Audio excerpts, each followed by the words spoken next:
when stories gotta collide, alibis get swept aside. I got proof that can't be denied. The data don't lie, people do. Waves crashing, secrets in the tide, facts and numbers side by side. Through the chaos I will abide. The data don't lie, people do. Look at the records, feel the vibe. Digits and bytes come alive. I stand tall with nothing to hide. The data don't lie, people do.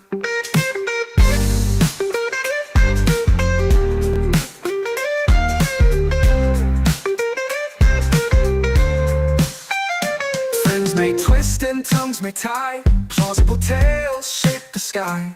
In the end you can verify, the data don't lie, people do. It's in the matrix beyond the eye, hard truth that's flying by.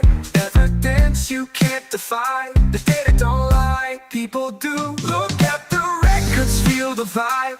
Digits and bytes come alive. I stand tall with nothing to hide. The data don't lie, people do.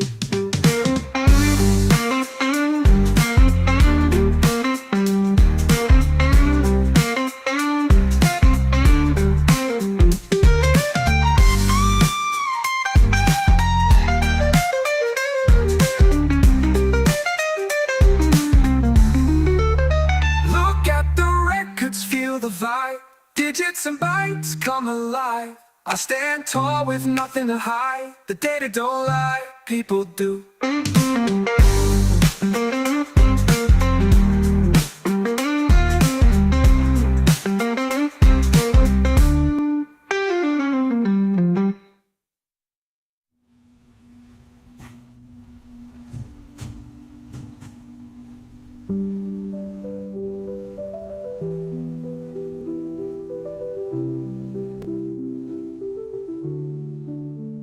Friends may twist and tongues may tie, plausible tales shape the sky. In the end you can verify, the data don't lie, people do. Friends may twist and tongues may tie, plausible tales shape the sky. In the end you can verify, the data don't lie, people do.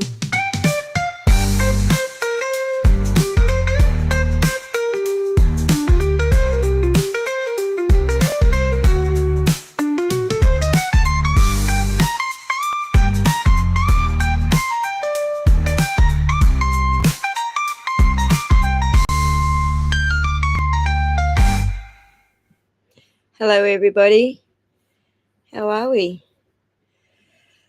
Oh, I had that horrible feeling like I was muted all of a sudden. But we're good, we good. All right. Corn Pope, you have to copy Michelle's name because she's using fancy texts. Hello everybody. You've just got to drag your mouse over her name and copy it, and then if it still doesn't, you got to put an @ symbol in front, and then if it still doesn't do that, just delete one character off it and it'll show you the list. But there you go. I'm glad you're all here. Leslie the Expert Slayer. I'm loving the nicknames. And it's the sidebar. Hello. Okay, so I have some really interesting stuff going on with the Michael Walshe case, but we do have a couple of people who are not familiar with the I said Michael Walshe. I got it mixed up. That's Michael Welsh. He's the lawyer. This is Brian Walshe, the murderer. I'll get it right. I got fuzzy brain today. So you probably just have to get used to fuzzy brain for a bit. Norfolk County is having a nor'easter today. Oh. All right. So, hey, JC, how's it going? Good to see you, buddy. Scott McGuinness is with us. How's it going, buddy? All right. And the beach bum. All right, so yeah, what I thought I might do just to kick us off with is a rundown of Vinnie Politan telling us about the Brian Walshe case for those who are not familiar with it. And then we will go into his Google searches and, you know, what's going on with the Google searches. So we'll hear, hopefully I've got arguments here from Brian Walshe. Let me just quickly look up that one because I don't think it's on the screen yet. I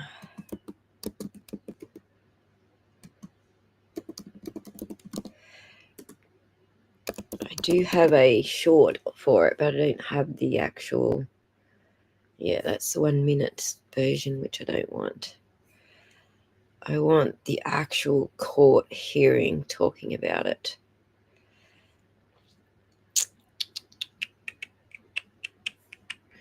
Oh, Annie Elise has done a exposing Brian Walshe's deep secret past and his insane Google searches. Brian Walshe, that was 5 months ago. No, this is in the last couple of days.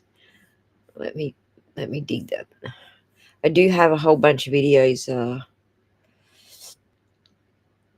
Let's go this month. I do have a bunch of videos organized, but I thought the entire thing on his Google searches, the hearing on the Google searches was here, but I'm not seeing it for some reason.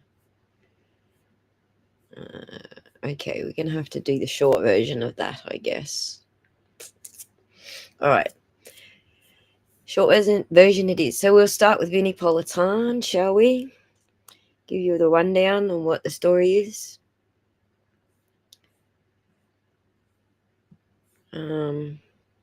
Difference is Walshe is totally guilty. Well, you know what? I believe in the state has to prove its case.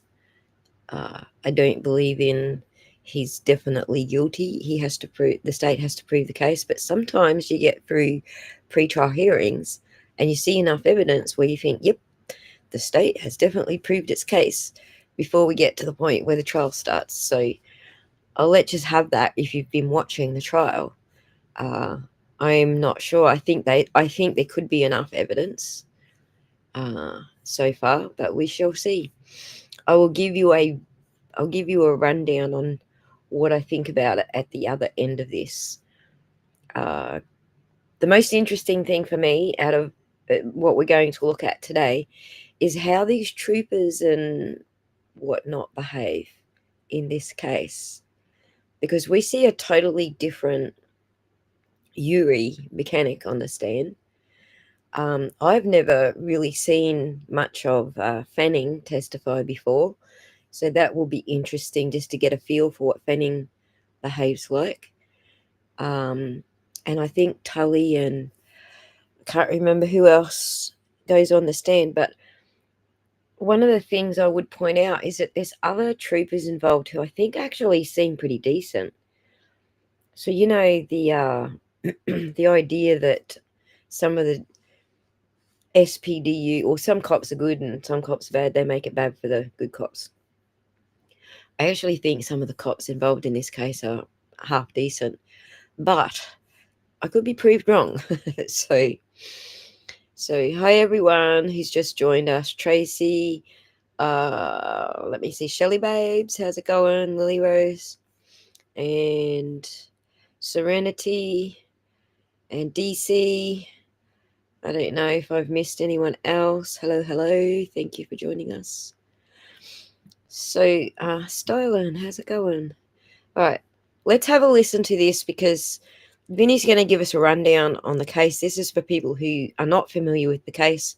I do know there's a couple of you in there, so here we go. Of 3 young boys. Investigators have not found her, but they believe they know what happened and who is responsible. Here's the story. Anna Walshe was born in Serbia in 1983. After graduating from a university in Belgrade, she eventually moved to the United States in 2005. She became a dual citizen. Anna worked in the hospitality industry at various hotels, and it was at one of those hotels where she met Brian Walshe. In 2016, Brian and Anna got married and started a family. Together, they were raising 3 young boys. In 2022, Anna obtained a position with a real estate company which forced her to split time between her home with her family in Massachusetts and Washington, D.C. This move, along with Brian's federal indictment related to an art scam, put a lot of strain on their relationship. Then, after spending New Year's having dinner with friends, Anna seemingly vanished. She was reported missing by her employer in D.C. and by Brian on January 4th. Investigators suspected Brian and ended up executing a search warrant which uncovered evidence they believe proves Brian murdered and dismembered Anna, despite the fact that her remains have never been found. Brian has been charged with Anna's murder and is locked up waiting for his trial. Think about this story and Anna Walshe, 3 young kids at home. Where did she go? You know, we've seen this fact pattern. From rare finds to nostalgic treasures. In December of 2022, it had become evident that Mr. Walshe was suspecting his wife of having an affair. He was routinely visiting the Instagram page of one of her male friends, and on December 26th, his mother, with his input and direction, obtained and hired a private investigator to surveil Anna Walshe in Washington, D.C. On December 27th, the oldest son's iPad was used to research best states to get divorced in and worst states to get divorced in. His mother helped him out, and she also helped him out with the investigation. Like, super shady, super shady. But I don't know whether to believe Buchanan. A private investigator suspected that something was happening here? That brings us to our first question in this investigation, and it's about the Walshes. What was going on in their relationship? And how would that be connected to any potential motive for murder? Good question. Joining me to help figure all this out, longtime reporter in Massachusetts at Boston 25 News, Bob Ward is with us, and the host of Talking Live and the Bite Size podcast, a psychotherapist who wrote a book on killer spouses, Dr. Ravi Ludwig. Great to have you both here. Before we dive fully into this, I just want to put one more thing out there, and this was... Why has he got decent commentators on this one? What's the go, Vinny? You put shittiest commentators on the planet when you're talking about the Karen Reid case, but you got decent people for this one? I smell something fishy. The paramour, the alleged man that Anna was seeing, speaking with police. And this is January 7th, 2023. So it's about a week into the investigation. And you may recognize this name, Sergeant Y. Buchanan, which is Yuri Buchanan from the Karen Reid case. And Detective Lopes traveled to Washington, D.C. and spoke with attorneys that represent, and we've redacted the name of the alleged paramour, who resides in D.C. and is the most frequent contact with Anna on cell phone records in possession of investigators. So they're talking a lot on the phone. Statements to investigators is that he was in a dating relationship with Anna Walshe and had been for several months. The relationship became more serious over the past few months, and they had spent Thanksgiving together in Dublin and spent Christmas Eve together also. They were open about the relationship in Washington, D.C., and they had plans to celebrate the New Year on January 4th, 2022, after she returned from Massachusetts. Okay, Bob Ward, it seems that this was a strained relationship, and a couple things in play, right? The fact she's got this new job out of town, and he's got this indictment. Dun, dun, Yeah, the dun. indictment, you can't overstate that enough, as being a major role here in what was driving that wedge between them. He had the indictment for selling, a federal indictment for selling fake Andy Warhol prints. He was looking at serious jail time, substantial fines. You know, going back even further than that, he also had issues with his father, who passed away, and issues over his will. And Yeah, he was pretty mean to his dad. Suzanne Griffin, hang on to your hat, because they're still doing shady shit in this case, and they might actually cost them. That it might actually cost them this case. So there's still shady shit going on. They don't write reports. They don't freaking do a lot of shit. So hang on to your hat. it just financially, he presented as somebody other than who he was. So he presented as somebody who was well off and connected, when really he was just scrounging for money. This is according to the prosecution.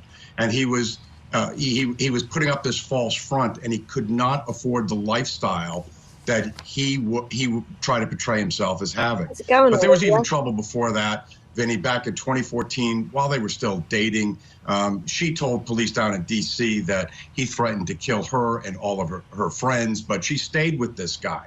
And, you know, that relationship may have been open down in D.C., but it certainly was not up here in Massachusetts, where he was on house arrest, waiting sentencing for that federal case. And in December of 2022, he caught wind of what was really going on, and that sent all these events in motion. All right, Dr. Robbie Ludwig, let's talk about this and how it could be connected to a potential motive. What goes through the minds of a spouse, of a husband, of a father? He's got, on the one hand, he's facing federal prison time. On the other hand, his wife is doing very well in her career and seems to be creating a new life for herself in Washington, D.C. Well, you know, clearly Brian was a person who did not feel good about himself, had a very abusive history, and felt like who he was not good enough. So he meets this woman, he convinces her that he's the successful guy, and over time, his wife finds out who he really He needed something, because dude's ugly as a hat full of assholes. really is. Somebody who is not wealthy, not successful, and has a hard time actually making a legitimate living, and she finds somebody else. And what we know about abusive relationships, when a woman plans to leave, that it triggers something within the husband, where a husband can become homicidal. They're dependent on the wife, but they don't want that wife to live if they are not going to choose them. And it sounds like that's what happened here. The wife was moving on. He knew it. He knew his life was falling apart. And this is what he did in order to both punish her, most likely, allegedly, and also to get some money, which he was in desperate need of. This simple yet brilliant trick to heat your home in 90 seconds will save thousands of dollars on your heating bill. Pardon me? I want to put this up on the screen as well. Anna's good friend also spoke with police. Here's from the report. Investigators spoke with Anna's friend, name redacted, and learned that the marriage between Anna and Brian was strained. Anna was planning on having the kids live with her in Washington, D.C. Anna had reportedly given some sort of ultimatum to Brian about the resolution of his criminal case with the federal government and wanted the kids to be with her. When investigators viewed Anna's residence in Washington, D.C., they observed it to be ready for the kids to move there with clothes and other items available. So, Dr. Robbie, it seems like this is exactly what you're talking about. This is the moment where she has made all the preparations to leave him, you know, physically, go to another state, and relocate the children with her and start some sort of a new life without him, because on the one hand, he's going to prison for the scam that he was running, and on the other hand, she doesn't want to be with him anymore. Right, and exactly. And this is the moment where, in Brian's mind, Anna is bad. She is the rejecting woman who is leaving him, who is plotting and finding a way to have a new family without him. He is being left, and that is just unacceptable. And the rage that he feels for Anna treating him the way he feels that he really is, this worthless guy who isn't worthy of a relationship. So instead of taking responsibility and owning that, he kills the woman who has found him out to be, you know, a loser, basically. And Yep, he's a loser. Dude, he looks like he should be part of the mafia with his crooked nose. He's got like a real, I don't know, mafia kind of look, hasn't he? Like gangster mafia kind of look. So yeah, not on top of this case. Thank you for covering. Yes, that's what we're trying to do. Is just give everybody sort of the lowdown on what the case is about and who are the investigators, what they investigated. Obviously, we have some of the same players in the Karen Read case, which is why I wanted to watch it. It's interesting to see their characters. So we just watched Yuri Buchanan testify and being like difficult as possible on the stand in the Karen Read case. So we will watch him today. But before we do Yuri, I just want to do the dude that's actually one of the lead investigators. I don't think Proctor is. Oh, actually, Proctor is the. Hang on. I forget which one. I forget who's actually the lead investigator. I know one of them is. I think it is Proctor.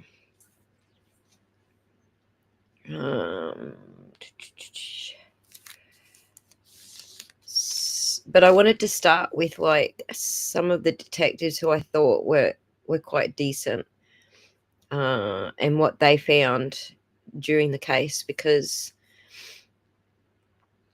it gives you a contrast of who else is at the SPDU, the Norfolk County SPDU, who works with I think Connor, Keith, Yuri, and Tully. I think I have all set up here. So let's just do the first dude first. And this is an hour, but I'll fast forward through some of the boring parts. But it sets you up with the evidence. Proctor is the lead. Thank you, Kevin.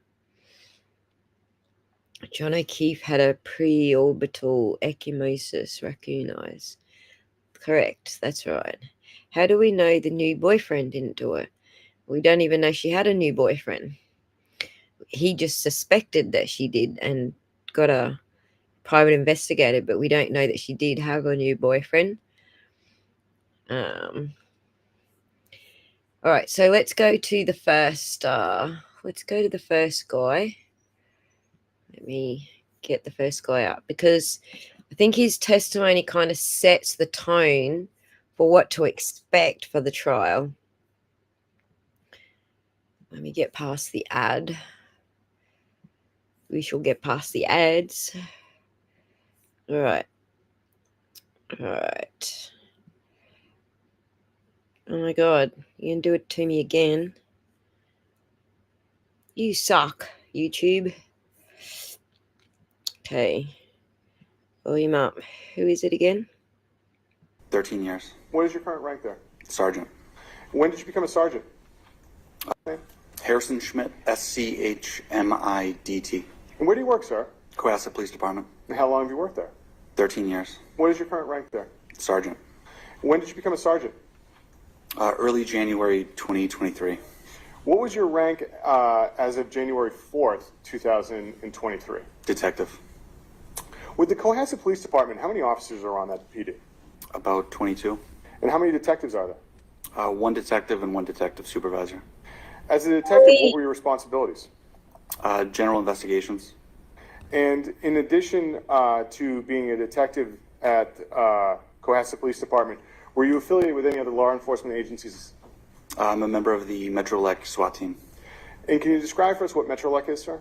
It's a consortium of departments that share resources and personnel to form specialized teams.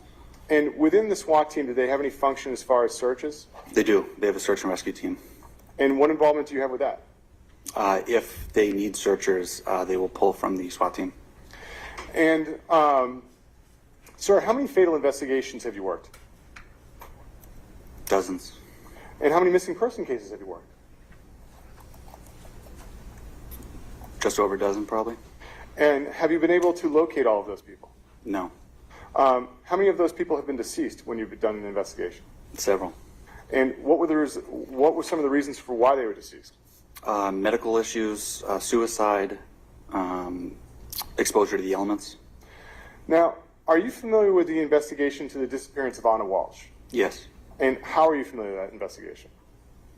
I was called in to assist patrol in a missing persons investigation. When was that? The 4th of January. About what time?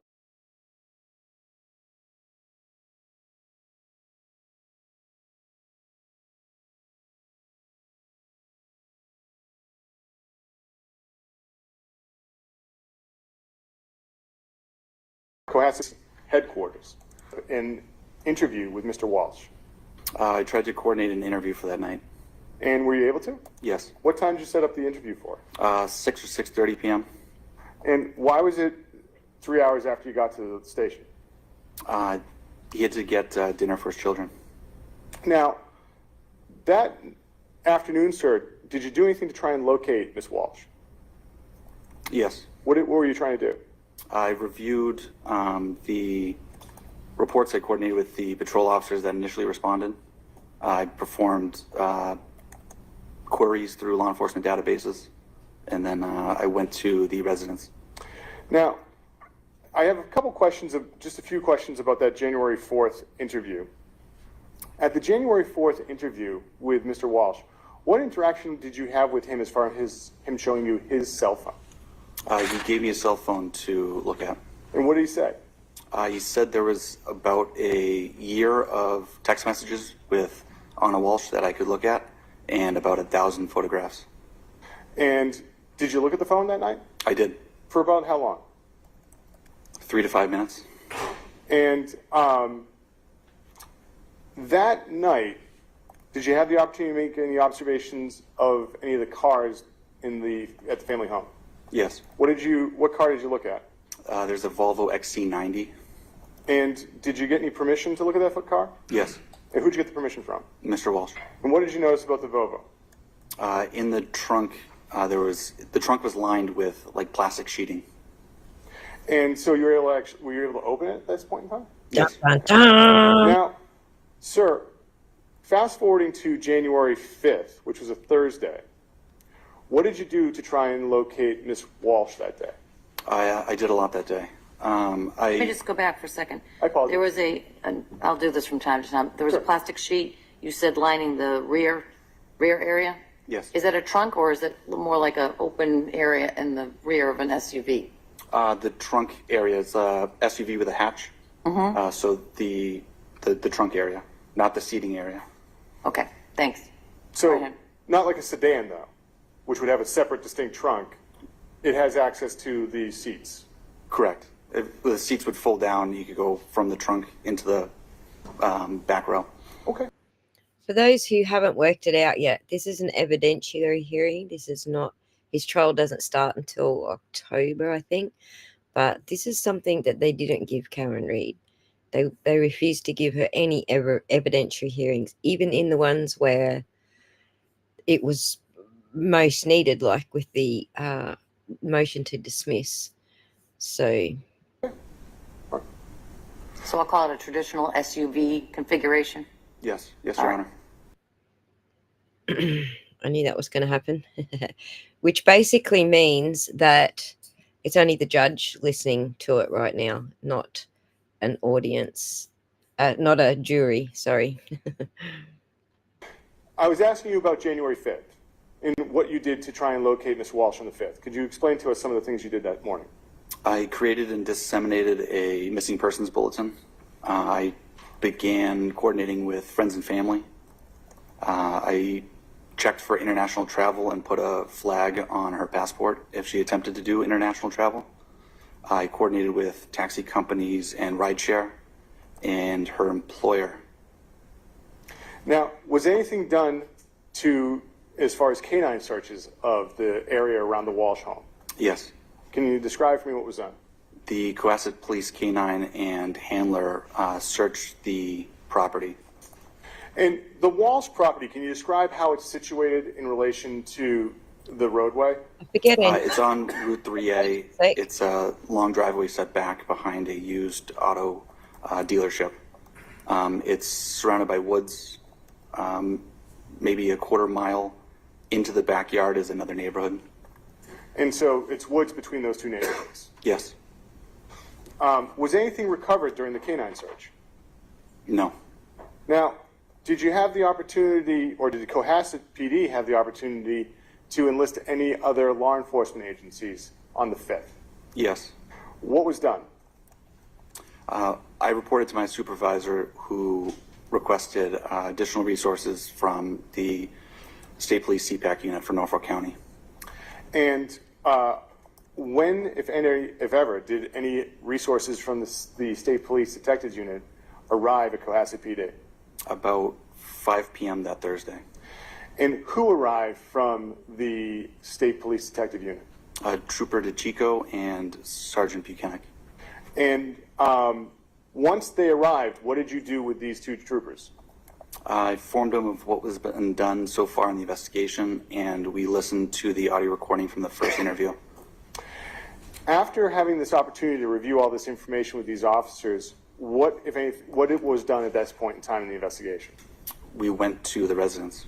Who went to the residence? Myself, Detective Lieutenant Lopes, Sergeant Hunt, Trooper DeChico, and Sergeant Buchanan. And about what time did you go to the residence? 8 p.m. Did you do anything as far as contacting Mr. Walsh before you arrived at the residence? I don't recall. When you arrived at the residence, who was there? Mr. Walsh was, his 3 children, and his mother. Was anyone leaving the residence at this hour? The nanny, Robin Howe, was leaving. When you got to the residence, did you have the opportunity to conduct any further interviews? Yes. Who did you have the interview with? Mr. Walsh. Where did the interview take place? In the dining room and kitchen area. And can you describe the kitchen dining room area? Open concept. If you walk into that portion of the house, dining room's on the left, kitchen's on the right. Yes. There's a large dining room table. There's window bench seating on one side and chairs on the other sides. Where'd you sit?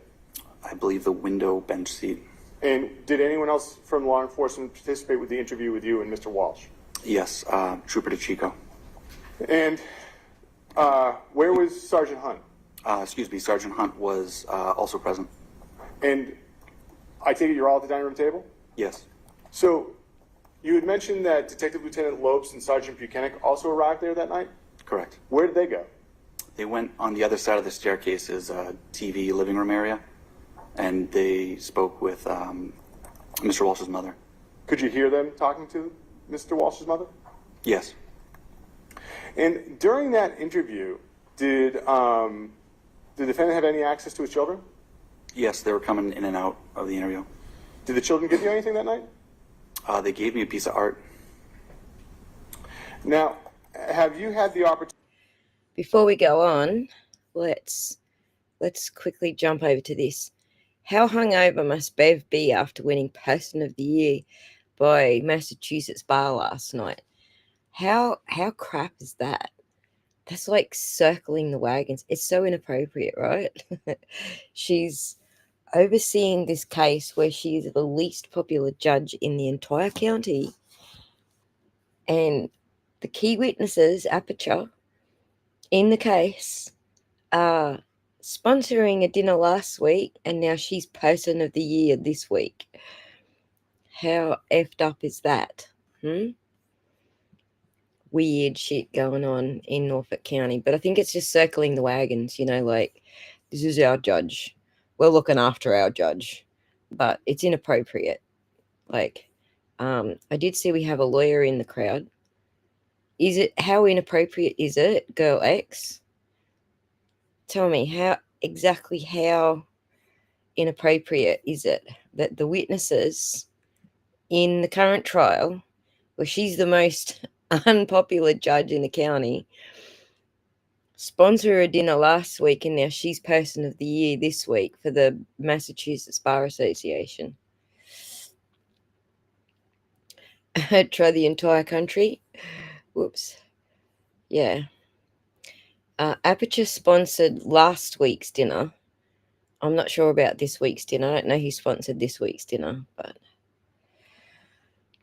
interesting, right? Sorry, just a short sidetrack there.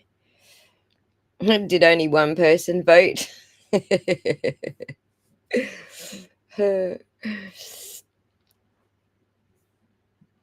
Me too. Me too. They get promoted and held up as a trophy when they're really bad at their job. I hate that. 8 billion people on Earth and she's person of the year. Precisely hold my halo. Oh, thank you so much, Kat. Respect right back, girlfriend. So it can't be any more wrong on anyone's part. On everyone's part. Exactly, Tom. Yeah, Aperture is screwed this week, right? We'll see what girl X says. I think she's a lawyer. She's a girl lawyer. I like girl lawyers. I like all lawyers really, but Cat Randall Esquire. Oh, we got 2 lawyers. There we go. We got an Esquire, and you're both now members. It is circling the wagons. I agree, Surfs. I agree. Right. That's a really low bar. Right? Judge Janine Puro probably made it happen. Possibly. Yeah, Aperture sponsored a dinner last week for the Bar Association. Sponsoring is different to donating. They sponsored the dinner. And then this week, Bev's Person of the Year. That's it.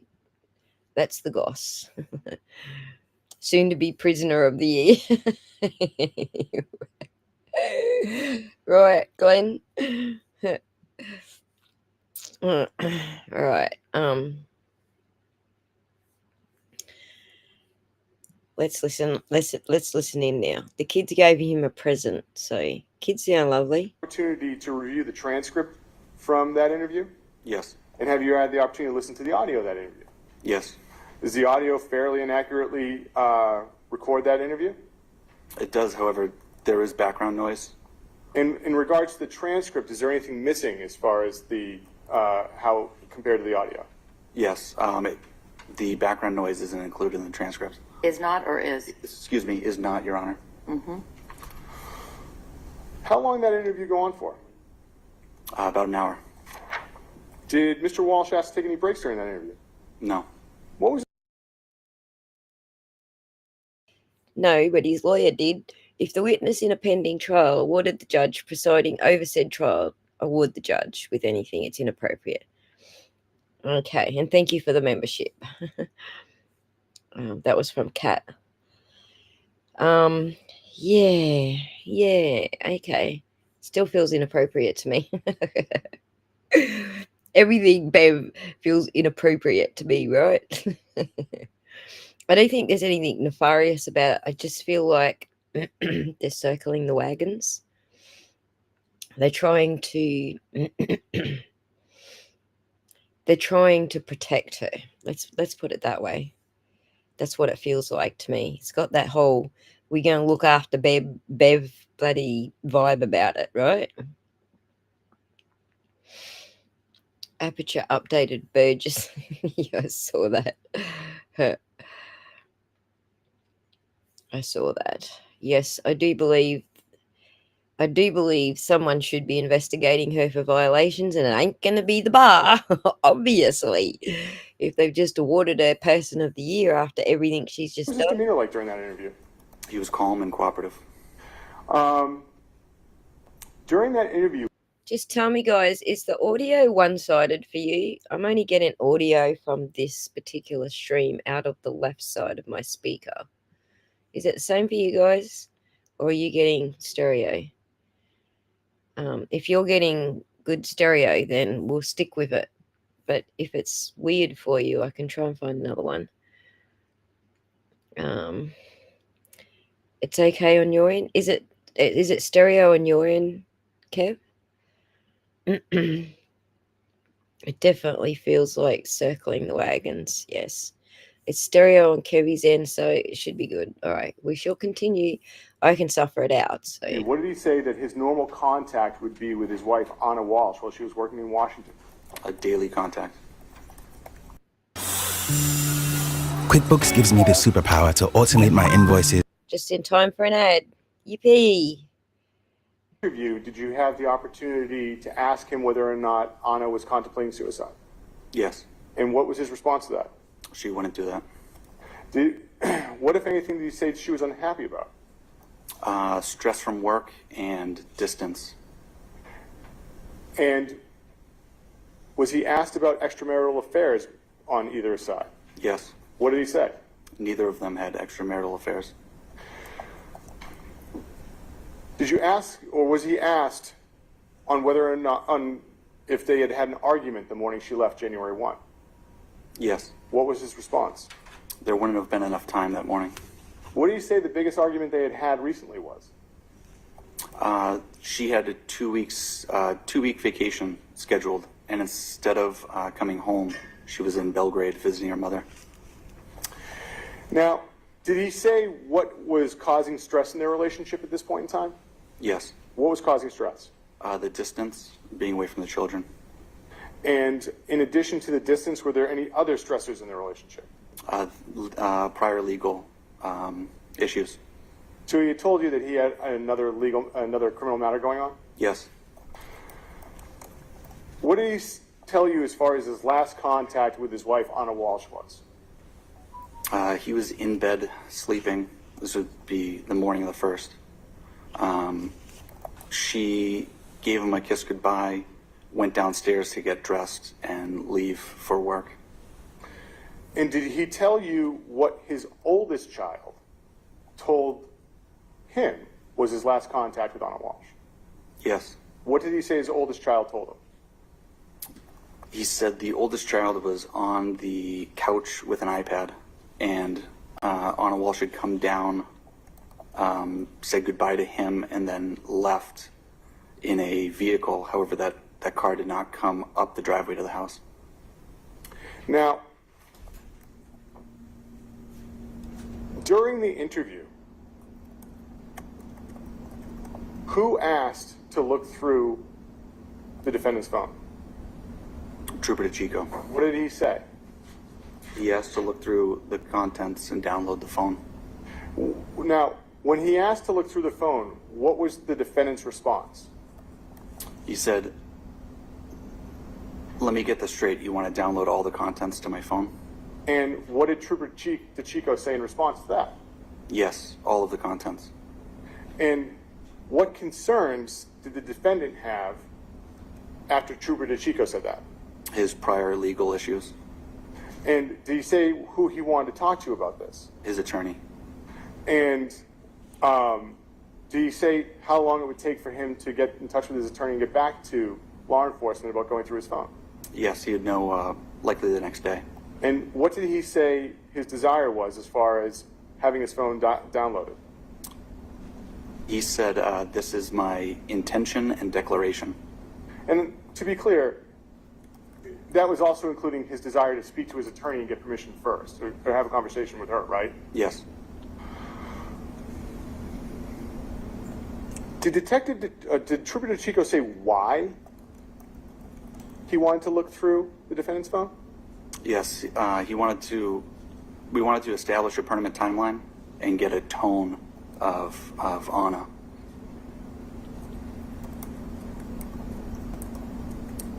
During the interview, was there any conversation about conducting a forensic interview of the children? Yes. What was discussed? We explained what it was, and we had scheduled one for the following day at 10 a.m.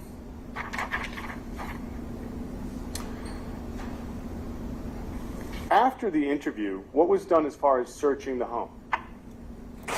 We got consent from Mr. Walsh to search the home. And when you got consent, what areas of the home did you check? The entire home. And what access did you have to the attic? We checked the attic. Did you find anything in the attic? Nothing JC, I literally of forgot remark. his name. And what, if anything, did you notice? Harrison something. I've forgotten his name, but we're starting with one of the, what I think is one of the good guys in this story. So that's what we're starting with here. So I could be wrong, but Between the attic and the bedroom of Mr. Walsh? There was a hole in the drywall on the ceiling. Now, besides looking inside the home, did you have access to the pool? Yes. And what was done as far as looking at the pool that night? We used flashlights to look into the pool again. And you say again, did you have the opportunity to look at it the night before? Yes. Was anything ever recovered from the pool? No. And now, that night, did you have the opportunity to look into any of the vehicles again? Yes. Which vehicle? The Volvo XC90. And the Volvo XC90, who gave you permission to look into it? Mr. Walsh. And what was noticed as far as anything inside the, what did you notice about the Volvo that night on the 5th? Inside was a receipt from Lowe's, dated the 4th, and there was a cell phone. Did Mr. Walsh tell you who the phone belonged to? His oldest son.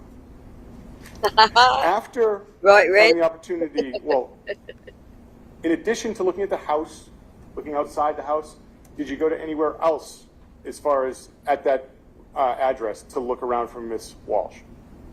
We checked the trash barrels that line the driveway. Did you find anything in the trash barrels? No. After doing all that, where'd you go? Back to Cohasset Police Headquarters. What did you do back at Cohasset Police Headquarters? We attempted to contact financial institutions that might have recent activity. And about what time do you think you got back to Cohasset PD? Approximately 10:30 p.m. maybe.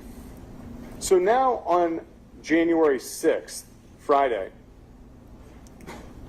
what happened to the forensic interview of the children? It was canceled. And what was done by state police to bring in more resources? A large-scale search was started.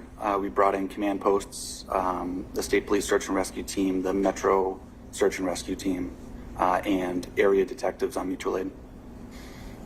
Now, did anyone conduct a press conference on January 6th from your department? Yes. Who? Chief Quigley. And how do you characterize this case at the press conference? A missing persons investigation. On January 6th, did you have the opportunity to speak to anyone who saw Anna Walsh and Brian Walsh on December 31st? Yes. Who'd you speak to? Jem Mutlu. And what's the last name? Mutlu, Your Honor. Can you spell it? Mutlu.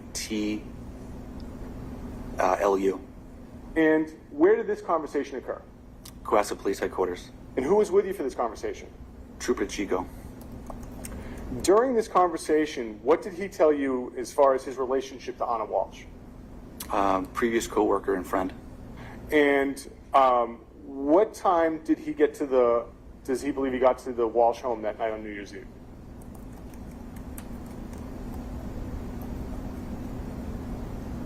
I don't recall what time he got there. Did he say what interaction he had with the children that night? Yes. What interaction did you have with the children that night? The oldest child had come down the stairs, and he took a photo with the oldest child and Anna Walsh. And did he say whose phone they took it with? If you remember. I don't recall.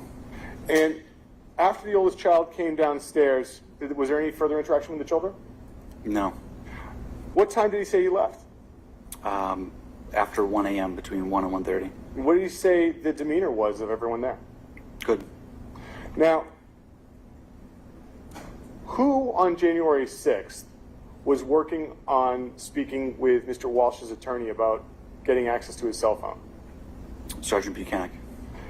And do you know if any digital devices were obtained from Mr. Walsh?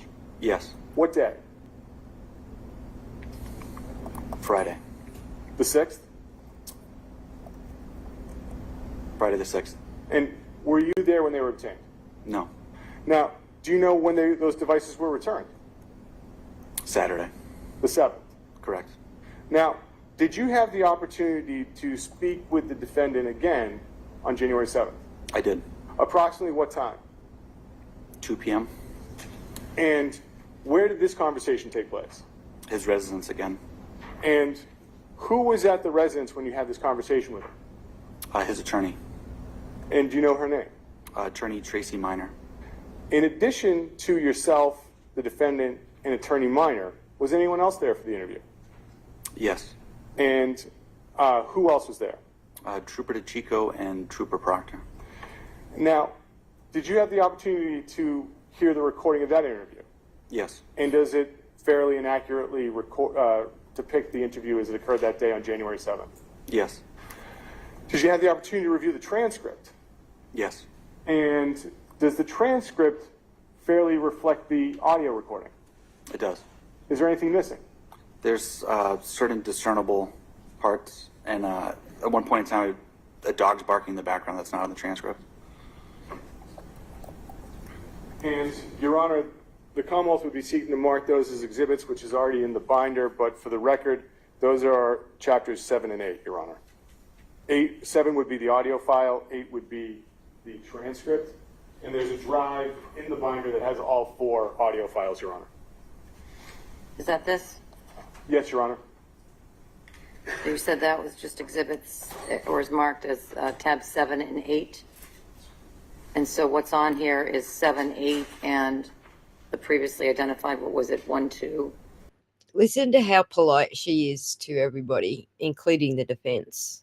So the audio, the drive would have exhibit 2 for the January 4th interview, exhibit 5, which would be the January 5th interview, and at this point in time, exhibit 7, the January 7th interview. Okay. And I listened to the interviews that were on the drive that you gave. Are those the same that I listened to? Yes, Your Honor. Okay, thanks. Any objection to 7 and 8? No, Your Honor. All right, great, thanks. Sergeant, I'd like to ask some questions about this interview now. Are you familiar with what Viber is? Yes. What is Viber? Communication app. And what is WhatsApp? Also a communications app. What did the defendant say that Ms. Walsh had as far as access to Viber and WhatsApp? She would use those apps. And are you familiar with Instagram? Yes. And what is Instagram? Social media platform. And what access did the defendant say that Ms. Walsh had to Instagram? She would use them. I imagine Facebook is something similar to Instagram? Yes. And what access did he say she had to Facebook? She would use Facebook. What access did the defendant have to Ms. Walsh's passwords when you were talking to him? They shared some financial passwords. And what access did she have to, well, first off, what is Venmo? Venmo's an app that you can transfer money to and from. And what access did she say that she had to Venmo? She has Venmo. Now, in addition to these applications, what did he tell you as far as financial institutions she would use? They would use Apple Credit Union, Liberty Bay, Fidelity, Chase, and a JetBlue credit card. And how would she conduct her finances? Online banking. During the interview, at any point in time, did Attorney Minor interrupt the defendant? Yes. And what did she say when she interrupted him? Don't talk about our communications. Now, did the defendant tell you how he would obtain permission to leave the home when dealing with federal authorities? Through email. And what would he do as far as contacting them via email? What would he ask? There was a scheduled time, and requests need to be made 72 hours out. And if there's an emergency request would have to be through email. And did he say anything as far as your ability to review those emails? Yes. What did he say? He said we could review those emails. And what did Attorney Minor say at this point in time? We could review those emails. Now, what did the defendant tell you as far as his whereabouts on January 1st, 2023? He was home. And did he leave the home at any time? Yes. Where did he go? He went to Shaw's to get orange juice and milk. And once he went to Shaw's and got those items, where did he go? He returned home. Did he leave the home again on January? Notice how when he tells them where he's gone and been and stuff, they actually corroborate it. They actually go and get some video footage from the stores and stuff to verify that that's where he actually went. So, which is how they found out that's not where he actually went, but you get what I'm saying. January 1st. Yes. Where did he say he went? To visit his mother at 330 Paradise Road in Swampscott. Did he say what happened on his way to Swampscott? He got lost. Did, in addition to going to visit his mother, did he go to anywhere else in that area? Yes, he went to Whole Foods and CVS. Did he, and besides those stores, did he tell you any other locations he went to on the 1st? There was discussion of possibly going to a Walgreens. Now, what did he tell you as far as where he went on January 2nd? To Norwell to get ice cream with his son. And during this interview, did anyone ask him about the name Richard Walker? Yes. Who asked about Richard Walker? Trooper DeChico. And did he know Richard Walker? No. What was the significance to you at this point in time of the name Richard Walker? I had received an email with a ransom request from an email address with the name Richard Walker. And when had you received this email in relation to the interview that you were conducting with the defendant at this point in time on January 7th? Before. It's a pleasure putting up with your mouth, strong leg. Some mouths are harder to put up with than others, and yours is not one of them.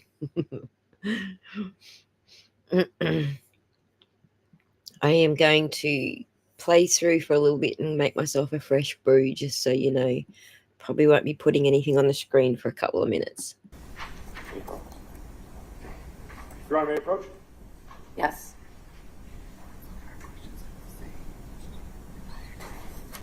Sergeant, I'm showing you a copy of a document. Do you recognize that?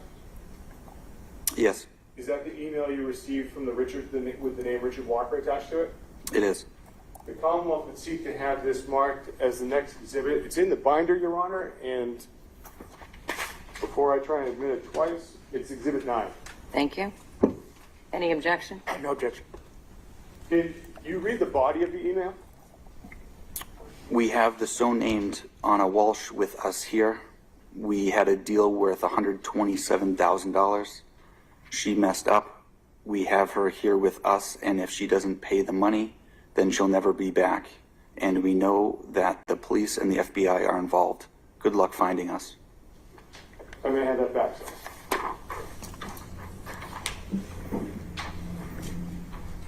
Besides Trooper DeChico mentioning that name once, was there any further discussion of Richard Walker or the substance, or even the substance of the email? No. Now,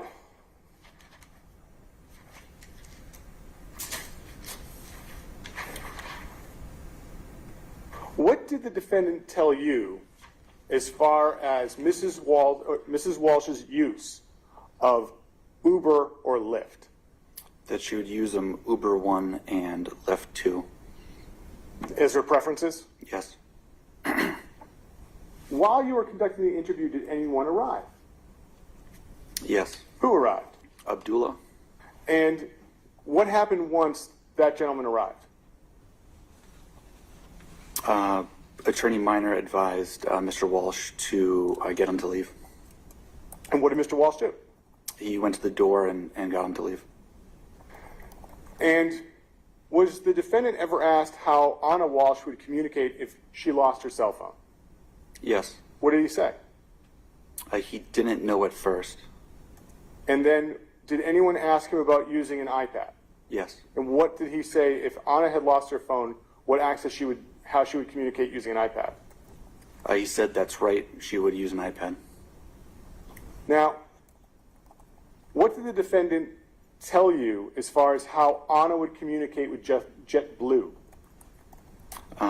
He related they wouldn't have good luck calling, so she would use the chat function on the online website. And did Attorney Minor have any comments at this point in time about contacting JetBlue via the online chat function? Yes, she said that she uses JetBlue and uses the online website chat feature. And did the defendant have any questions for you at this point in time accessing this information? Yes, he asked if we had reviewed the JetBlue chatter. Now, was there ever a discussion of Anna Walshe making a brunch reservation for January 1st? Yes. And the defendant didn't have any knowledge of a brunch reservation at this point in time, correct? Yes. But did he say how she would have made that reservation if she was going to? Through the app's Resi or Open Table.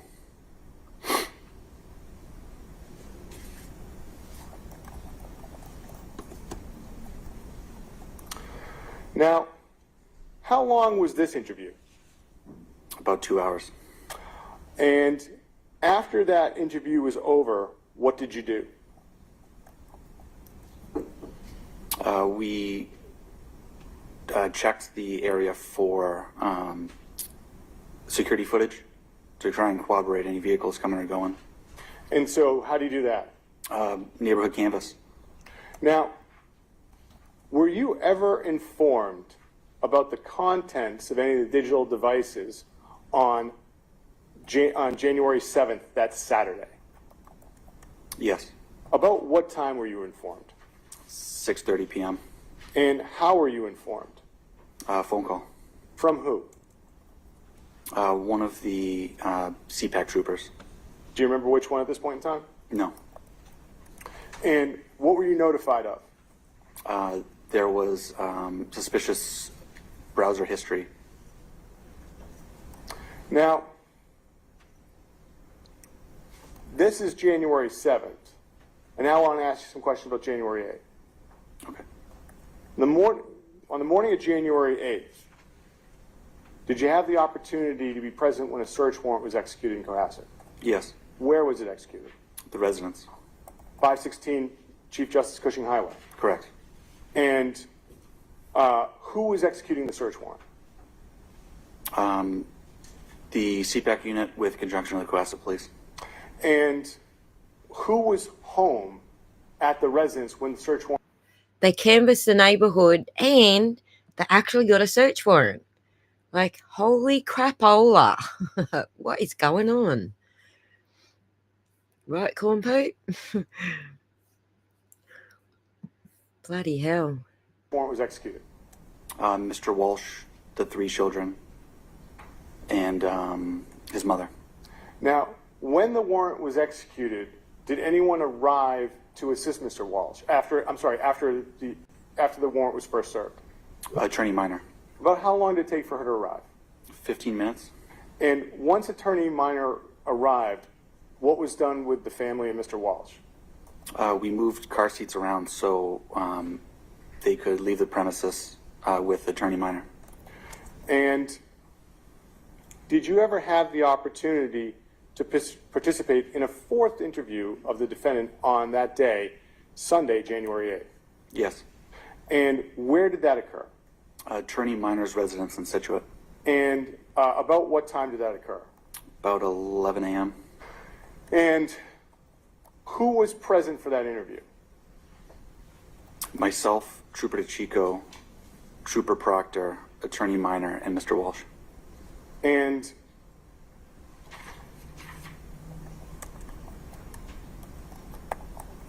during the interview, what was discussed? The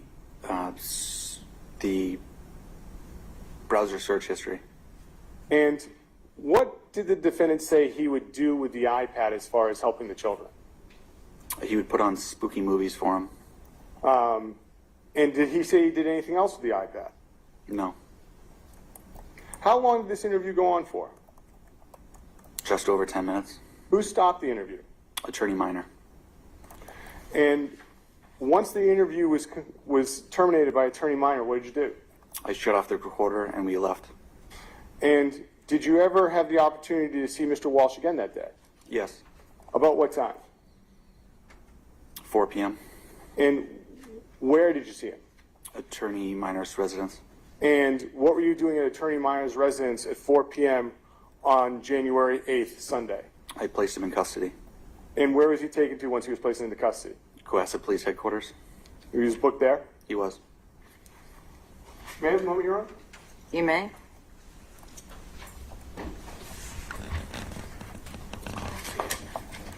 Yes, I agree, corn coat.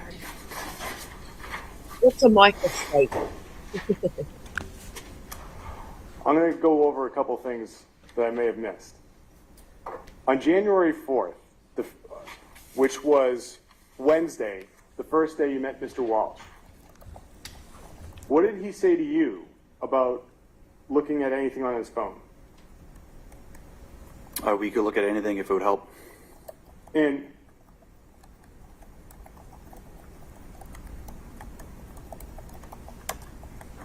on the 5th,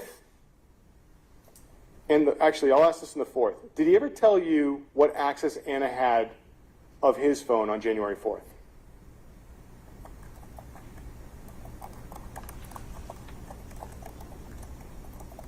On the 4th, he said that Anna would use his device, or excuse me, would use his phone, and that she would send photos from his phone to herself if she liked them.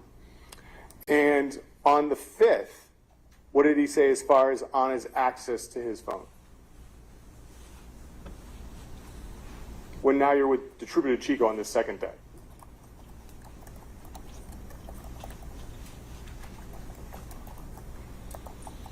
Is there a transcript portion that would refresh my memory? You're saying your memory is exhausted at this point in time? It is. All right. I think that we can, I'll come back to it and find that portion of the transcript. I'm going to ask you a couple other questions in the meantime. On the 5th, how did you get the Volvo open? He provided the keys to us. And what was the difference in the Volvo from the 4th to the 5th? The plastic sheeting in the trunk was not there. Dun, dun, dun. When you arranged the interview for when you arrange interviews with the defendant, how would you do it? Would you call him? Would you just show up? What was your process? Both occurred. And who was the person that canceled the forensic interview of the children on January 6th? Mr. Walsh. Tell me the attorney doesn't know that he's guilty. So what he just said was that between interviews with the cops, one interview he's got plastic liner in his the boot of his car, and then the next time he's got no plastic liner, he's removed it. And it was Attorney Minor who ended that previous interview. Now he's got no plastic in his boot. Tell me she doesn't know that he's guilty. Are you aware of what time Mr. Walsh's devices were returned to him on January 7th? Would have been around the time of the interview. Before it began? Before it began. And did he describe for you on that Saturday, January 7th interview of what happened as far as getting lost that day going to his mother's residence? Yes. What did he tell you? He said he did not have his cell phone with him, so he took the wrong route. And what did he say as far as the location of his cell phone from January 1 into January 2? His children had moved it. He didn't know where it was. And, sir, concerning the 4th interview that you defended on January 8th, was that recorded? Yes. And did you have the opportunity to review that recording? Yes. And is it a fair and accurate representation of that interview? It is. And was there a transcript created of that interview? Yes. And does it fairly reflect that audio recording? It does. And, Your Honor, so I would be moving to enter in as the exhibits 11 and 12 in the binder as the audio file and the transcript for the January 8th interview. Any objection to that? Objection. Okay, it's in.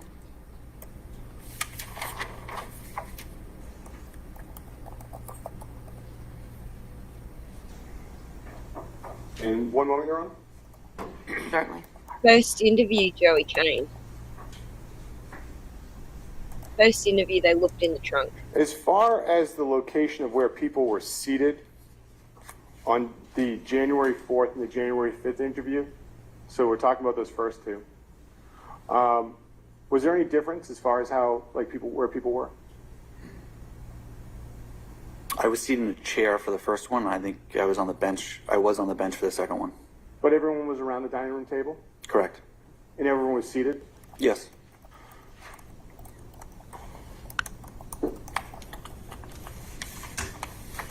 And one more moment, Your Honor. Oh, and apparently I've neglected to enter in one of the transcripts, Your Honor. I apologize. And the audio. So Exhibit 5 and 6, according to the binder. So I'm going to just ask the officer this for the record. Have you had the opportunity to review the audio from the January 5th, 2023 interview? Yes. And does it fairly and accurately reflect? Dude's got a binder. Dude's got a binder and he's not smacking it on the podium. Binder warning. Reflect that interview? It does. And that transcript, have you seen that of that interview? Yes. And does it accurately reflect the audio of that interview? It does.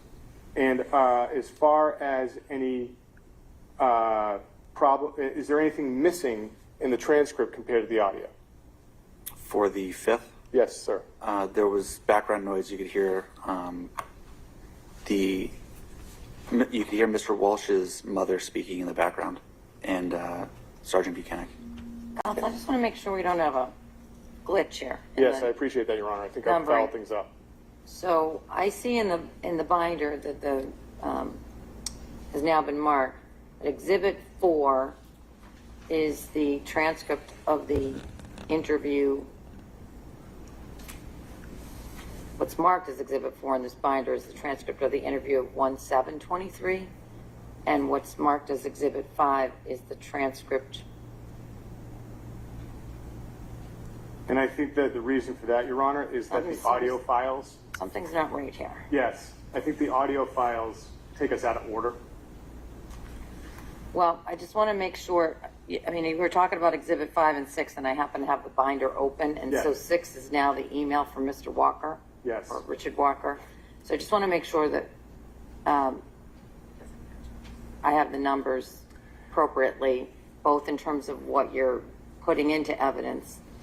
How polite is she? To clean up the binder later, that's fine. Yes. And I think I know what happened, Your Honor. It's that I put them in an order that included the audio files, but the audio files aren't like a hard exhibit to label in the binder. So it's skipping over numbers as a result of the audio files. All right. So I can work with counsel and clean it up. That'll be good. And so with that, though, I do believe at this point in time, thanks to co-counsel, that I've marked the transcripts and the audio files of the 4 interviews. Okay. So I do believe that they're in evidence. And there's no objection to any of those 4 interviews, the audio tape and the transcript? There is not. Thank you. So I have nothing further, Your Honor. All right. Cross-examination. Good afternoon. Good afternoon. I agree, he's Were probably you present but he's no AJ. on January 6th of 2023 when devices were retrieved from Mr. Walsh? No. Were you present on January 7th of 2023 when the devices were returned to Mr. Walsh? Yes.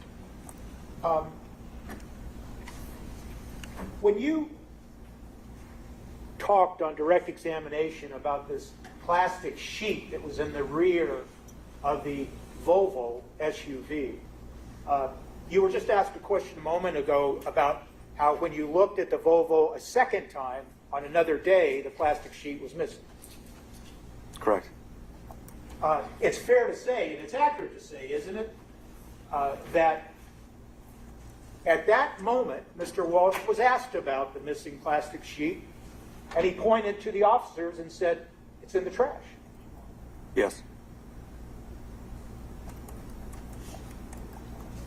Did you go and retrieve the plastic sheet in the trash?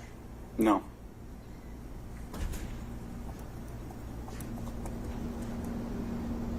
No.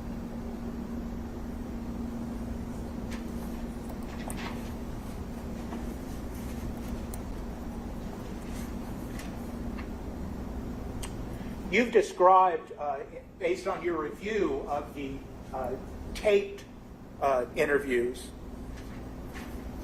that you were present for, that the taped interviews are an accurate representation of what happened, and the transcript is an accurate representation of what was stated during those interviews, correct? Yes. And you've said repeatedly that there was background noise, correct? Correct. And is it not? And the background noise included dog barking, correct? Yes. And that dog's name is Luna? Hans. And it's the name of the dog. Dog's name is Hans? Dog's name is Hans. Okay. Hans. The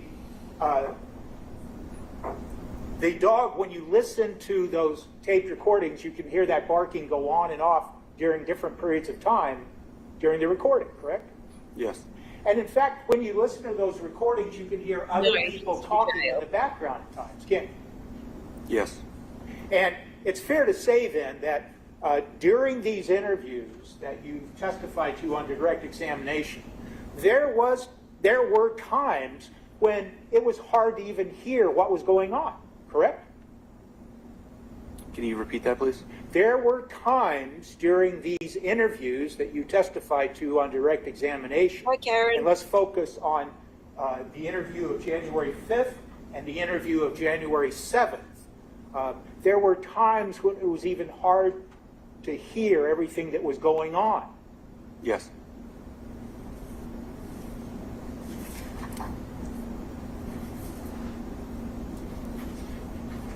It's also accurate, isn't it, that when you began asking Mr. Walsh questions on January 5th,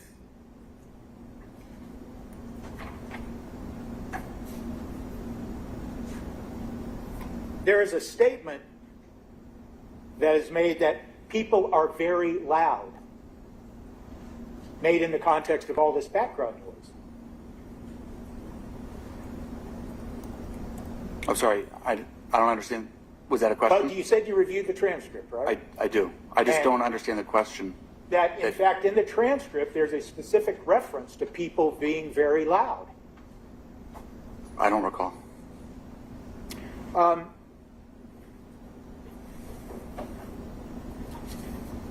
And as I'm looking for that, I'll just keep asking you questions until I find it. Page 19.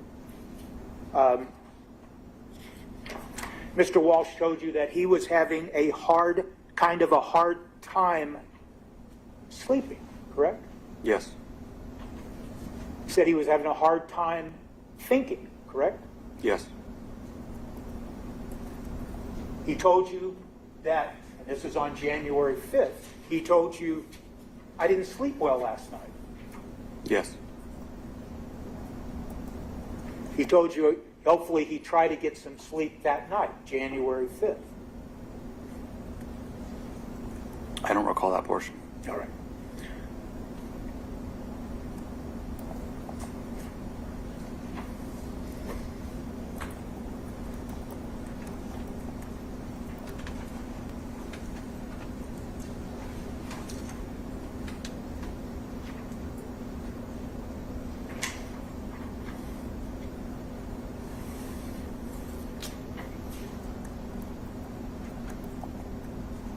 And at one point, now your rank now is what? Sergeant. So start to call you detective. Sergeant Schmidt. At one point at the beginning of this interview, you in fact stated that you were getting distracted. Which interview? I'm sorry. January 5th. January 5th. Yes.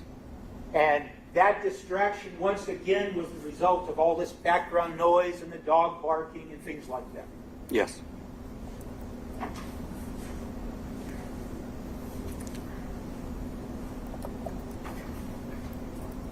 I want to jump to this email that was introduced into evidence regarding Richard Walker. When did you first come into possession of that email? It was sent to me with the timestamp on the email. I believe it was early morning hours of the 7th. Okay. You knew nothing about Richard Walker and this email before you received it? Correct. And once you received it, did you conduct some kind of investigation? I notified my supervisors that I had received it. When you refer during this testimony regarding this motion, when you refer to supervisors, are you referring to Cohasset Police Department supervisors? Are you referring to Mass State Police? Cohasset Police Supervisor. Okay, and who would that be? Detective Lieutenant Lopes. Lopes. Yes. So Detective Lieutenant Lopes was your supervisor? Correct. Okay.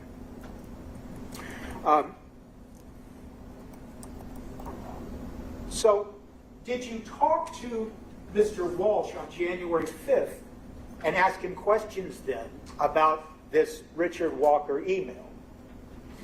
And I gather the answer is no, correct? What was on January 5th. What was the date? January 5th. Okay. Not on the 5th. And you first asked him questions on January 7th, correct? Trooper DeChico did. Okay. Were you present? I was. And did you ask to look at his phone to see if he had any text messages or anything from Richard Walker?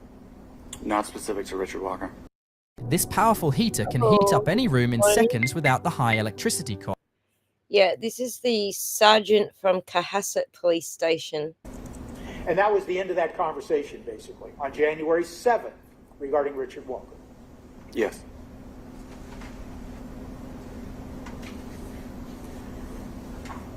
You testified on direct examination that during the January 5th interview, at some point, Trooper Chico asked if he could look at the contents of Mr. Walsh's phone. Yes. When he made that request, he being Trooper DeChico,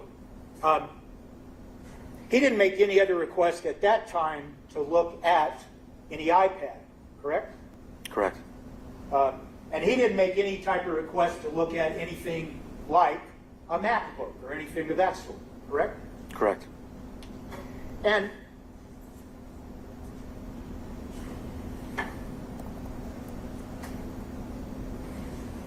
when you testified on direct examination that Trooper DeChico said our words to the effect of we want to download the entire contents. You were talking about the entire contents of the cell phone? Correct.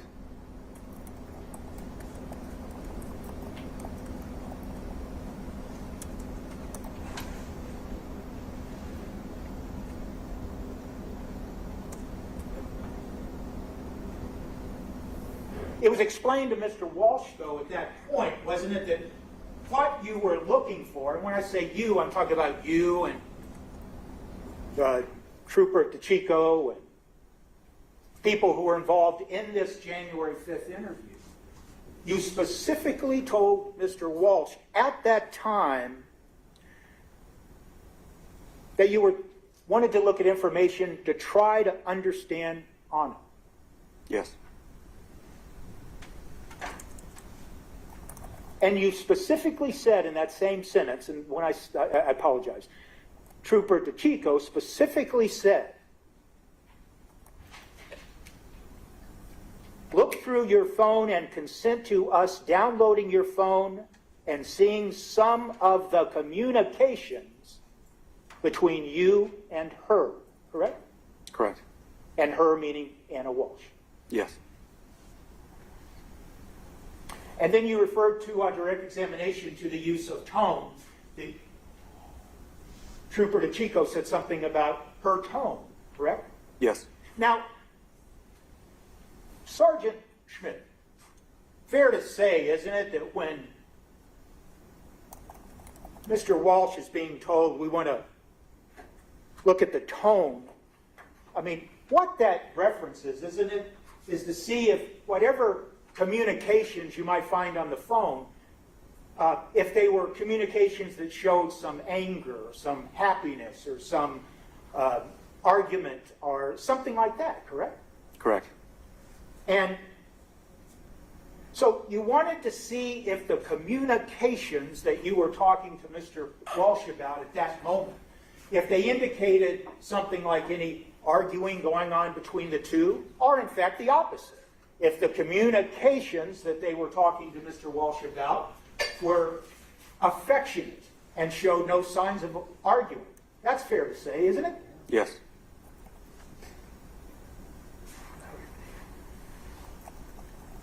And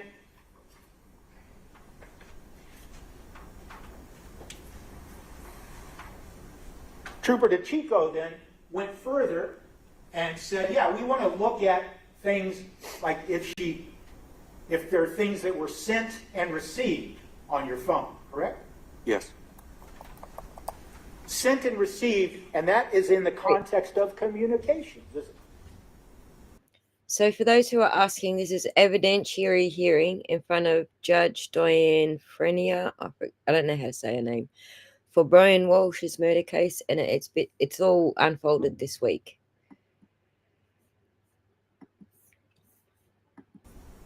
Yes. Now,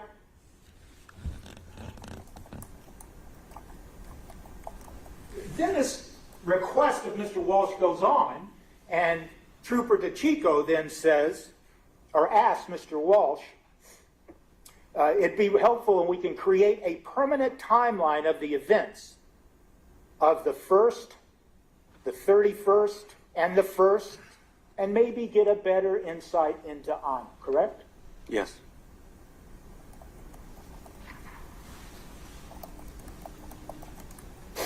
Mr. Walsh was asked, are you okay with that, correct?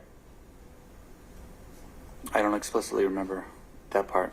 Do you remember Mr. Walsh saying anything of the sort like, just to be clear, you want to download everything on my phone? Yes. So it's fair to say that the first time Trooper DeChico mentioned downloading all the contents of the phone, Mr. Walsh began to ask questions about all the content? It's fair to say that, isn't it? Correct. At no time in this exchange that we just discussed in this cross-examination, this exchange that occurred on January 5th, when the subject was first brought up to look through Mr. Walsh's phone, there was no conversation or request to look at anything like location data, was there? No. You never said, and Trooper DeChico never asked if he could look at the phone contents for anything like search history or anything of the sort, correct? Correct. In fact, the only subject matter, the only characterization of the subject matter that Trooper DeChico talked about and asked Mr. Walsh about used the word communications, correct?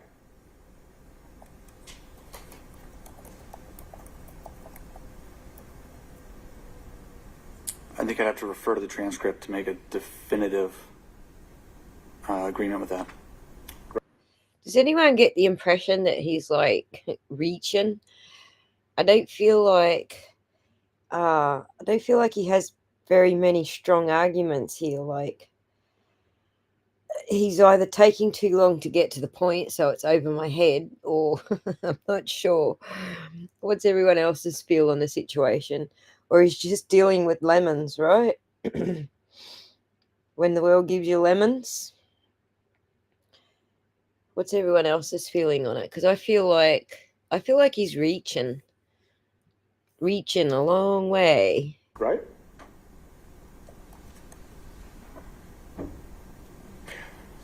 By the way, Judge, if I may, and I apologize, I'd like to inquire if Trooper DeChico is in fact going to testify. I thought we were told he was, but I know today we weren't. Well, we'll get to the, well, I don't intend to call him.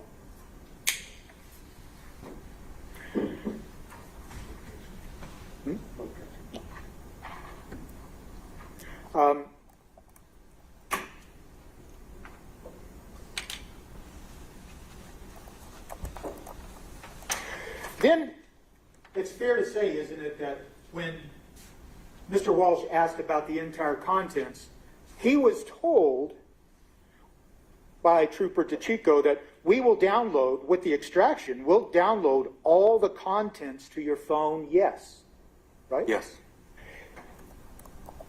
Trooper DeChico never stated that they were going to review or analyze or look at the entire contents of his phone, did he?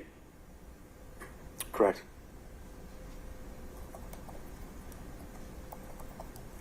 And then Mr. Walsh said something to the effect of, that's a lot. Yes.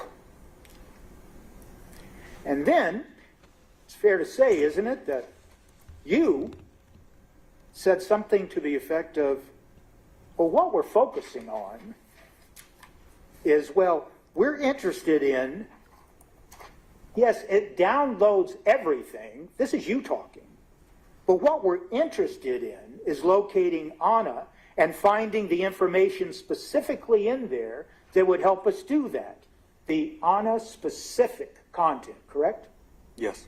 And in that statement you made to Mr. Walsh, you never said anything, you, Sergeant Schmidt, you never said anything about looking at search history or location data or anything of the sort, correct? Correct. We still have to do And food Mr. Walsh then once again said something to the evidentiary effect of, hearing. well, that's a huge amount of data. I guess you would. Yes.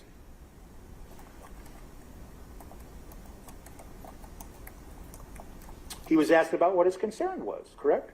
Yes.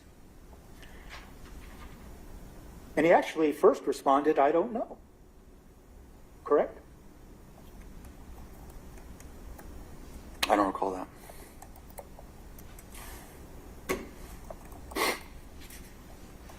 Do you recall him being asked, right?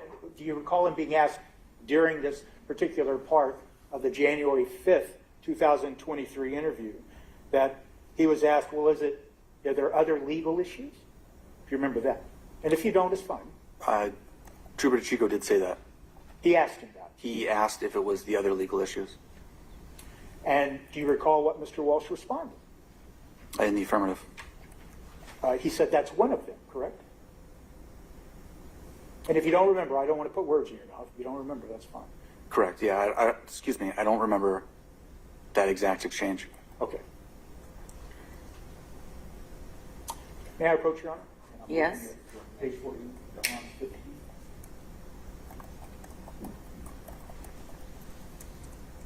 Just going to show you these lines starting with line 13. 13. What's the page number, Counsel? Yes, page number 41. I was just about to say that. The majority in the box.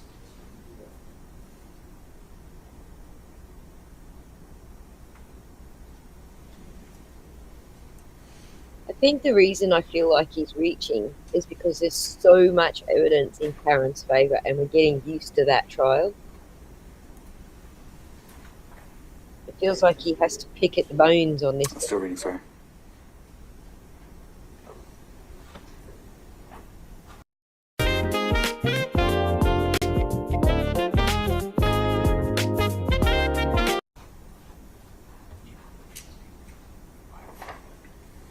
Having read that, does that refresh your memory? It does. And it refreshes your memory that at some point, Trooper DeChico said, in fact, is it your other legal issues? And Mr. Walsh said, that's one of them. Yes. And in fact,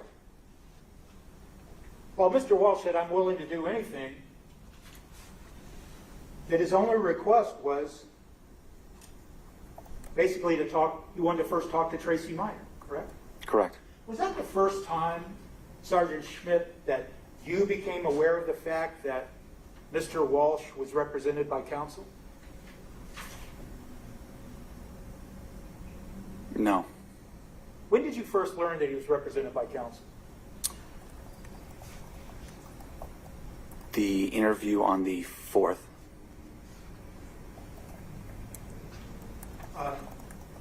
Were you provided contact information on January 4th of 2023 of Mr. Walsh's attorney? No. Did you ask for it? No. Did you learn about Mr. Walsh being represented by counsel through Mr. Walsh or some other source? Mr. Walsh. So when you learned that he was represented by counsel, Sergeant, did you pause and consider reaching out to his counsel instead of continuing to ask him questions? At what point in time? On January 4th, when you said you first learned about him being represented by Tracy Minor. No.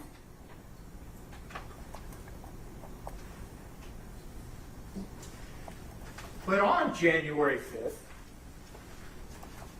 when he told you his only request would be because Tracy Minor called me today about what's going on, you asked him, who is that? Correct. And that was on January 5th. Correct. So even though you asked Mr. Walsh on January 5th, who is that, when he used the name Tracy Minor, you're telling us today that you learned about Tracy Minor representing Mr. Walsh on January 4th. No.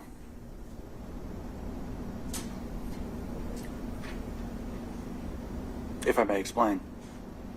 Sure. Mr. Walsh related that he had an attorney on the 4th. However, she was not named.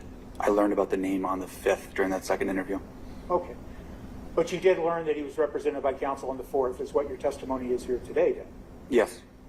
Is that exchange, when you learned about Mr. Walsh being represented by counsel on January 4th, is that contained in the January 4th interview? I don't recall. Just to answer your question there, strong leg, yes. He wanted to bring in some of Karen Reid trial transcript, which we'll go over today.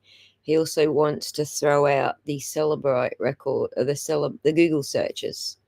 So we'll go over those today. Well, were there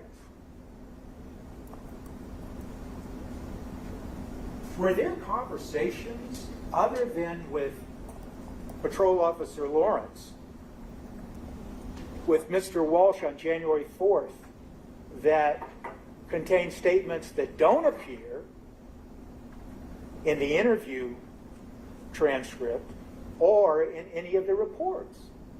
Yes.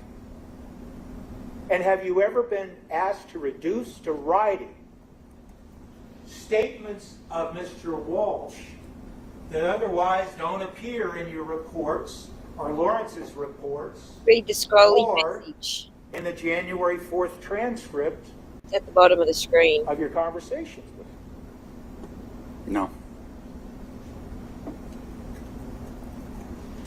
What other statements can you tell this court about that Mr. Walsh made to you on January 4th that did not find their way into any report or into any transcript? There's conversations about the house and rental property when we did the walkthroughs of the premises. All right. Anything else that you recall? Not at the moment. All right. It's fair to say then that your memory of any other statements that do not appear in reports or in the transcript, those were not statements that included Mr. Walsh saying, you know, you can look at the entire contents of my phone, you can look at anything you want, or words to that effect, correct? Correct. By the way, Sergeant Schmidt, did you ever have any conversations with a district attorney named Glenn Beelan about this case? I don't recall any. We know that, Do you know don't we? Lynn Assistant Beelan? District Attorney Lynn Beelan was or is? Yes. Okay. Had you interacted with her in other Norfolk County cases? No. So your conversations with Assistant District Attorney Beelan would be limited to this particular case or this investigation? I don't recall any communications with her. Okay, how about conversations? Related to this case, no. Okay. So I guess it's fair to say that you never had any conversations with Assistant District Attorney Lynn Beelan regarding any agreement to search any devices, correct? Correct.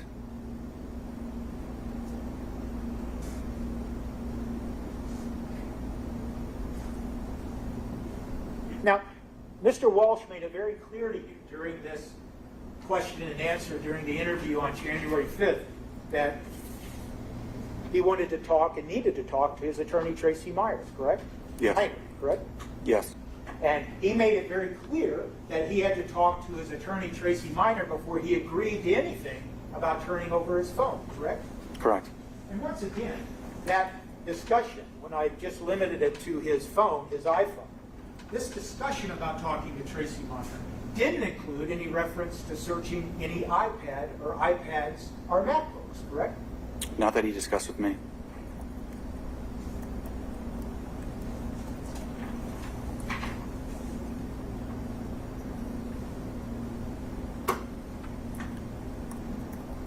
So, I'll return to the subject matter, but what I want to ask you, Sergeant Schmidt, is this.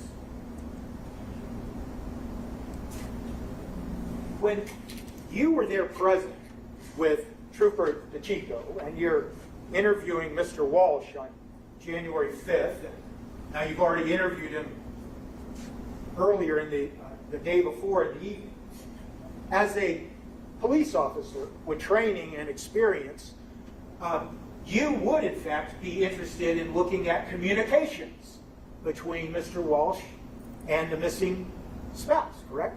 Yes. And it's fair to say, isn't it, that you'd also be interested in seeing, if you could, any communications that Mr. Walsh attempted to have with Anna Walsh after January 1st, correct? Yes. And you would be interested in looking for any communications of Anna Walsh attempting to contact her husband, Mr. Walsh, after January 1st, wouldn't you? Yes. Yes, Dr. Dick, it is connected kind of sort of. You would be interested, wouldn't you, in looking at communications that Mr. Walsh made to anyone after January 1st regarding the whereabouts of his wife, correct? Can you just describe that one more time? I'm sorry. You would be interested in looking at communications of Mr. Walsh trying to talk to others and inquire about the whereabouts of his wife, Anna Walsh. Yes. And in fact, Mr. Walsh told you, didn't he, that he had first reached out to Anna Walsh and tried to text her when his phone was apparent. Correct.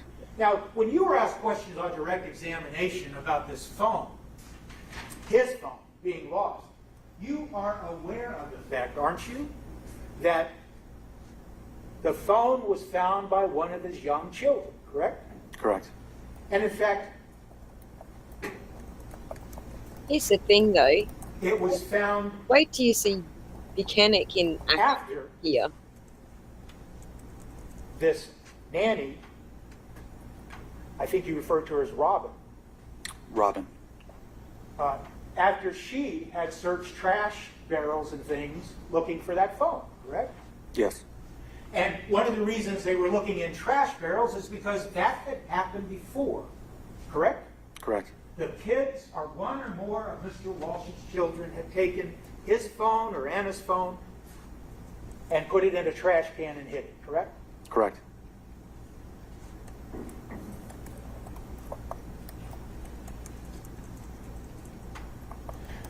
So getting back to your experience as a police officer and an investigator, it's fair to say, isn't it, that there would be interest in looking at communications from Mr. Walsh, not just on December 31st of 2022 and January 1st of 2023, but communications that went and extended past the 1st, possibly the 2nd, correct?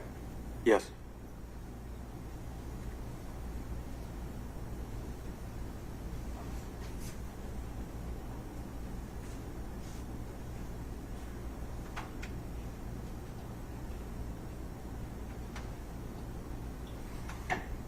Now, returning now to the specifics of the January 5th interview.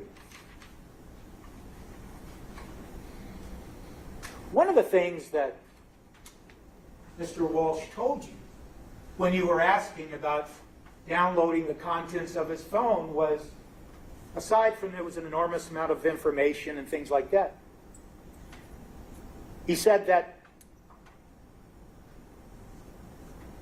he needed to talk to Tracy Minor, his attorney, to see if she might say, can we just do the information that you're asking for, correct? Yes. And up to this point, when that statement was made by Mr. Walsh, the only subject matter that had been discussed with him, either through you or Trooper DeChico, was communications, correct? We talked about downloading all the contents of the phone and communications to set the tone. Right, but I understand that. But once again, just going back to some earlier direct and cross-examination, when the comment was made, yes, we want to download the entire contents of the phone, either you or Trooper DeChico then immediately said, but really all we're looking for is information about Anna Walsh, and once again you talked about communications, correct? Yes. So even if in the context of we want to download the entire contents of your phone, in the same context of that statement, it was made, we're looking for communications, correct? Yes. And we're looking for communications and Anna's tone, correct? Yes.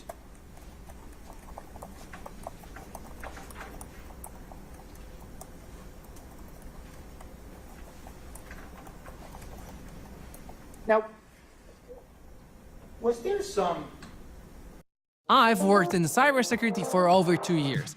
Here's 5 reasons why people should not... explanation to Mr. Walsh at this point in the January 5th interview, where Trooper DeChico starts telling Mr. Walsh something about your concerns. I think we need a search warrant for that information to be used against you. Do you remember that?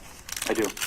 Now, can you tell the court why that was made at that time when Mr. Walsh was informing both you and Trooper DeChico that he had concerns about having you download all this information? Objection. Sustained.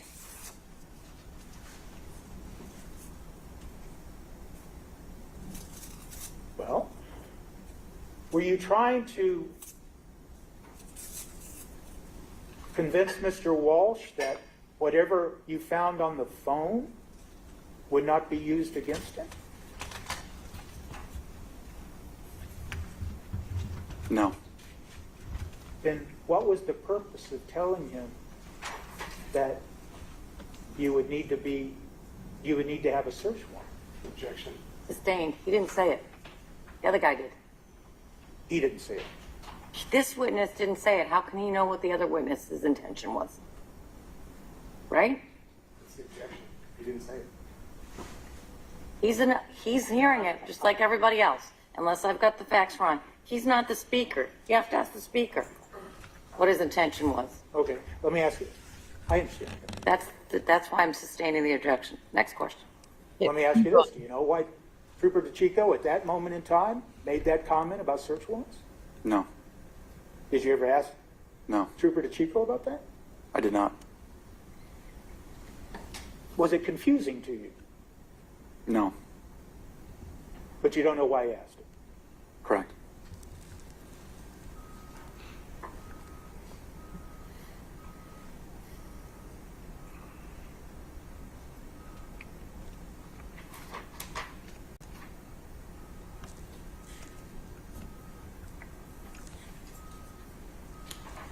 Mr. Walsh did tell you that he used his phone for work, didn't he? Yes. And he did tell you words to the effect of he was concerned about how long you might have to have his phone, correct? Yes. And then he was informed that, oh, they have a mobile unit and maybe they can come out to your house, correct? Yes. And his response to that was great, wasn't it? Correct. So it's fair to say that Mr. Walsh was told that since he had concerns about how long they might have his phone, they could actually come out to his house and conduct extraction at his home with a mobile unit, correct? Correct. And Wow, how obliging. do you know, Sergeant Schmidt, Thanks, if in Walsh. fact they brought a mobile unit out to Mr. Walsh's home on January 6th? Not to my knowledge.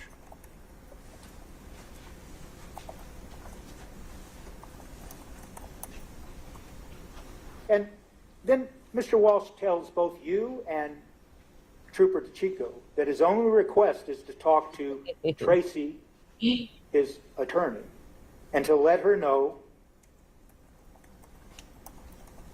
and to give her his risk exposure, right?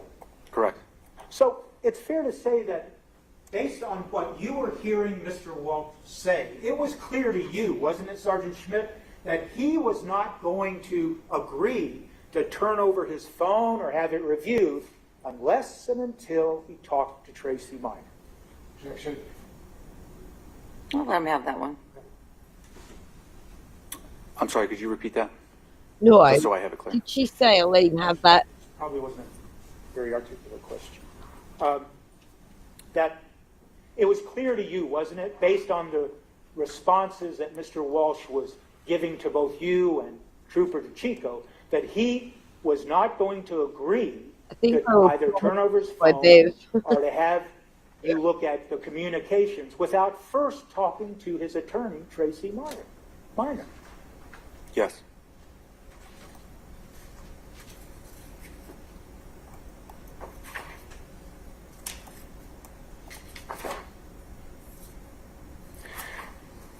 At this point in the January 5th interview, is it fair to say that you, Sergeant Schmidt, you begin to interject and say, just so you're aware, if any peace of mind, we don't have a crime. Yes, I did say that. And we're not investigating a crime. This is a missing person. Correct. Can you tell the court why you, Sergeant Schmidt, made those statements at that time to Mr. Walsh? It was the truth. And why was it? What was the significance to you of making those statements? He wasn't the subject of an investigation. We were there as a community caretaking function to assist in finding a missing person. All right. So, once again, Sergeant Schmidt, let me ask you this. Was that statement that you made to Mr. Walsh at that time, was that an effort to reassure him that what you found, if you found anything on the phone, that it couldn't be used against him without a search warrant? Was that you suggesting that to Mr. Walsh? I forgot to listen if they speak in their No, I wasn't thinking like that grounds. during that conversation. Were you trying to reassure him that whatever you found on the phone, you, Sergeant Schmidt, would not intend to use it against him? I was trying to tell him exactly why we were there. Shelly babes.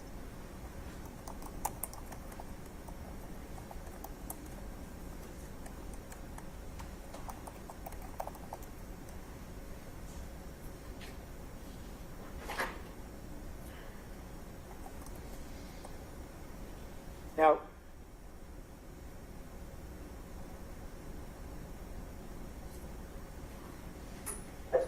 so at this point, after it became clear that Mr. Walsh was asking to talk to his attorney, Tracy Minor, before he made any agreements regarding his phone, then the subject matter of the inquiry on January 5th changed, didn't it? He started asking other questions about relative to your investigation. Correct? Yes. I think they found It's it. fair to say that some body. during this January 5th interview that you were present for, that you never asked Mr. Walsh anything about search histories or anything of the sort that might be on his phone, correct? Correct. And you never asked him anything about what is referred to as what's referred to as location data, correct? Correct.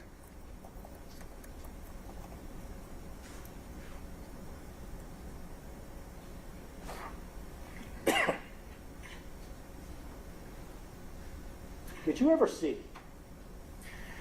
I just have a moment, Judge. Let me take a cough drop. Yeah, absolutely. Thank you.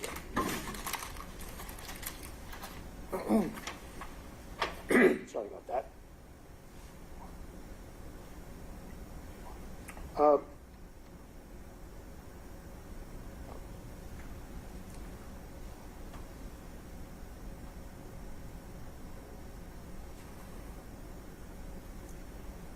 You were asking questions about, I'm going to jump ahead and come back to January 5th, but you were asking questions about the January 7th interview you were present for, correct?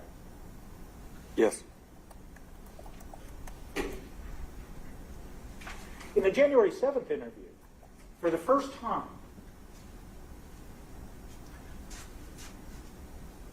Mr. Walsh was told, you know, it's important for us to create a timeline for you to avoid suspicion, correct? Words to that effect? Yes.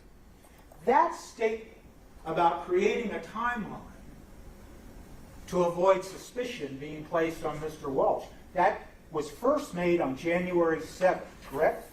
Yes. And that was the evening of January 7th, correct? The interview? Yes. No.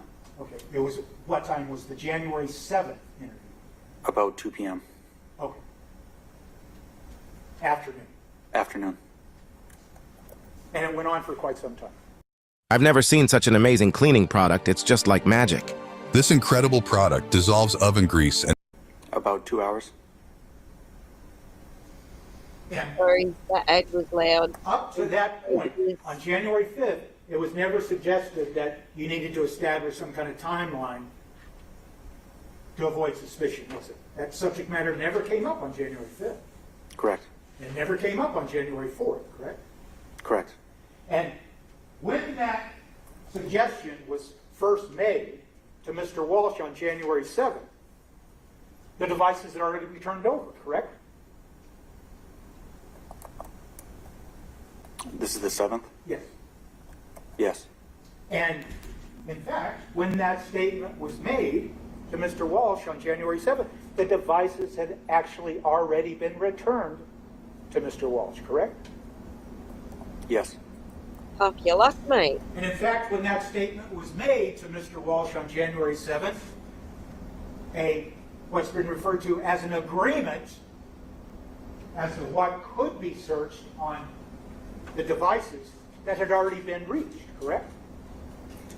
To my understanding. Okay, because when you say to my understanding, it's because you weren't involved in those, quote, negotiations, were you? Correct. Did you ever see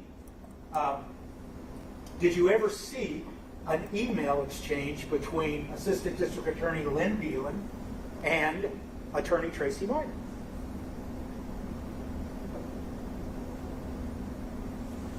Not at the time. Not at the time. Not at the time. I may have seen it since, but not at the time. Okay, at the time, when you say Well, not at the like time, we're the talking guy, about he's like up to at least straightforward. January 7th of 2023. Correct.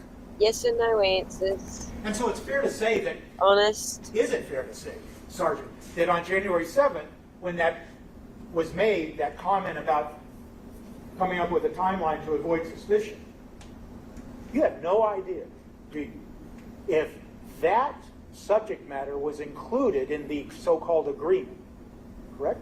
Correct.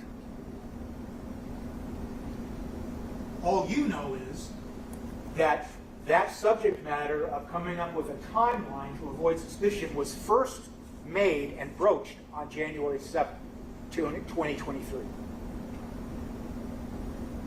Yes.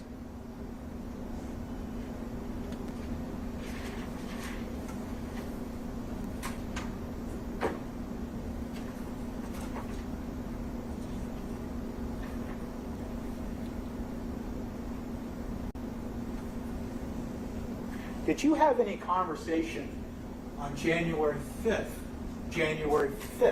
of 2023 about one of the children's iPads being broken or not working correct? On the 5th.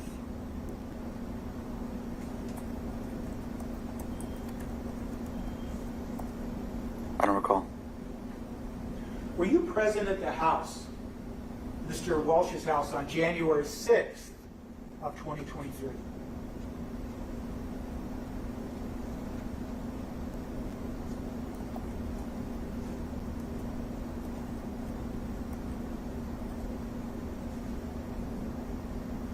At the moment, I don't recall specifically being there Friday the 6th.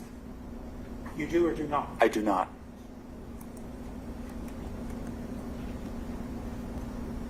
You, it's fair to say you didn't write any report about being present on January 6th, correct? Being present on January 6th.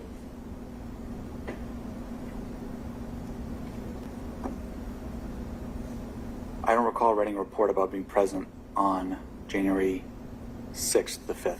Excuse me, Friday the 6th. You didn't write a report. I don't remember writing a report about that. So is it fair to say that you weren't involved in all the searches that were going on January 6th at Mr. Walsh's home? I was. Oh, I see. So do you now remember being present on January 6th? I was involved in the searching at the command post down the street. Okay, but not at the home. Correct. Okay, that's fine.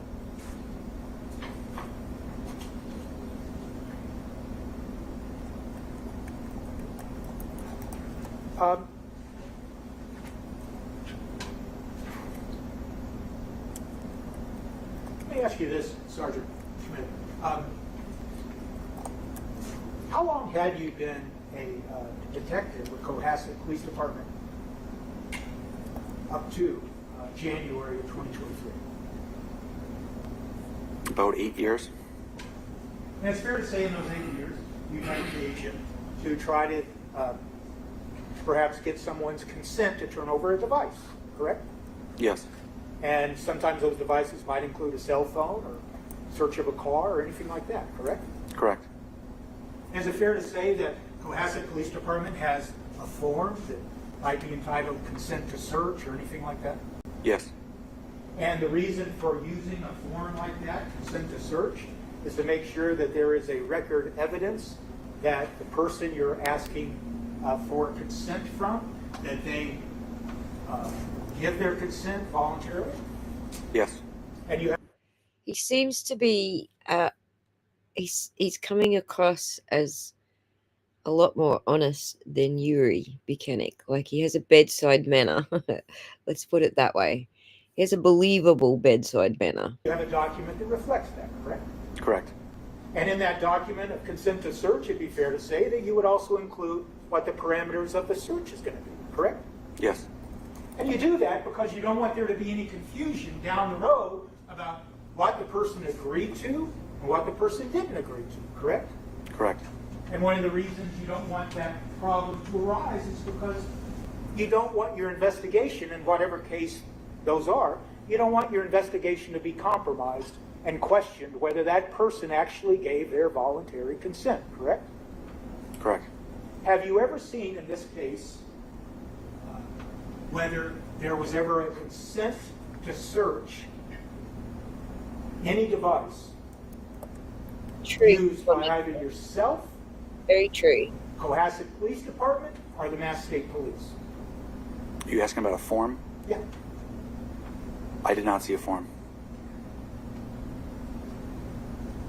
Have you ever worked with the Mass State Police in conjunction with any other case where you've seen them use a consent to search form?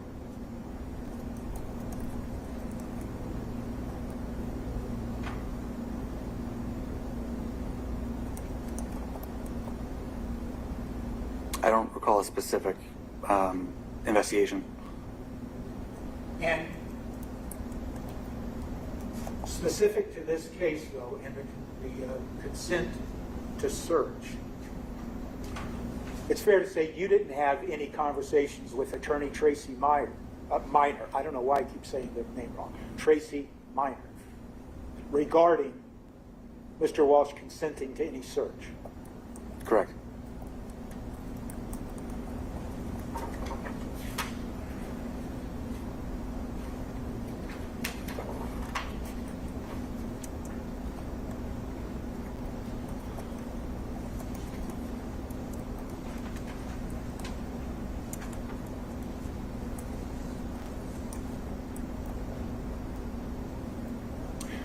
When you were talking and Trooper DeChico was talking and asking Mr. Walsh questions on January 5th, we all agree that the only subject matter that was referenced specifically was, quote, communications, correct? Yes. And when you use that word communication, you are in fact, is it fair to say you're talking about things like text messages? Yes. And maybe voicemails? Yes. Maybe emails? Yes. And you're really, when you use that word, communication, you're just using it in its common parlance, correct? Communication. Discussions between one person and another person are persons, correct? I'd say that just the sharing of information is communication. Okay. Between two people? People. Okay.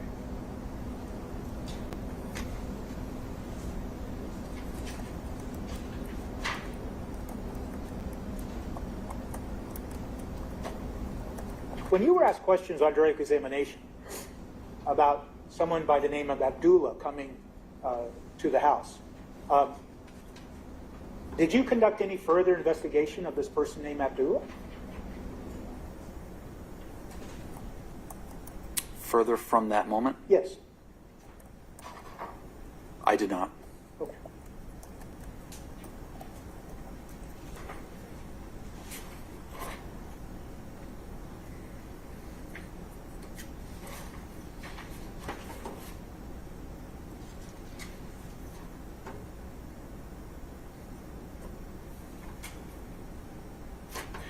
Is it fair to say, Sergeant Schmidt, that in the January 5th interview that you participated in of Mr. Walsh, that the phrase, quote, marital privilege was never used?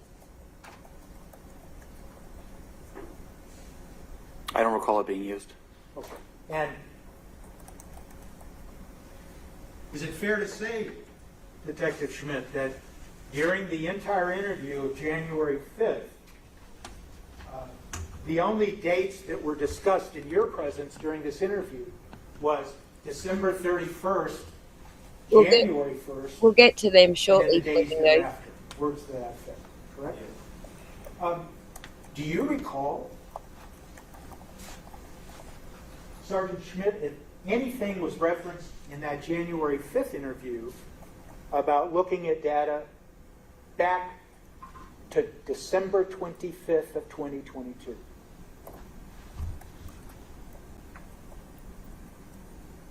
I don't recall that. in the interview.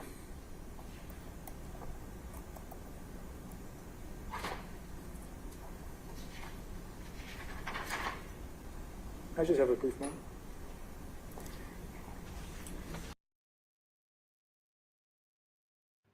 We will get to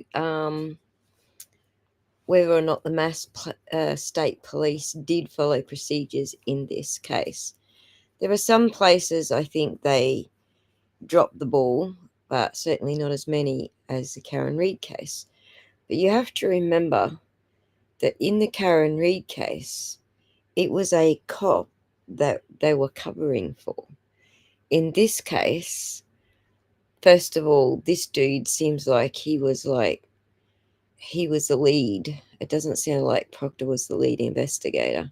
It sounds like this dude sort of, started out with the project because he's from Cohasset, and then Norfolk came into it. Norfolk SPDU came into it afterwards for the investigating side of it.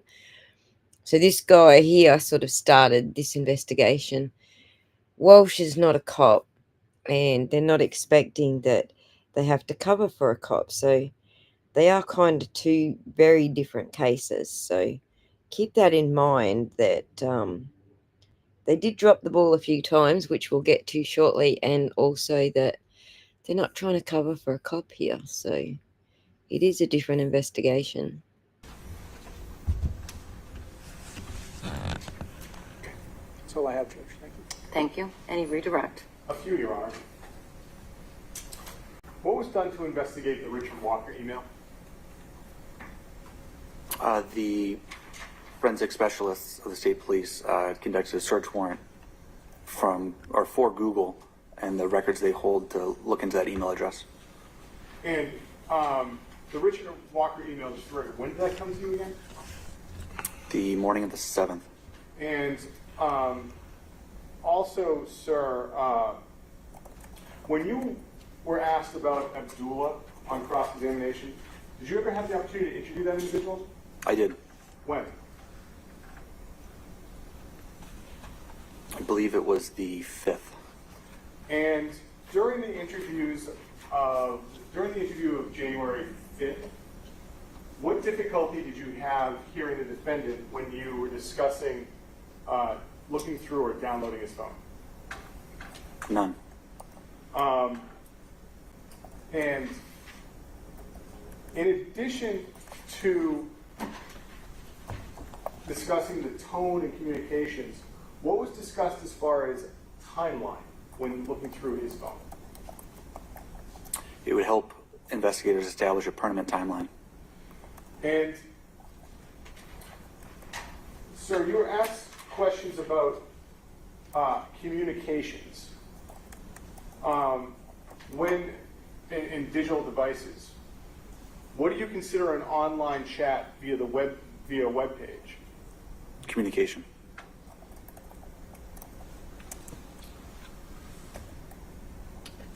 What did the defendant tell you as far as... May I have a moment, Your Honor?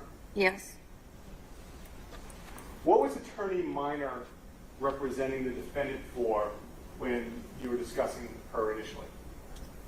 Federal investigation.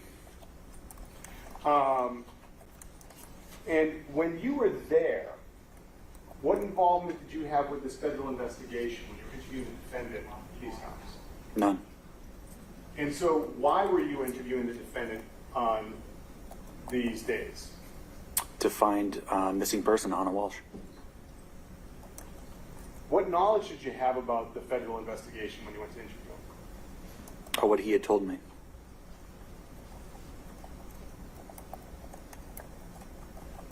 One more moment, Your Honor. Yes. Thank you, Your Honor.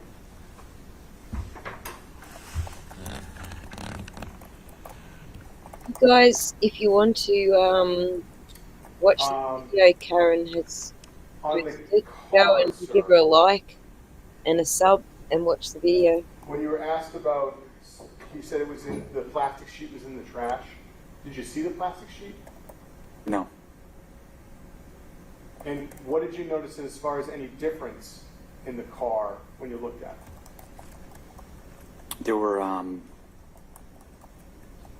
like vacuum, what I would assume were vacuum marks, like if you have the different swipes on the carpet. Nothing further, Your Honor. Any recross? Brief.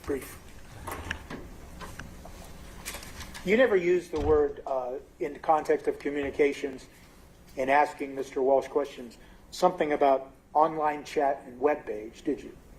During the interview? Yes. No. What do you mean by that? I don't understand the question.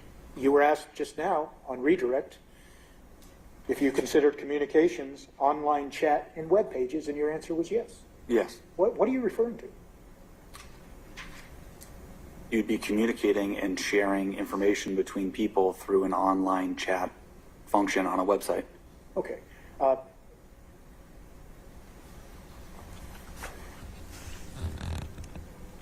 In all the discussions you had with Mr. Walsh based on, grounded in January 4th, January 5th, and even on January 7th, there was no discussion about online chats using a particular web page, was there? Not a particular web page, but the JetBlue specifically. And you went to JetBlue. Did you go to JetBlue and talk to them about information relative to Anna Walsh? I did not. Do you know who did? Initially, patrol units had requested the state police assigned to Logan Airport to coordinate with JetBlue to see if there were any travel records. Okay.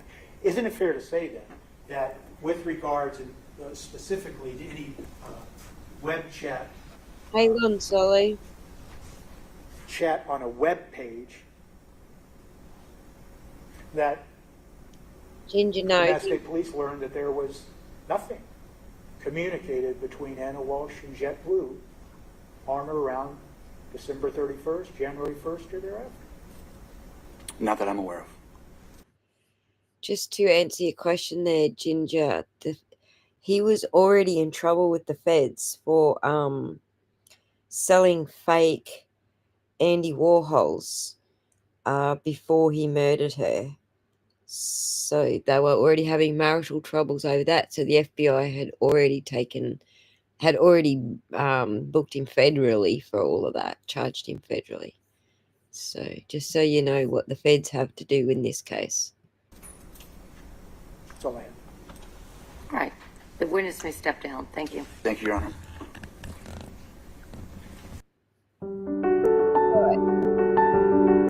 Stop.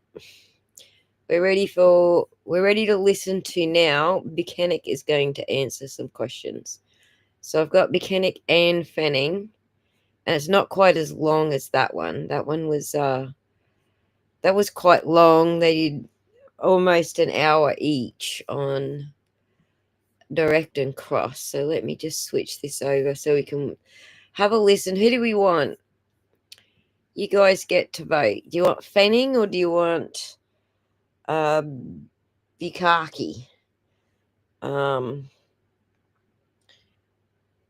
Your vote, whichever one you want, is what we go with. And they both testify very differently in this case. I think the best contrast, to be honest, is definitely Bukaki. But we'll see who you want. Lawyer went defensive when he crossed his arms. He didn't get the answer he wanted. Yes. Bukaki. All right. Yuri. All right. Let's do Yuri then. We shall do Bukaki. Mr. Bukaki.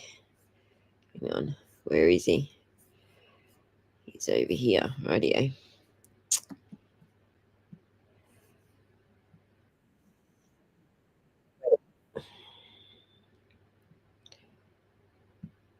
So I think it's oh come on, stop fucking with it. It's about half an hour each, I think, on this one.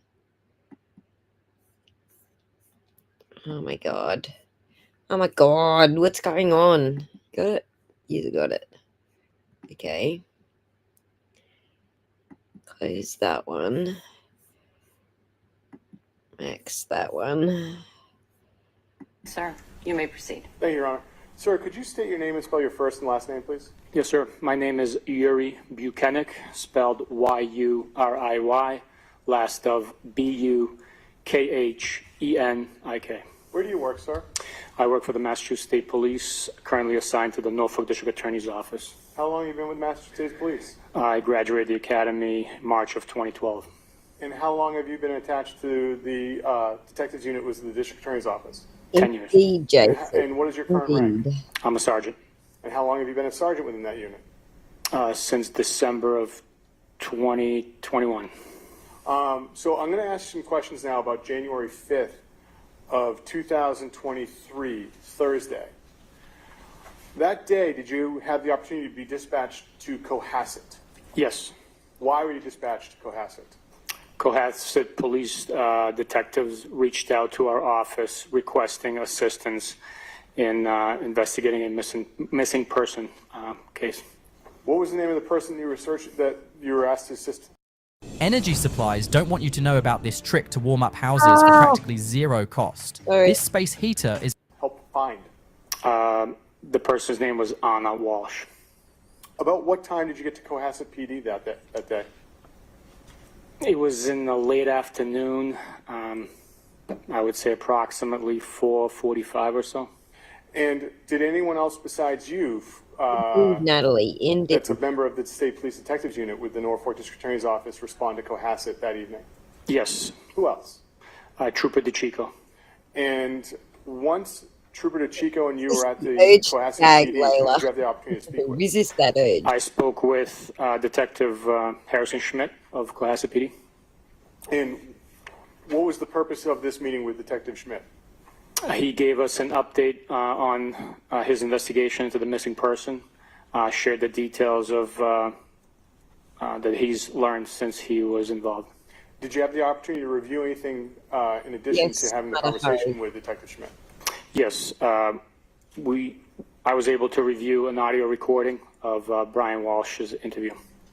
And after having this meeting and reviewing the recording, what did you have the opportunity to do next in your investigation?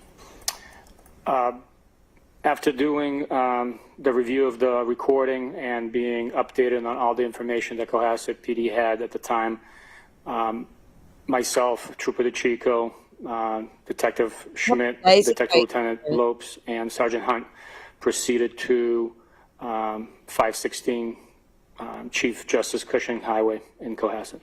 About what time did all of you arrive at that address? I believe it was like 6:30 p.m. And when you arrived, was anyone leaving? Yes, there was a female party leaving as we came up to the door. And do you understand what her relationship was to the family? I do know, yes. What is it?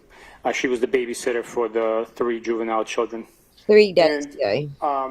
After seeing this woman leave the residence, did you discover who else was in the residence at this time? Yes. Who? Within the residence, we were able to meet with Brian Walshe, his mother, Diana Walshe, and there was 3 juvenile children inside as well. Now, in that evening, did you have the opportunity to conduct an interview with anyone at the Walshe residence? Yes, I did. Who did you initially get the chance to speak with? Initially, I spoke with Diana Walshe. And Diana Walshe is Mr. Brian Walshe's mother, correct? That's correct. All right. Where was your conversation with Diana Walshe? My conversation was in the living room area where the couches were situated. There's also a fireplace there. It is right off the kitchen area, separating the dining room area by a staircase set and a wall, I believe. And was there anyone with you to help conduct this interview? Yes, Detective Lieutenant Lopes of Cohasset PD was present with me. Where were the other officers at this point in time that arrived with you?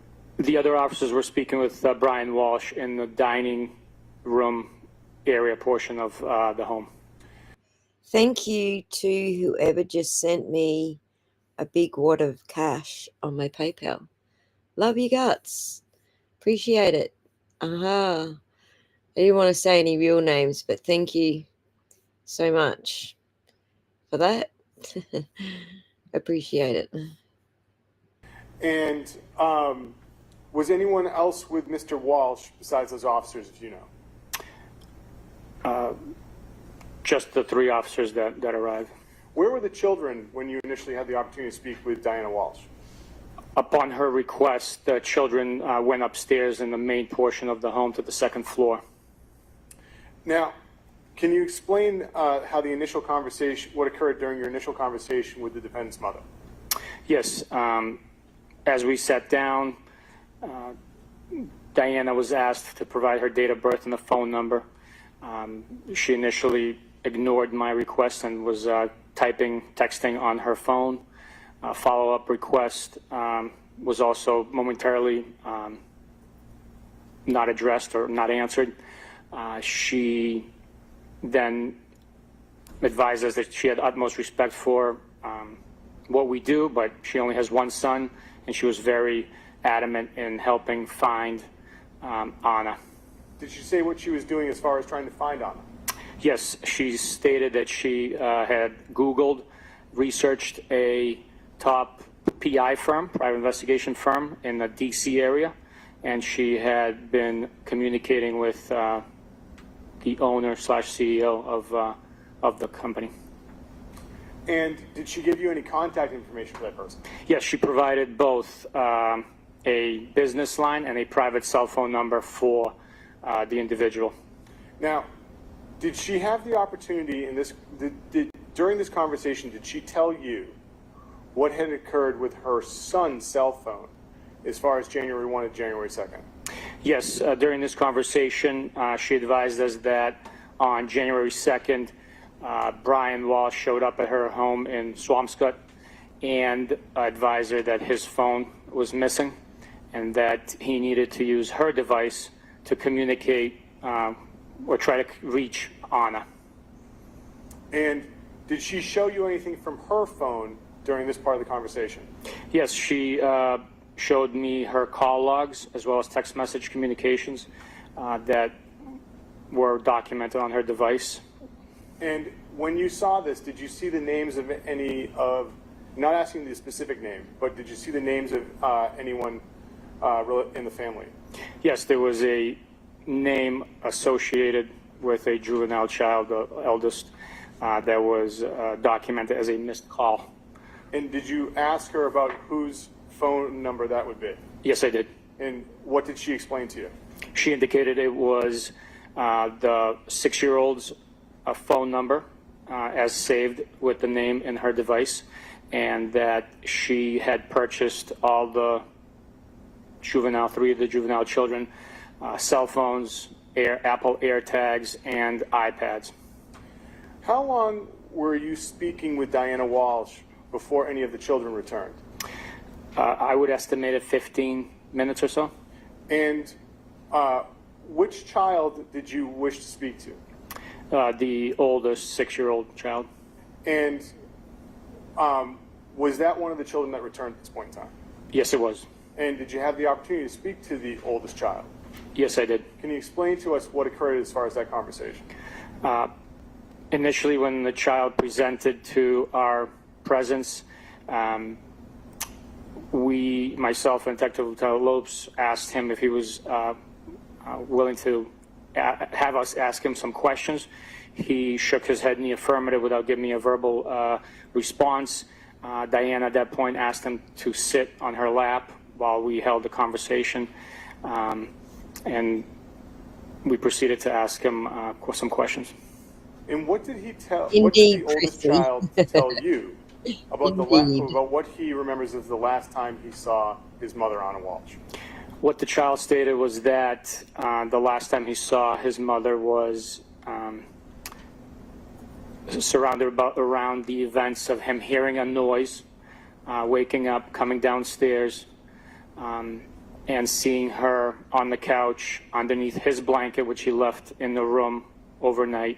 She was dressed in a set of pink pajamas with red hearts. And as he was walking by the kitchen island, he saw his iPad. He picked up the iPad, recognized that it was malfunctioning or broken, not working properly, and he requested that his mom, Anna, fix the iPad for him. Once she fixed the iPad, he indicated that Anna went upstairs and changed into her real clothes, returning back downstairs, holding a brown duffel bag, approximately 2 feet in length, and a purse, which he gestured to her wearing on her shoulder. He then stated that her taxi was here. He told her, "I love you." She responded, "I love you more." And she walked out the door to her ride. When asked if he saw the vehicle, saw the headlights for the vehicle, or saw her get into the vehicle, he stated he did not. Those are strictly his speculations. Obviously, he didn't use the word speculation, but. And how did the conversation end with the oldest child? I had a question for him asking, does he know where his mom, before I was able to finish that question, Diana became animated with her arms since he was sitting on her lap, flailing her arms in the air. I stopped abruptly, being interrupted by her gesture. She finished the question for me, stating cell phone. The child never answered my intended question, which was if he knew where his mom was, nor the question that Diana finished. He strictly said that mom wanted him to move to DC to be with her. He abruptly got up off of Diana's lap and ran into a different portion of the home. And did you have any further conversation with the oldest child? Yes, I did. And what was that, sir? At one point, a little bit later on, he returned. This is the aircraft carrier shelter you seized, previously owned by a small faction of about 800 again. To the area where myself and Detective Lopes was standing. He opened the door slightly, just wide enough to the basement that he could fit through. He took a step onto the first step going down into the basement, looked back at me, extended his arm, and I told him that he shouldn't go into the basement on his own, realizing there were child locks on the door. Then Diana also opened the door all the way and grabbed his hand and told him not to go down there. Did any of the children ever give you anything that night? It's no jury, yeah, Natalie. The eldest 6-year-old boy gave me a little art piece that he rendered.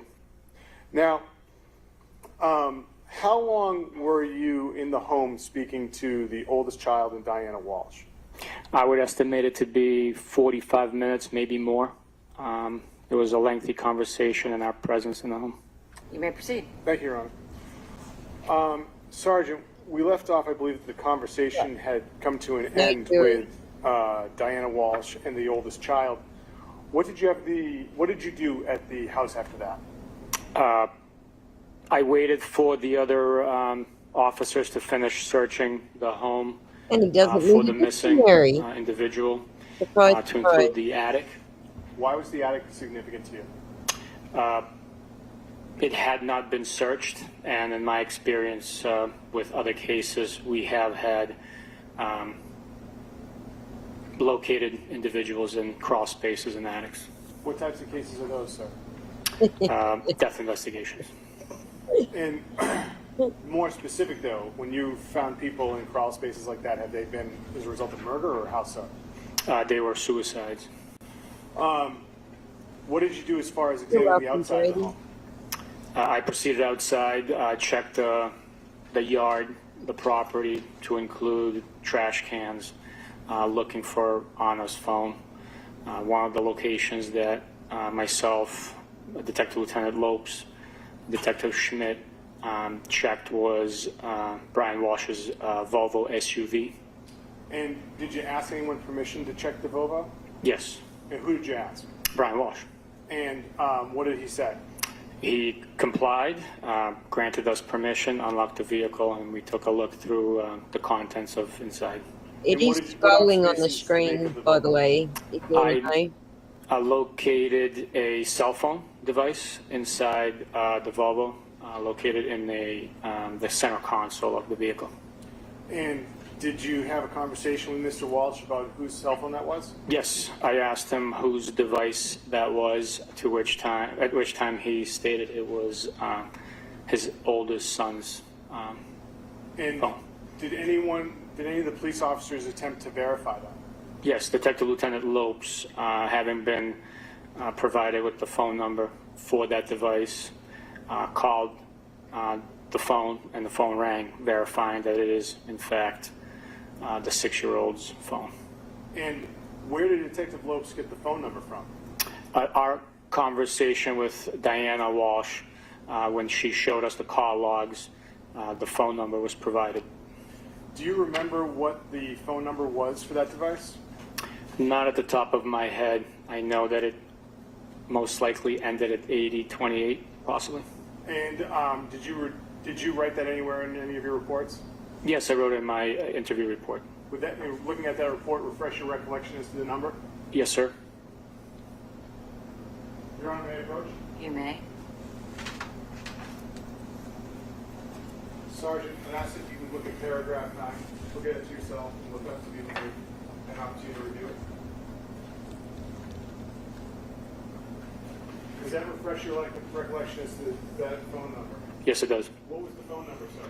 617 895, I believe. Oh, should I come back? Yes, please. All right, Sergeant. Take one more look. You know where it is. All right, now you want to give it a shot. Yes, 617 895 8028. So, that phone, was it seized that night? It was not, no. Was it left in the, where was it left then? In the vehicle. Now, this is Thursday, January 5th. Is that correct? That is correct. Now, QuickBooks gives me the superpower to automate my invoices, track expenses. I'd like to, that night, besides looking in the Volvo, did you find anything else as far as cell phones that night? No, I did not, no. Okay. Now, I'd like to ask you now some questions about January 6th, Friday. Yes, sir. Did you have the opportunity to contact anyone who was representing Mr. Brian Walsh? Yes, I did. Who was that you were contacting? I contacted attorney Tracy Minor. And how did you, why were you contacting Tracy Minor? I wanted to communicate with her and get consent for the devices that belong to Brian Walsh and his juvenile children that were being utilized. And what was your understanding of Tracy Minor's relationship to Mr. Walsh? My understanding was that Tracy Minor was representing Brian Walsh on a criminal matter out of federal court in Boston. And when did you start communicating with Attorney Minor? I began communicating with her in the afternoon hours of January 6th. It was during the 3 o'clock hour, I believe. And how were you communicating with her? Via cell phone call communications. Do you know roughly how many phone calls you had with Attorney Minor? I had numerous communications. To the best of my estimate, probably three phone calls. And so, what did you ask Attorney Minor in the first conversation, if you remember? In the first conversation, I identified myself and asked her to provide consent for Brian Walsh's phones. At that point, I had knowledge of at least 2 devices, the one that was missing, that was located on the second, and then the 6-year-old cell phone. Okay, so to be clear, you say the one that was missing that was located in the second, who did you believe that cell phone belonged to? Brian Walsh. And the second device, what was that device that you were concerned about? That was a device that contacted Diana with a missed call on the call log, and it was also now present inside Brian Walsh's vehicle in the SUV. What did you say to Attorney Minor that you wished to do to these devices? I stated that we wish to do a full system extraction, phone dump, more commonly used as a phone, known as a phone dump, of those devices for digital evidence data. And what reservations did Attorney Minor express to you in the first conversation? She stated she needed to talk to her client, and she would call me back. And did you explain anything else you were looking for at this point in time? No, I did not. So how long did it take for Attorney Minor to contact you back? It was somewhere between 5-10 minutes, maybe a little more, maybe 15 minutes, but I did receive a call from her within a short period of time. And what happened in this next phone call? She stated that it would be fine to, they would consent to the extractions. They just wanted it documented, and she requested a documentation to be generated. And was there any limitations on the Yes. on the digital? Was there any limitations on what you were allowed to look at? Yes, it was communicated verbally in our agreement that we were not to look at attorney-client communications prior to December 25th, 2022. What? No needs. Yeah, apparently his story, and I guess the kid's story, is that she woke up in the morning, she fixed his iPad. There was a button on his iPad that was weird, and she fixed his iPad and she left to go to New York. That was his story. I don't know if he's coached the kids or not to say that, but that is the story. It just sounds weird how the kids behaved and how his mother's trying to stop them from saying stuff. So I don't know how much he coached the kids. It sounds like he did. So. And no communications between Anna and Brian Walsh prior to that date as well. Besides those two issues, was there anything else that you were not allowed to look at when you spoke to Attorney Minor? No. Did you tell Attorney, and so during this conversation, was there mention of any other devices you wish to look at? Yes, after we made the agreement for the two cell phones mentioned, I also requested that the iPad, which we knew was manipulated by Anna prior to her leaving the home, would also be included within the devices that were consented to. Did you explain why you wanted to look at that iPad? I did not know. Why did you want to look at that iPad? Well, if Anna manipulated the device and fixed it during the time frame that we were advised, there would be a digital footprint on the device documented that.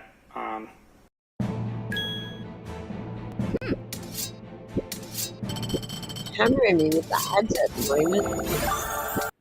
Manipulation. And to be specific, what iPad are you referring to that Anna manipulated?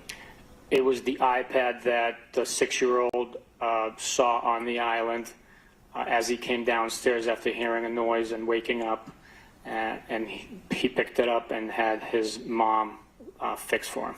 Why was that footprint significant to you in your investigation into the disappearance of Anna Walsh? It would have really narrowed down the timeline of when Anna left the home. It was a short body parts. A short period of time after the device was manipulated that we were told Anna got dressed and left the home.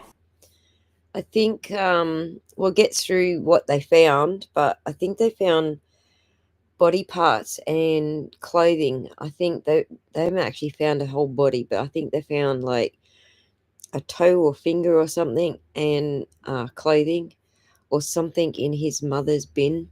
But we'll get to that. It's coming up. So, had you had any access to that iPad before this conversation? No. And so when you were speaking to the oldest child, he never showed it to you or anything like that? No, he did not. Okay. Now, besides the two areas that you had agreed upon with Attorney Minor, which was attorney-client contact and anything before December 25th with the defendant and his wife. She asked for what? A documentation of the agreement that we verbally discussed and agreed upon.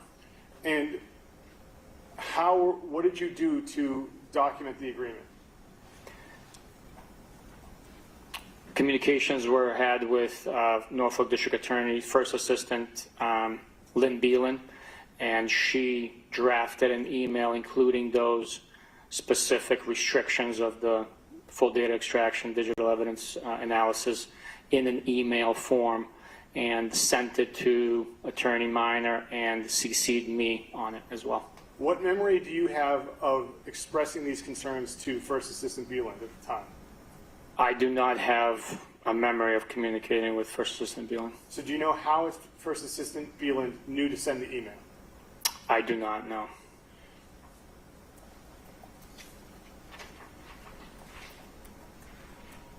Your Honor, may I approach? You may. Sergeant, do you recognize that document I've just handed you?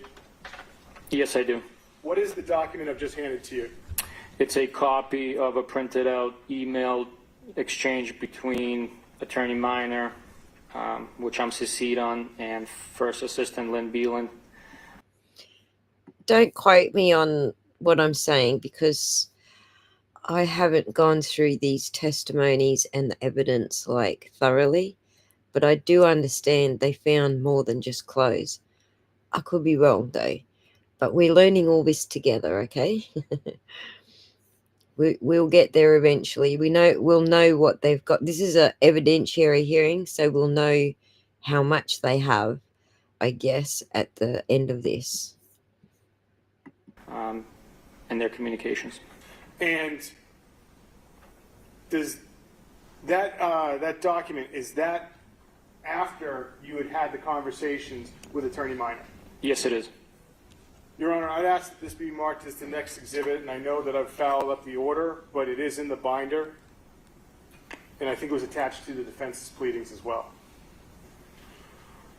All right. Thank you, Your Honor. And what number do you think it is? So on my listing, I have it as Exhibit 13. Exhibit 13. You know what he's talking about, Attorney Tipton? Yes. And do you have any objection to that? I do not. All right. I feel a little bit better right now that he knows what I'm talking about, which is great. So, Sergeant, if I may ask, could you read the first email into the record of that chain? Yes, that's what it was. Who is the sender? Thank you, Nikki. The sender is Lynn That's Beelan. exactly what it was. Who are the recipients? It is addressed to Tracy Minor, and I am CC'd on that email. What is the date and time of the email? The date is January 6th of 2023, and the time is 3:39 p.m. And can you read the body of the email? Before he does that, let me just say Nikki's on it here. It was actually skin or something on the saw blade, not body parts. That's what it was. So I stand corrected, but yeah, they're pretty sure she got chopped up. From memory, but... Yes, sir.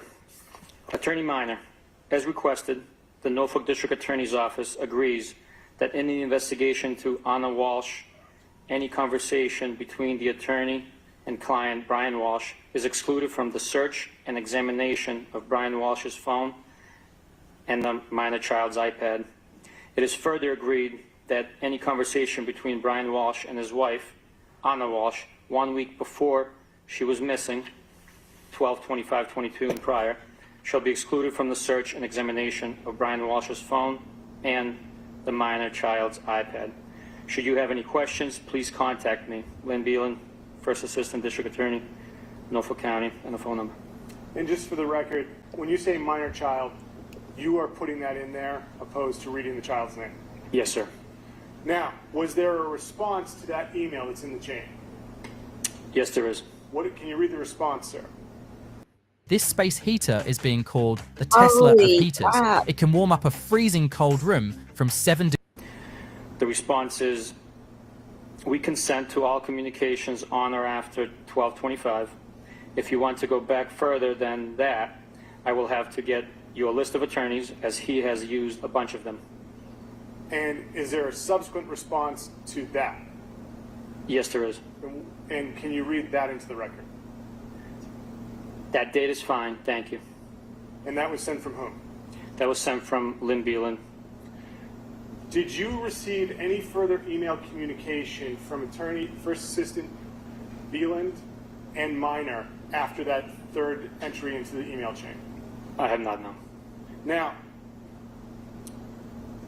once that was done, those emails had been exchanged, what did you do as far as trying to get the iPads? Or trying to get the devices? I didn't do anything about trying to get the devices. Why didn't you go get them? I was tasked with traveling out of state, and I was not going to be present. Where were you supposed to go as a result of traveling out of state? I was traveling to Washington, D.C. Why were you going to Washington, D.C.? The information we had at the time and the multiple reports of Anna coming from D.C., living in D.C., and having traveled back to D.C., based on my conversation with Diana Walshe, I traveled to D.C. to go find Anna. Did you meet up with anyone in law enforcement to help you in D.C.? Yes. Who?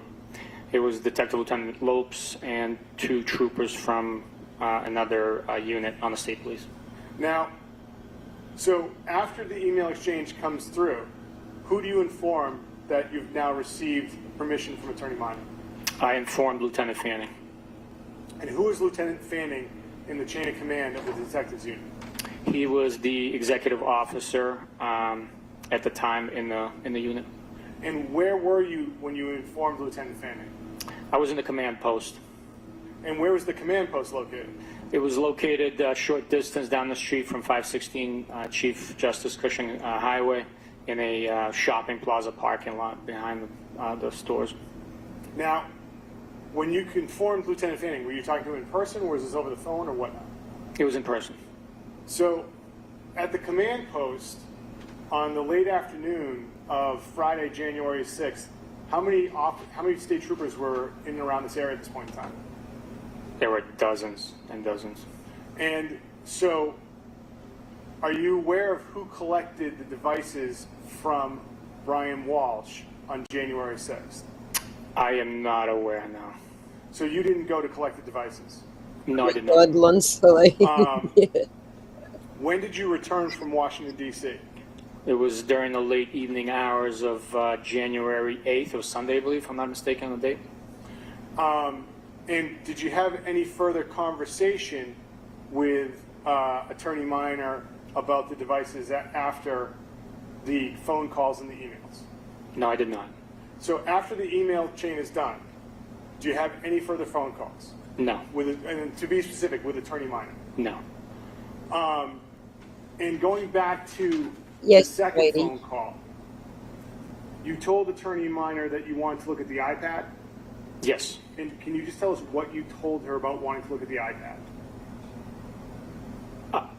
The conversation about the extractions, the full data extraction, was in reference to the 2 cell phones. We went into detail about that. Once she consented to those cell phones, I asked if we could also do the same with the iPad.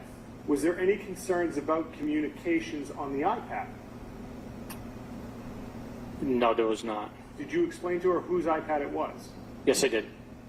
And when you explained to her, who did you tell was a user of the iPad? I told her that based on my understanding, it was the 6-year-old juvenile. And did you tell her did you tell her anything further about the use of the iPad and why you were looking at it? No, I did not. One moment, Your Honor. Yes. Thank you, Your Honor. Nothing further, Your Honor. Ross.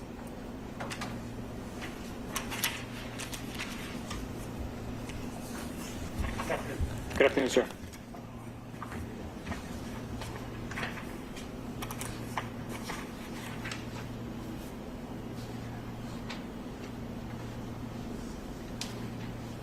On direct examination, you described your interaction with Diane Walsh.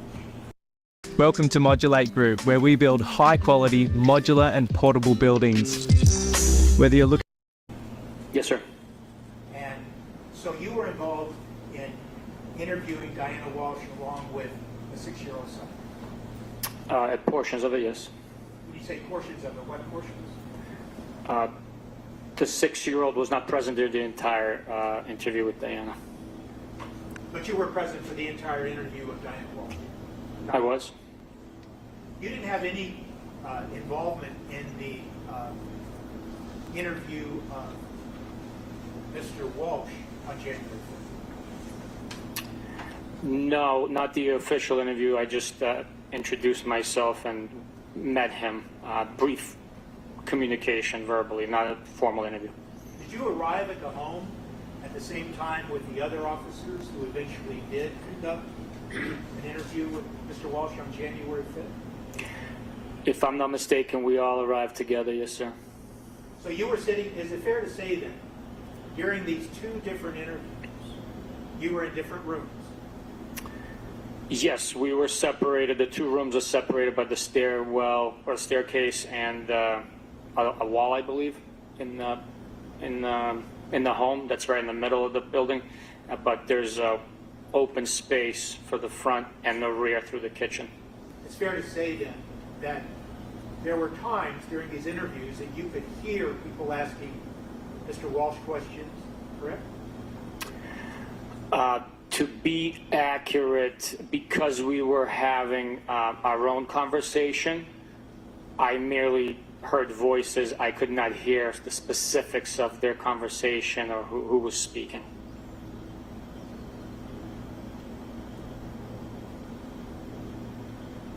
And it's entirely accurate, isn't it, to say that the entire time that you talked to Diane Walsh, that Mr. Walsh, Mr. Brian Walsh, he was never present for any of that, correct? With our conversation, sir?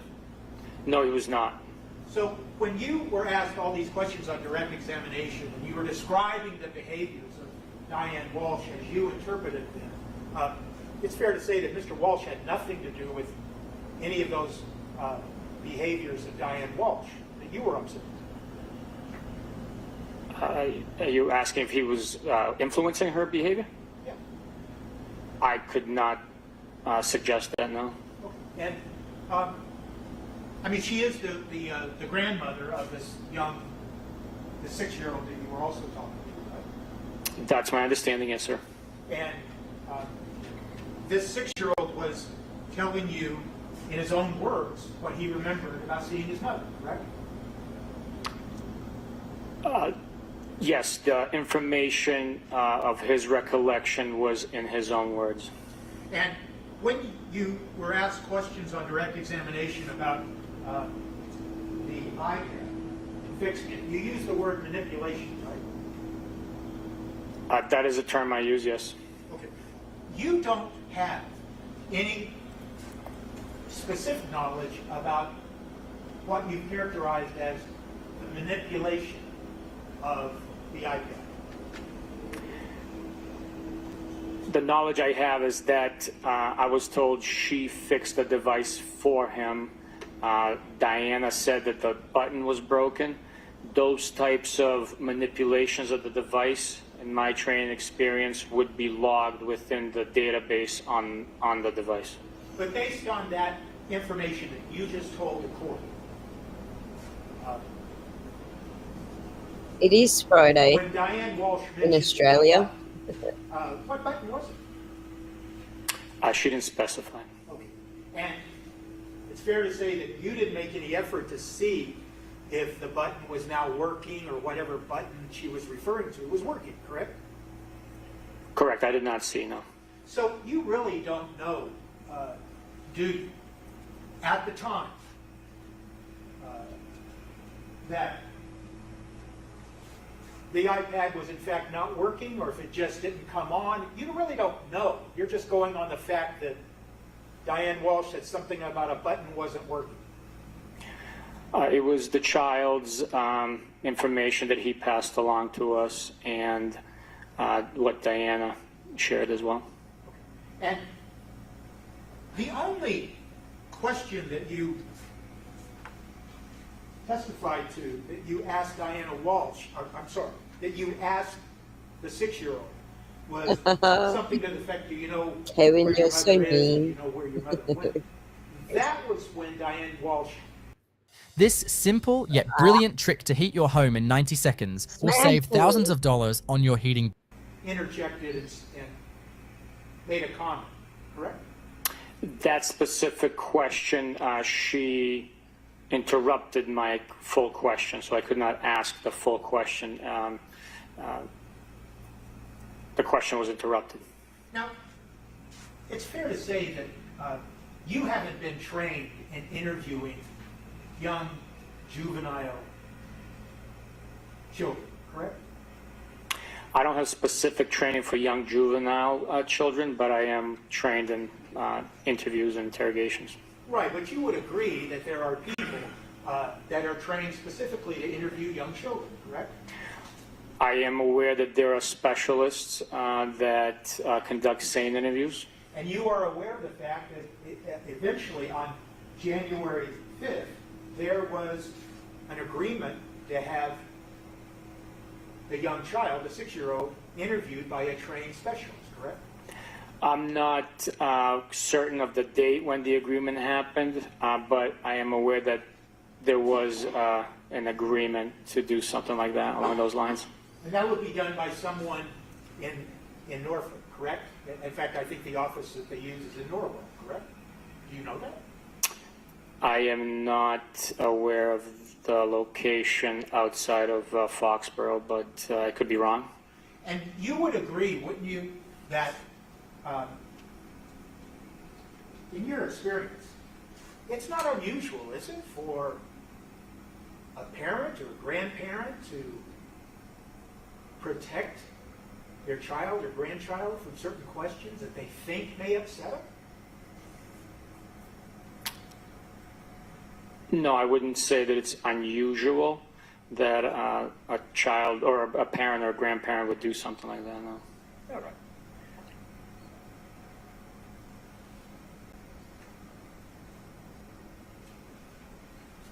If I understand your direct examination and some of your questions, and please correct me if I'm wrong, you did or you did not have any conversation with Assistant District Attorney Lynn Beal regarding any supposed agreement? I don't have a memory of talking to Lynn Beal on the phone about the agreement. And it's fair to say that you've been asked by the Commonwealth in this case to search your records, your emails, whatever, for any such evidence of communicating with Assistant District Attorney Lynn Beal regarding this agreement, correct? I have been asked, yes. And you conducted that search and you found nothing? Conversations over the phone. I don't have a conversation over the phone specifically in reference to the agreement. So but the email is produced. I'm CC'd on it. Right, but you don't know about the content of any conversation between Assistant District Attorney Lynn Beal and Attorney Tracy Minor regarding that agreement, do you? I do not know, no.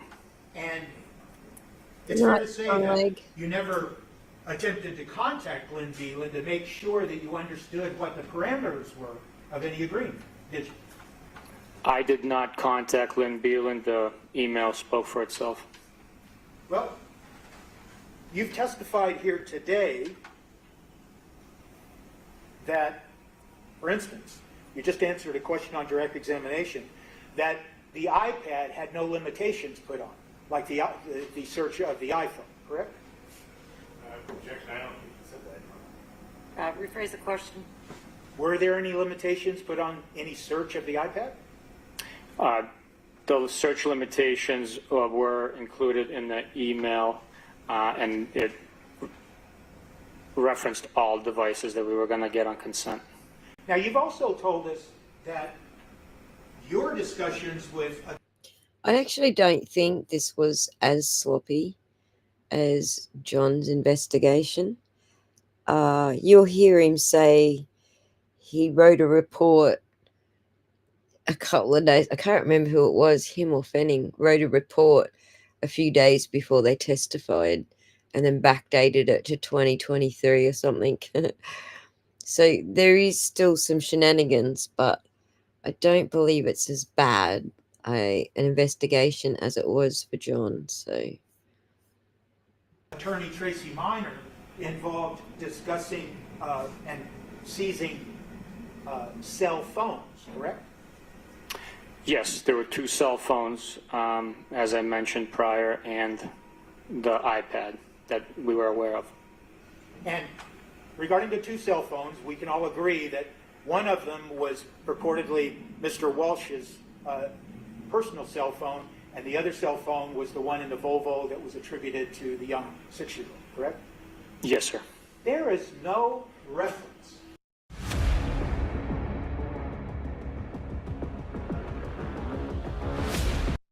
in the email that you've referred to today to a second cell phone, is there? I'd have to take a look at the email, but my understanding through our communications, myself and Tracy Minor, were for 2 cell phones and the 6-year-old's iPad. Well, I understand that's your memory. I'm asking you that with regards to the email that's been introduced into evidence, there's no reference to a second cell phone, is there?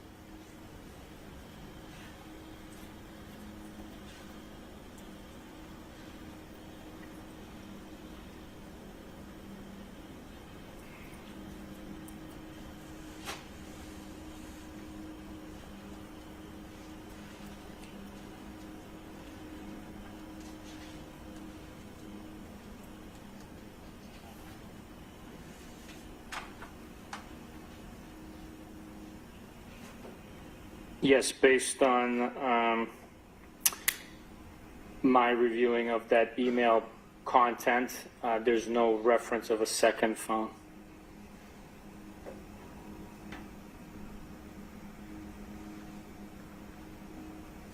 And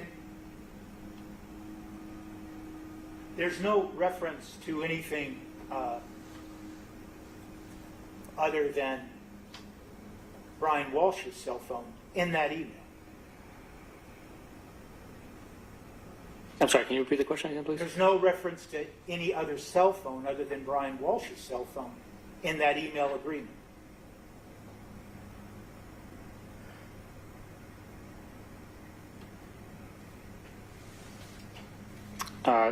It talks about the 6-year-old's iPad. Right, but there's no reference to a second cell phone or any other cell phone in that email agreement. That is correct. And in fact, there's certainly nothing about all of the minor children's cell phones. That's correct. There's reference in that email to one iPad, correct? Yes. And there's no reference to more than one iPad in that email, is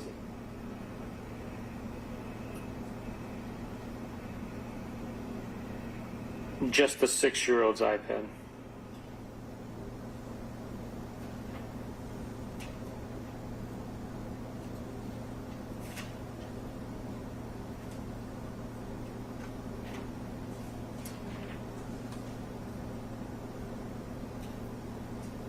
Sergeant, it's fair to say that you wrote a report where you were discussing this agreement? Yes, it is, yes. And did you review that report before you testified here today on direct examination? I did review it, yes. And it's fair to say that in that report, you make reference to an agreement that encompassed, quote, his cell phones in regard to Brian Walsh. And you use those cell phones plural, correct? in your report. I believe that's right, if you're not mistaken. Do you have that report with you? I don't have it here with me now. And if you need to refresh your memory, just tell us. But you also, in that report, make specific reference to the agreement encompassed his minor children's, plural, cell phones, correct? I'd have to take a look at the report, sir. No. That's right. May I approach you on? Yes. Yes, Iris, he did.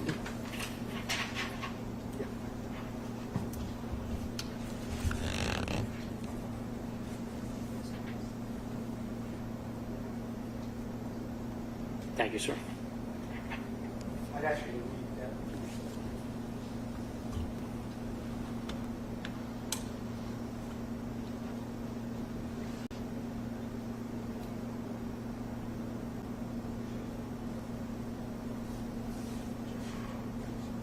No objection.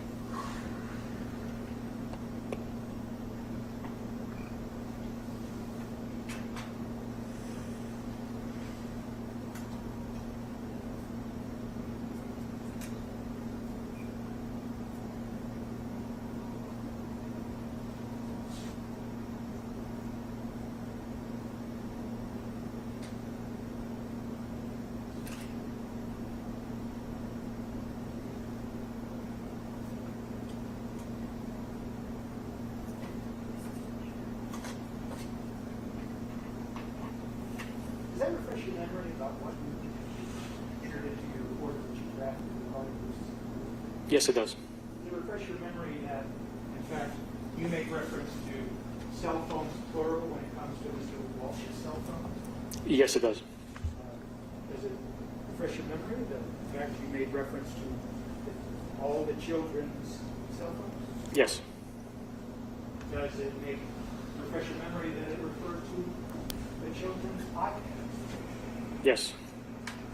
Is it also fair to say that at the end of that report, you make specific reference that, quote, the agreement is attached to this report? Yes, sir. And the agreement we're talking about is what's already been introduced in evidence, correct? That is correct, sir. It's fair to say that that agreement that was introduced in evidence does not refer to multiple cell phones, multiple iPads, correct? That is correct, sir. And in fact, you said on direct examination that you had some conversation with Fanning, and Fanning then arranged to pick up the devices, correct? That's correct. Are you aware of the fact that Fanning has written a report about what he went to pick up? I am not aware now. Did you talk to Fanning? What do you want to be when you grow up? With ease, expertise, and great value, know how to grow with UniSuper. About what he had gone to pick up and what, in fact, he did pick up? No, I never spoke to exactly what he picked up. So you don't know that when Fanning went to Mr. Walsh's house to pick up the devices pursuant to the agreement, he only knew to pick up one cell phone and one iPad, correct? Or you don't know? I don't know what he actually picked up. I communicated 2 cell phones and an iPad. And my question is, though, that you apparently don't know that based on the conversation he had with you at the command post, that he thought he was only supposed to pick up one cell phone and one iPad. You don't know that, do you? I never questioned Lieutenant Fanning on what he picked up. Okay. Yes, sir. Judge, at this time, I'd like to introduce this report. No objection, Your Honor. 22. You marked in a minute as Exhibit 22.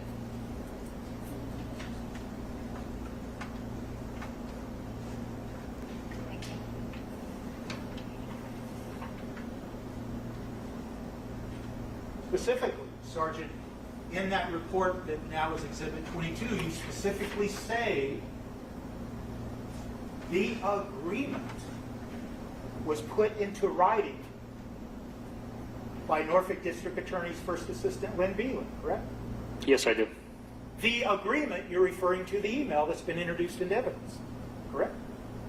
That is correct.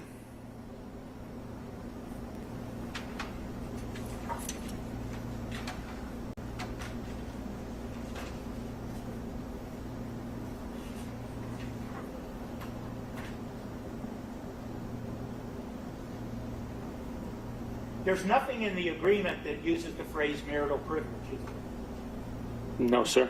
There's nothing in your conversations that you put in your report that was to document this agreement. There's no reference to marital privilege, is there?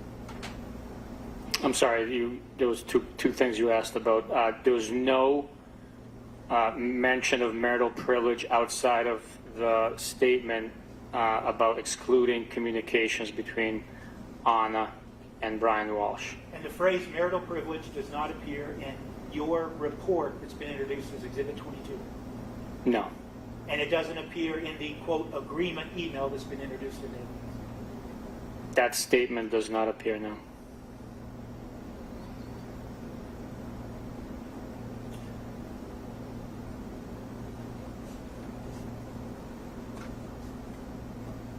And the only thing that is referenced, the only subject matter that's referenced in the email agreement is, quote, communications. That's the only subject matter that needed to be carved out of the full extraction. That wasn't my question. My question was the only subject matter that is referenced in the agreement is communications, isn't it? Yes, sir.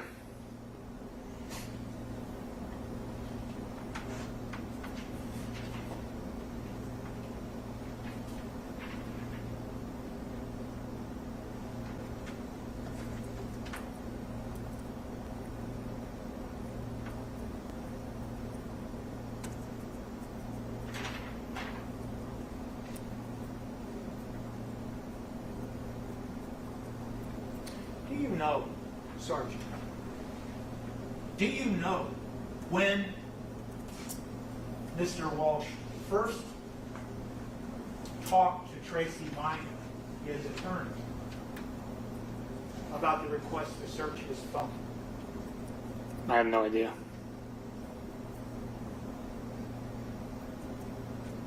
And do you know, Sergeant Lieutenant,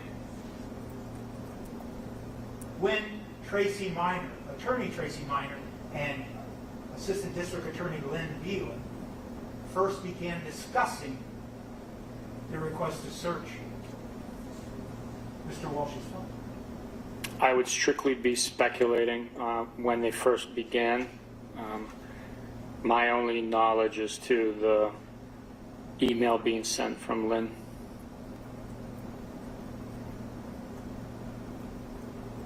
Have you talked to Assistant District Attorney, now retired, Lynn Beelan, regarding this agreement prior to this hearing?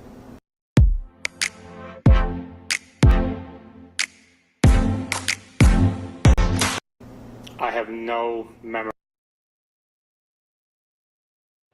Sorry about all the ads. Answer a few questions. Is this pre-trial hearing? It says evidentiary hearing on the bottom with Judge Diane Frenier. This is different person. Yes, it is a different person. Indeed.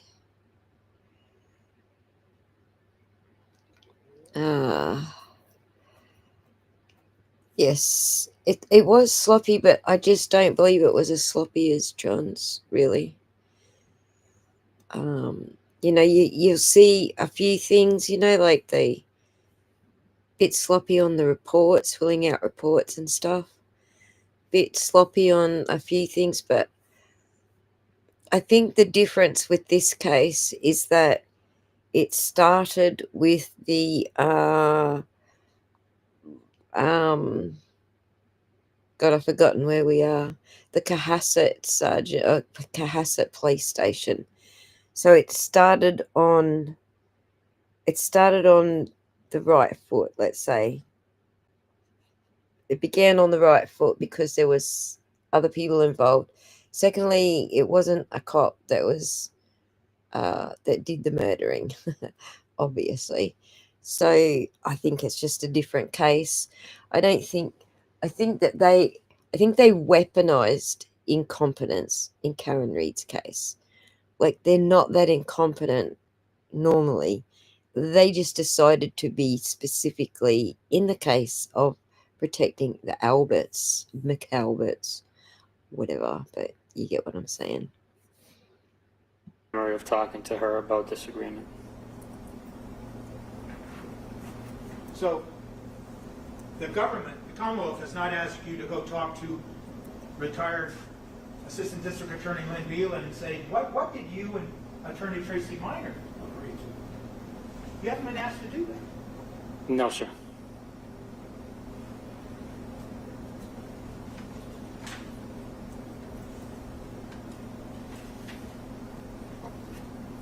Now, it's fair to say that there are consent to search forms used routinely by the Mass State Police, correct? Yes, sir. And those consent to search forms, yes, but it's the different person altogether, right? Entered on the form that includes the person giving consent and the officer taking the consent, correct? Yes, it is. And they also include an area where you describe what is going to be searched, correct? There's detailed explanation on the forms, yes.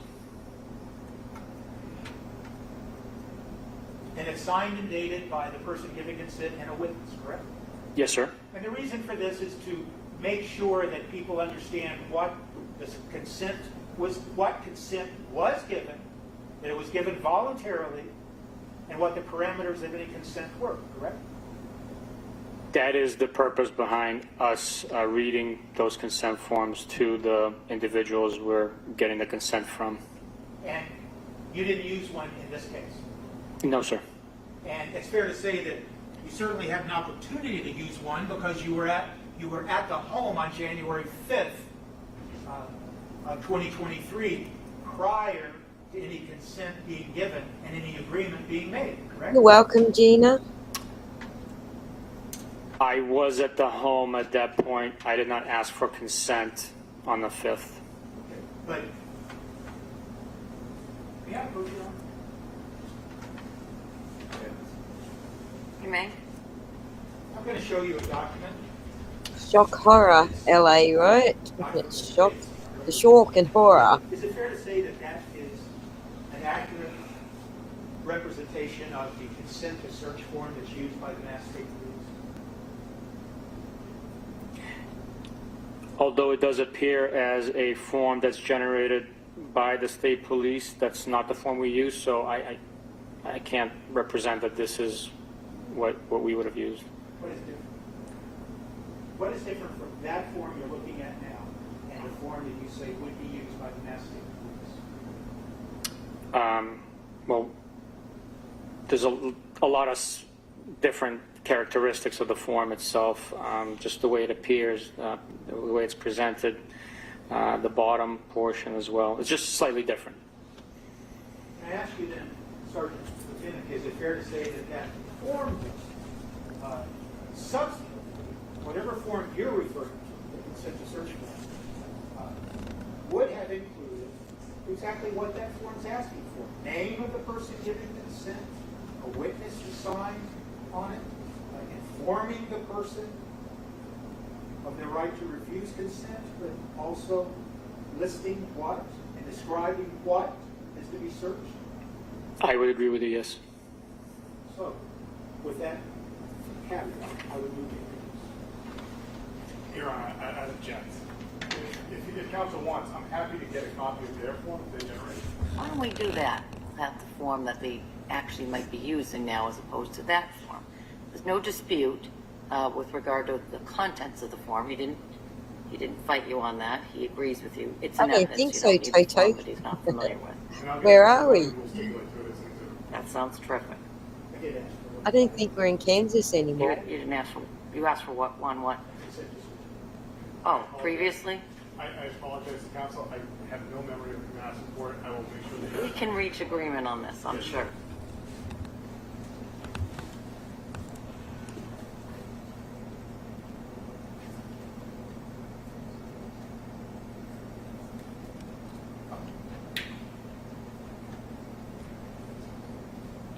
with regards to the agreement, there's nothing in the agreement email that has been produced as an exhibit that references anything about search histories, correct? QuickBooks gives me the superpower to automate my invoices, track expenses, and No, that specific term is not in the email. And there's nothing in the email about location data, correct? That's correct. And once again, the only subject matter that's referenced in that email agreement is, quote, communication, correct? Yes, as what to be excluded, yes.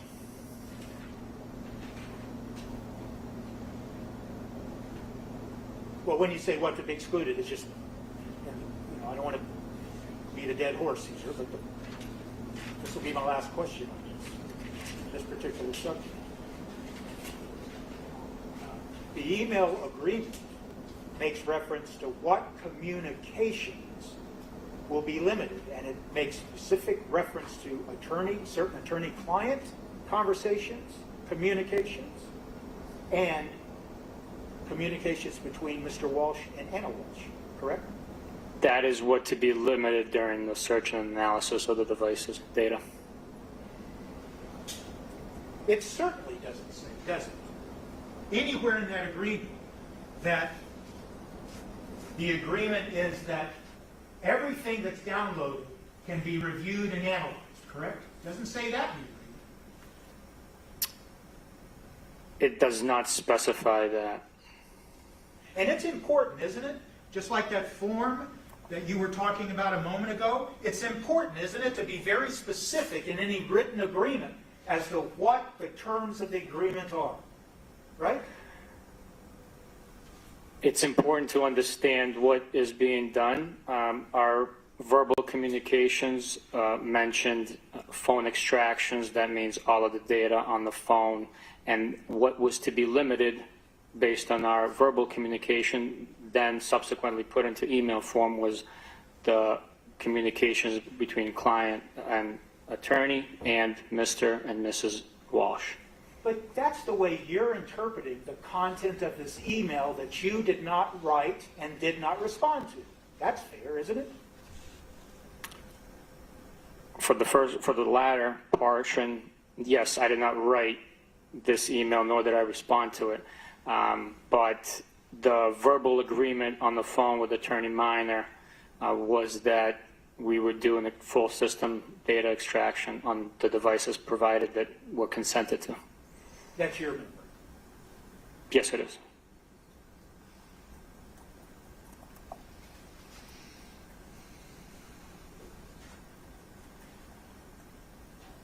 And your memory is that the agreement also included all of Mr. Walsh's cell phones, all of the children's cell phones, and all of the children's iPads. No, my memory was that the devices I knew about was Mr. Walsh's cell phone that was missing, the children's cell phone that was in Mr. Walsh's vehicle, and the iPad referenced to by the 6-year-old, which was fixed by Anna. That's why the communication with Tracy Minor was about 2 cell phones with the iPad thrown in on top of those 2 devices. Sergeant Buchanan, just on that particular answer and question. The second sentence in your report that you wrote that stated January 6, 2023, you wrote specifically, during numerous phone conversations, we established a verbal agreement for the digital evidence extraction of devices belonging to and being used by Brian Walsh and his juvenile children to include Thomas Walsh, 6-year-old, Thomas Walsh's 6-year-old. Those include his cell phones and his minor children's cell phones and tablets. Correct? If that's verbatim from my report, that is what's written. So my question that I asked you just a moment ago was your memory of the agreement was it involved all of those devices, not just the two that we're talking about.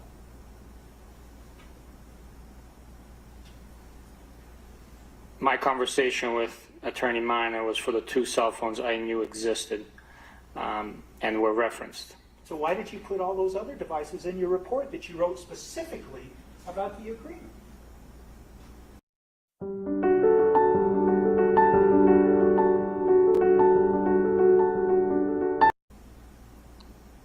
I don't understand. Why did you refer to all of those devices in the one single report that you wrote and refer to it as the agreement?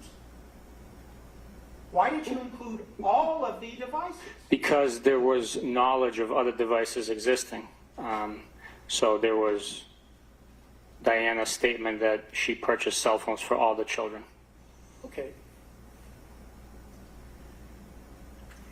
And iPads and AirTags, etc. So there were other electronic devices that could have come into play. You would agree, wouldn't you, Sergeant Papinick, that there is some real ambiguity between what you stated as the content of the agreement in your report and that email that has been introduced into evidence?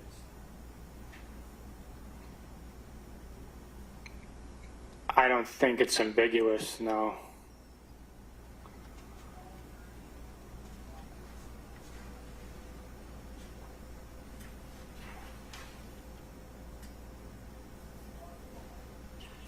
Were you present at the home, Mr. Walsh's home, on January 6th of 2023?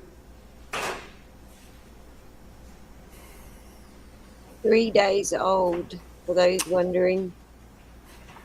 I don't remember.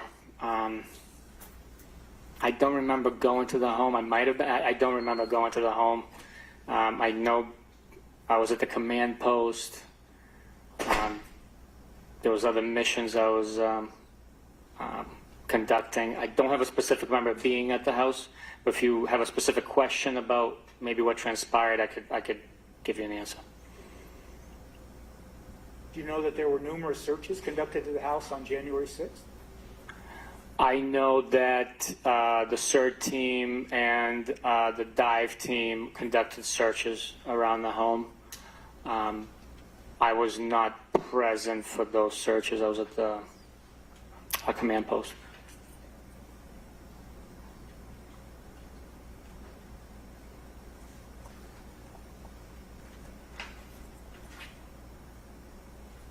And you weren't there because you were in D.C. on January 7th. That's correct. Early morning, January 7th, I left for D.C. Just so I'm following along, the date that you were using was 1/6.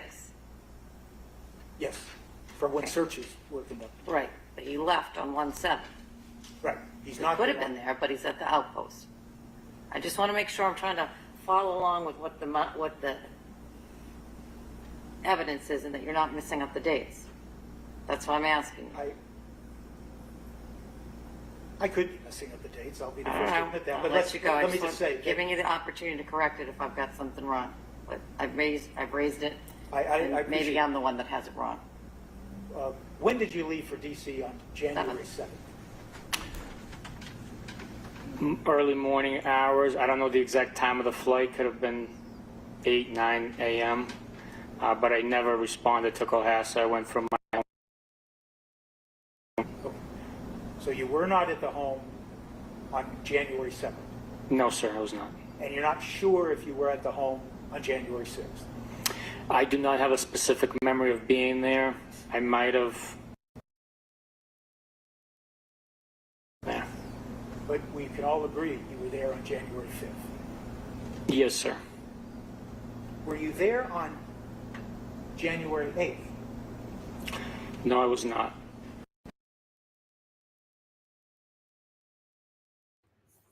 This video is messing up on us. Come on. Stay happy. And did you negotiate, as you call it, the agreement Did you negotiate the dates that are involved?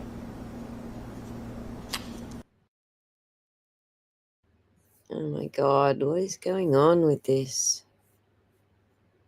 The person wants us to exclude would be excluded. Brian Walsh was eager to help us find Anna. The same sentiment was felt by me from Tracy Minor. She was trying to help while conducting her responsibilities as a defense attorney. So that was my understanding based on our conversation. But was it your understanding that regardless of the communications that are referenced in there, attorney-client communications and communications between Mr. Walsh and Anna Walsh, that in fact there was a temporal limit placed on any search of the devices? Can you rephrase that question, please? The temporal limit, I just want to make sure I understand correctly. That in fact there was a date of 12/25/2022 that the search parameter would begin, and there was an ending date of January 6, 2023 of the search parameter when the search would end.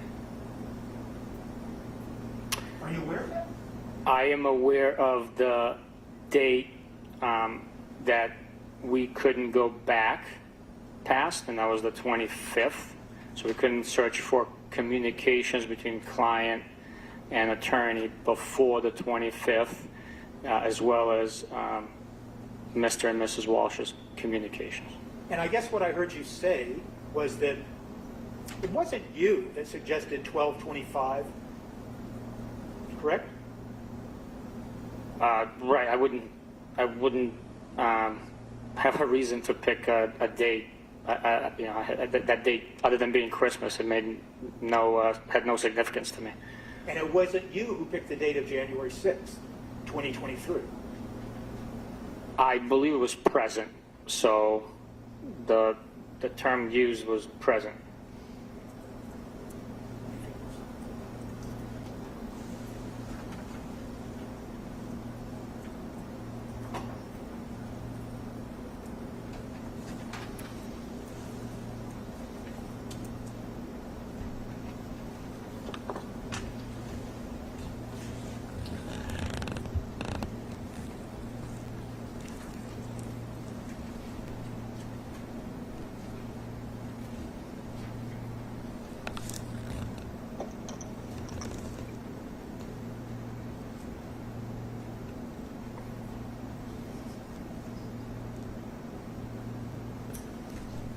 On direct examination, you used the word documentation in the context of what Attorney Tracy Minor asked for. You remember that? Yes. And was it documentation regarding what the agreement was? She just wanted to put in writing, so we needed to document what the specifics were. And was it also documentation about what, in fact, searches were conducted and how they were conducted? No, we didn't discuss the details of the searches. She just wanted specific things excluded from the analysis and the searching of the data from those devices. And that is what was documented by First Assistant Lynn Beelan. And she agreed to it.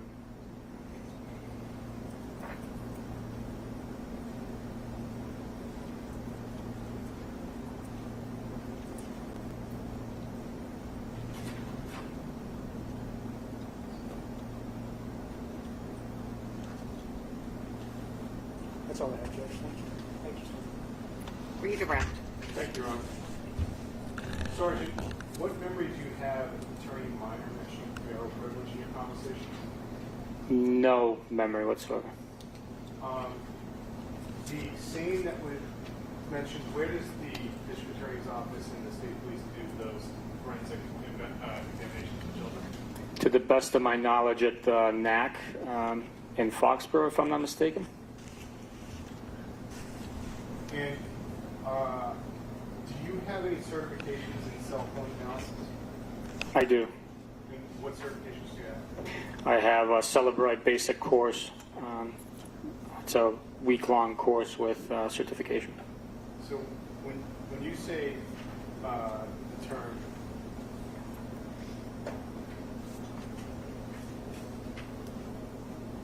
digital evidence extraction, what significance does that have as far as celebrating your understanding?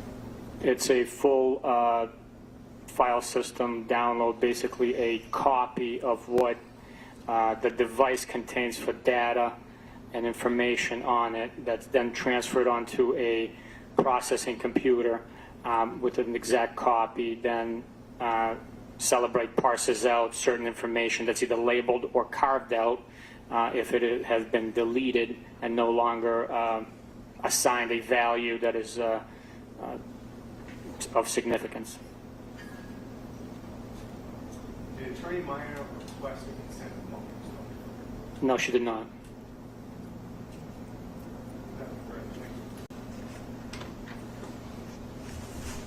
Recross. The witness may step down. Thank you, Honor.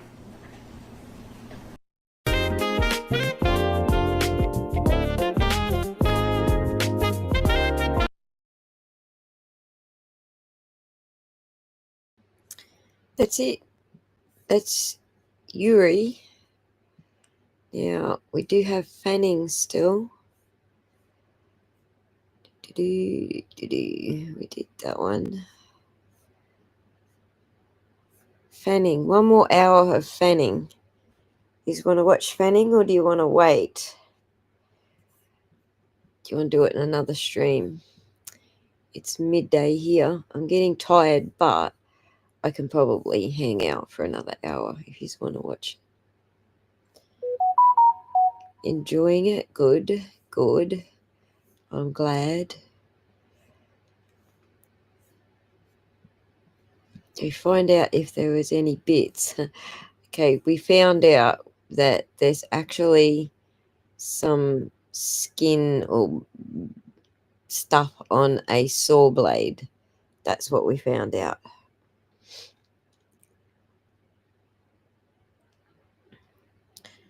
All right, so shall we kick off with Fanning next? We'll do Fanning. Congratulations to everyone who just got a membership from, I think it was Michelle. Bam, it was Michelle. Karen, Iris, Carleen, El Dente, and Spicy Sour. You all got a membership. All right, let's move on to...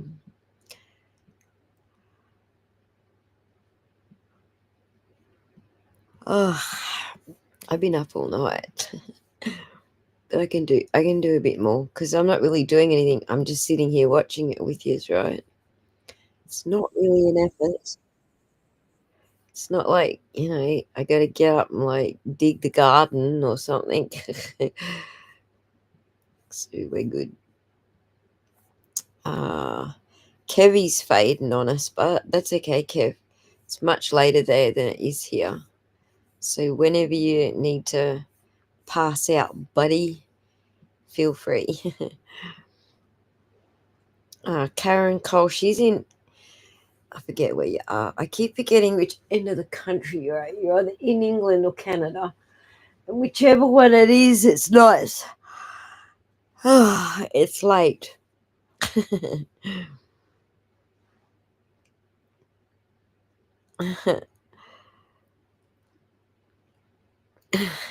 All right. Let's do Fanning before and then I'll stop. I'm sure there's going to be more on who's up next. I'm in full screen. Oh yeah, we're all ready to go.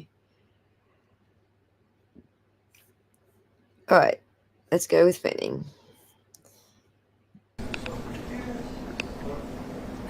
Let's see how many are left after Fanning. The truth, the whole truth, and nothing but the truth, so help you God, and the pains and penalties of prayer. Please have a seat. Just keep your voice up nice and loud. Thank you. And you may proceed. Thank you, Your Honor. Sir, could you please state your name and spell your last name for the record? Yes, good afternoon. Good afternoon. My name is Lieutenant John Fanning, Fanning. And Lieutenant, where do you work? I work for the Massachusetts State Police assigned to the Norfolk District Attorney's Office. How long have you been with the Massachusetts State Police? 20 years next month. And how long have you been assigned to the District Attorney's Office? 13 years. And how long have you been a lieutenant? Since December of 21. Lieutenant, I'd like to ask you some questions concerning... Hi. In this video, I will explain what Oh an my organ God, plan they're is and aggressive how it on works. the ads in this. First, I January 6th, 2023. That day, what was your involvement into the investigation to the disappearance of Anna Walshe? I had responded to the command post in Cohasset behind the Stop and Shop off of Route 3A. And at some point that day, did you leave to retrieve any digital devices? I did. Where were you going to get those devices? The Walshe resident at 516 Chief Justice Cushing Highway. And how did you know that you were able to go In to England. I know I get it backwards every time, don't I I? initially had spoke to Sergeant Buchanan, and sorry. then I spoke with Attorney Tracy Minor. When did you speak to Attorney Minor, if you remember? It would have been just before I left to go there. I'd say sometime in the 4 p.m. hour. And how did you contact Attorney Minor? By phone. And can you tell us about the conversation you had? Whoever is leaving. Yes, I introduced myself. I hadn't met her previously, so made a brief introduction. Told her that I had spoken to Sergeant Buchanan, that he was out of pocket because he was preparing for a trip to Washington, D.C., and that I'd be handling communications while he was gone. It was a cordial conversation. She was very cooperative. I explained that she had had a previous conversation with Sergeant Buchanan and a email communication with First Assistant Len Beeland. I said, I'd like to go get those devices as soon as possible. She agreed. She said that Brian was home and that I could head over there. We also had a brief discussion about why the timeline of the Walshe oldest child, that he had stated that Anna had touched the device and fixed it for him. That was really important to us because we were trying to hone in on surveillance. And so what did you tell Attorney Minor about that device? Is that what you said to her? Yes, we had a conversation about the importance of narrowing down our search timeline for vehicles potentially coming to and from that residence. Now, why did you want to go get those right now, as you just said?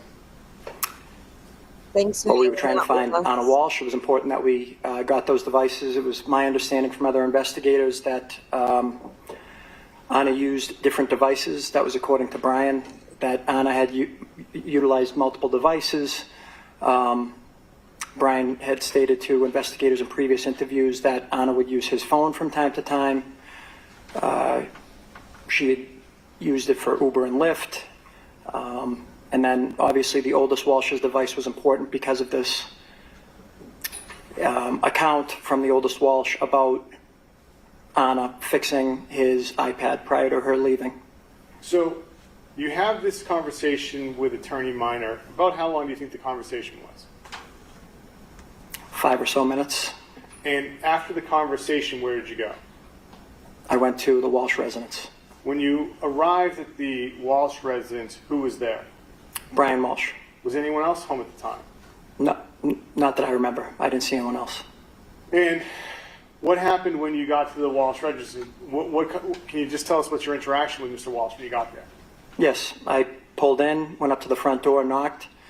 I was encountered by Mr. Walshe. I introduced myself. I had not met him previously. He invited me in. I stepped off to the left, which would have been in the kitchen area, dining area, just to my immediate left. I said, I just spoke with Attorney Minor. Did you know that I was coming? He said, yes. I said, I'm here to retrieve these devices. And what was his demeanor like when you were speaking with him that night on January 6th? Very cooperative, cordial, helpful. And so you said that you were there. What devices did you think you were going there to retrieve? His cell phone and his son's iPad mini. And so you told him that did you tell him what devices you were looking for when you arrived? Yes. And so what happened after you told him about the devices you were looking for? He went off to my left, past the kitchen into kind of a living room area. There's also a desk in that area, and very quickly came back with the iPad mini that he said was his oldest son's. And did he produce anything else besides the iPad mini at this point in time?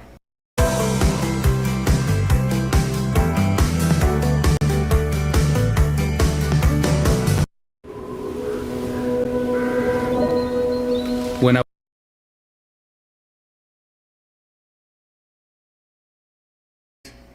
after you got those two devices, what happens? He then said that he wanted to go find another device that his kids access. I said, okay, he thought it would be helpful. At that time, he went to my right, which was into kind of an open, I don't know what I've described, open room where the dog cage kennel was, and there was a flight of steps that went up to another room. He went out of view that way, and shortly thereafter returned with another iPad with a cracked screen. And did he say anything when he gave you the second iPad? He just said, my kids use this. It might be helpful to you. Because Beb's a beach. What did you say after he gave you the second iPad? We had just confirmed the passwords. He had told me the password to his cell phone, and he confirmed the passwords on the two other devices, as the kids predominantly use those, and I wrote them down. And so after you received the passwords, what happened as far as your conversation with Mr. Walsh? I told him we're going to try to return them as soon as possible. I appreciate him cooperating, and I left the residence. And so once you left the residence, where did you immediately go to? My vehicle. And when you got into your vehicle, what did you do with any of the devices? I put the two iPads on my passenger seat. I had Brian Walsh's phone in my hand. I checked the password that he gave me to unlock it. It would be normal for me in most situations to put the device into airplane mode to preserve data. In this case, I don't recall putting it into airplane mode because if Anna had tried to reach out, the device wouldn't work. I also went into the text app just to see the last communication with Anna Walsh, the time, which really is just like a timestamp. It could say today, yesterday, or it would go back in time with dates. Then I relocked the phone knowing that I had the correct password and put it back on top of the two iPads. And once you did that, where did you go? I went back to the command post. And so when you got to the command post, Lieutenant, what did you do as far as handling, who did you give these devices to? Trooper Connor Keefe. Why did you give them to Trooper Connor Keefe? Trooper Keefe is one of our forensics examiners. So he was there waiting, and I was arranging for him to take them back to our Canton office for download. Do you have an idea of when you gave these to Trooper Keefe? It was immediately following coming back from the Walsh residence. And so, did you give Trooper Keefe any commands at this point in time as far as what to do with these devices? I gave him the three devices, kind of stacked up on top of one another with a piece of paper with the passwords. And I told him, you have consent to download the data and download and analyze the data of the phone from December 25th until the present. And did you give him anything else besides those three devices and the piece of paper with the passwords? No. And on January 6th, did you have any further conversations with Attorney Minor?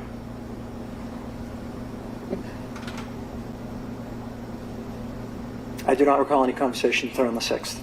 So, do you know when those devices were returned to Mr. Walsh? The afternoon, approximately 1:30 on January 7th. He's up next. Now, after later that afternoon, planning. were any of the troopers assigned to your detective unit dispatched to the area of Swampscott? We're talking January 7th. January 7th, yes. Yes, they were. Okay. And to be clear, we're talking about Saturday, January 7th. Who was dispatched to that area of Swampscott? At approximately 4 p.m., I dispatched Trooper Kukowski, Sergeant Panazelis, Yes, Trooper Gulbranson, and Trooper Sullivan. That's the Where one. did you send Trooper Kukowski? CVS in Swampscott. Why did you send him to CVS in Swampscott? Because Brian Walsh had told Trooper DeChico and Detective Schmidt that he had went there when he visited his mother. And where did you send the other 3 troopers, Gulbranson, Sullivan, and Pantazelis? Whole Foods in Swampscott. Why did you send them to Whole Foods in Swampscott? Because the defendant said that he had went there when he went up to his mother's residence. And so why are you sending troopers to these locations? How did Warren here become a backyard hero? He found Easy Shed, Aussie-made sheds, straight from the manufacturer. That the defendant said he was at. To confirm if he went there. And so that was done, those troopers were dispatched on Saturday, January 7th at approximately what time? Between 4 and 5 p.m. And that time frame, when was it that you heard back from Trooper Kukowski about the CVS in Swampscott? I'd say somewhere in the 6 to 7 p.m. range. I can't recall the exact time.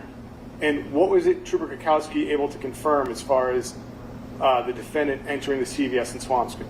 He was not there. And was Trooper Kukowski dispatched to another CVS at this point in time? Yes. Which one? I don't recall exactly. That wasn't at my direction. That was something he did on his own, which would be normal for our investigators. And did you receive knowledge from Trooper Kukowski if he had discovered the defendant on video of another CVS to confirm his timeline? Yes, and he did not see Brian Walsh at the other CVS. Now, going to Whole Foods, who was sent to Whole Foods? Sergeant Panazelis and Troopers Sullivan and Gulbranson. And what were they able to discover as far as confirming the defendant's location at Whole Foods as he relayed to Trooper DeChico? He did not go there either. And about what time were they at Whole Foods to discover this? Somewhere after 5 p.m. on the 7th. Now, when were you ever notified about the contents of the devices that were given to Trooper Keith on the 6th? Around 6 p.m. on the 7th. And who notified you as far as the contents of any of the devices? Trooper Nick Guarino. And who is Trooper Guarino in your detectives unit?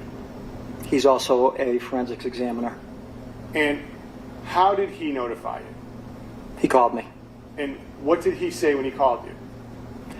He said, I found something in the search history, and that's interesting. I said, well, what was it? And it was numerous searches about dismembering a body, how to embalm a body, how to get rid of a body, numerous searches related to that, another search related to divorce.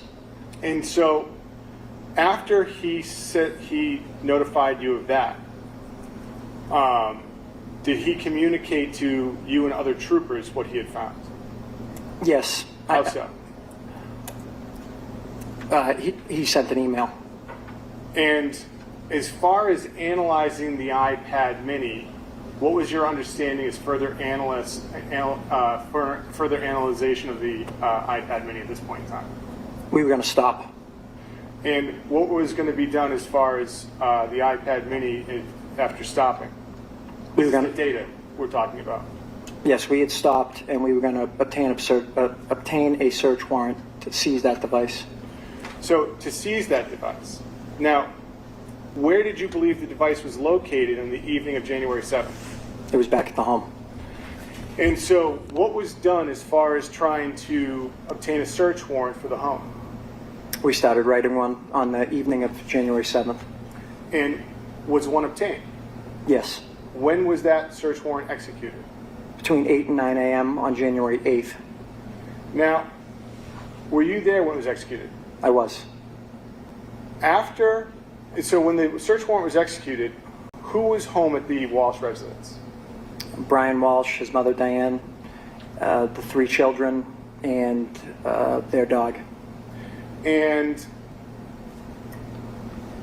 after the search warrant was initially served, did you have any further conversations with Attorney Minor? I did. Once we secured the scene, I called Attorney Minor and notified her that we were executing a search warrant at the Walsh residence. She told me that she was headed there and she'd be there shortly. And how long after that did it take for her to arrive? I'd say 15 minutes or so. And once she arrived, what happened did you have any further contact with Attorney Minor? We spoke in the driveway. I handed her a copy of the search warrant and I told her we're searching the residence. Do you have a place for the Walsh family to go? Which she replied she did. And we arranged for her and the Walshes to leave to go to Attorney Minor's house in Scituate.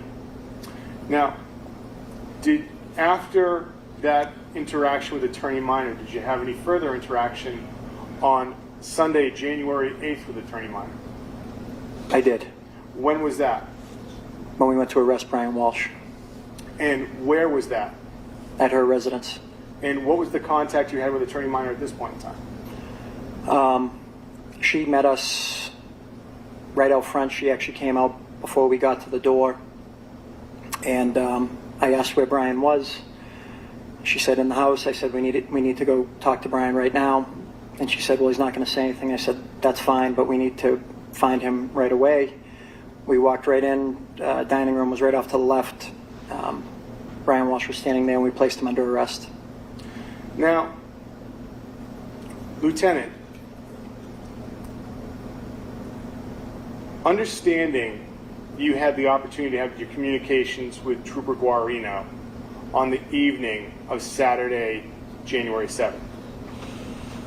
Had you not had the conversations for Trooper Guarino on Saturday, January 7th, what would the State Police Detective Unit been doing to obtain a search warrant for the residence of Mr. Walsh that evening? Had I not had that conversation with Trooper Guarino? Yes. At that point, the information came all at the same time, I would say, but the issue that we were having is regardless of the search history, we were still misled by Brian Walsh in the information that he gave us. We spent time and resources going up to confirm his information. I think had we not known that information of the searches, we still would have written a search warrant for the house, less physiological fluid and instruments of the crime. What information did you have as far as ransom emails at this point in time? We had received an email, it was on the morning of the 7th, meaning we, Cohasset Police, from a Richard Walker requesting a ransom. And that stating basically that he had Anna Walsh and was requesting a certain amount of money for her to be returned. And where was the last place Anna Walsh had been seen prior to her disappearance, to your knowledge, on the evening of January 7th? Inside the home on January 1st. Your Honor, may I have a moment? Yes. Nothing further, Your Honor. Cross-examination.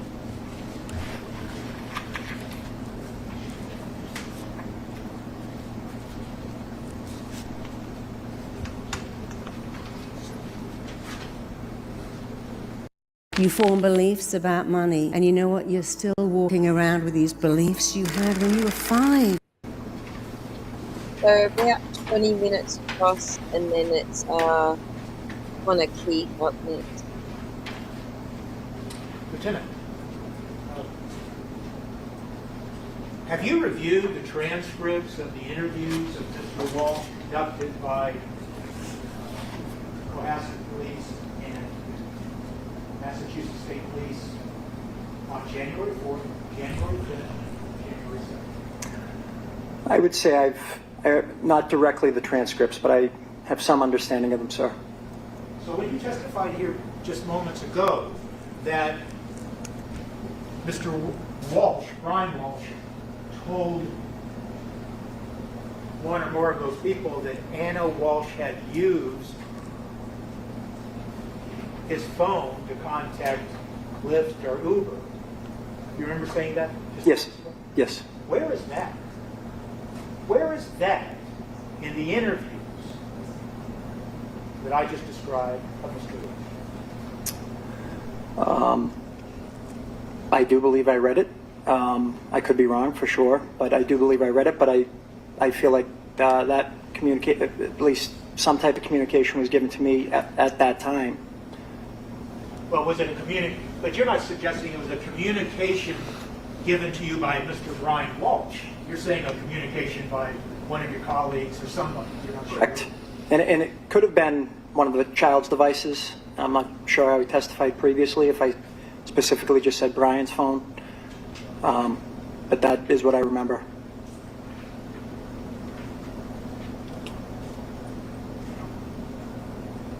And when you testify that based on your conclusion or opinion that Mr. Walsh had misled people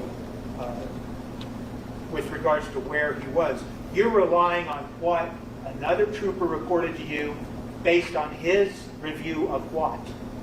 Video surveillance and also items that he stated he purchased, they had asked about. And have you looked at those, whatever you're referring to, the videos of, say, CVS and Whole Foods? No. And did you, before you relied on that information, did you talk to anybody at CVS or Whole Foods to discuss how their cameras are situated, what they view, what they don't view? Did you conduct anything like that? Not personally, no.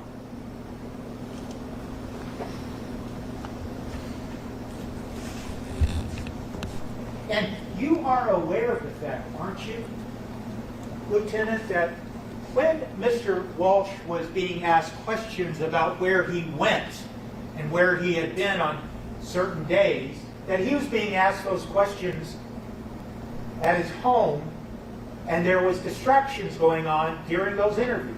You're aware of that, correct? I'm not I wasn't there. Okay. Are you aware of the fact that on the recordings you could hear a dog barking repeatedly? I didn't hear the recordings, but that would make sense. And are you aware of the fact that Mr. Walsh specifically told the troopers when he was being... I'm sorry, strike that. Are you aware of the fact that when he was being asked questions on January 4th, he was actually talking and telling them that he was tired and hadn't had sleep, and words to that effect? No. And in your experience as a state trooper investigating crimes, it's fair to say, isn't it, that when someone is being asked questions about a missing spouse, let's say, the mother of their children, they can be under some stress, correct? Absolutely. Now, you also told us that you were the one that went out and retrieved devices on January 6th of 2023, correct? Yes, sir. And back in January 6th of 2023, you didn't write in a report about that, did you? I did not. And then you told us on direct examination today that you remember having a conversation with Attorney Tracy Minor. Just be thankful it's not election season. You don't have to watch our election ads because they suck. Let me just go through a few things here. This is an evidentiary hearing, Melody. Pre-trial. Is this like a voir dire? This is a evidentiary hearing. I think they want to know what the evidence is, but it's pretty standard procedure, unless you're Auntie Bev. So I understand if you're confused. Oh, that's it. Okay. Didn't have too many questions there. On January 6th, correct? Yes. And you didn't write a report about that. Correct.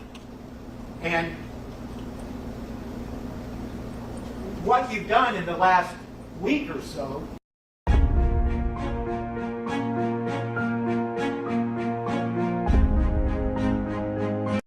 is you've written reports regarding those interactions, correct?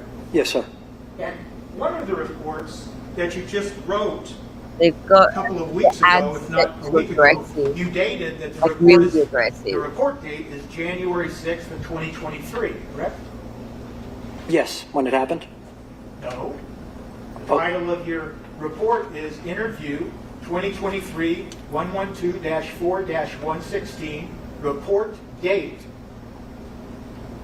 01/06/2023. Correct.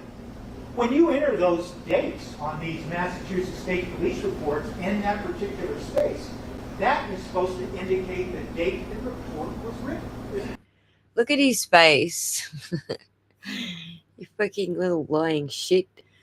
What he's saying is he wrote a report a few days before trial and backdated it to 2023.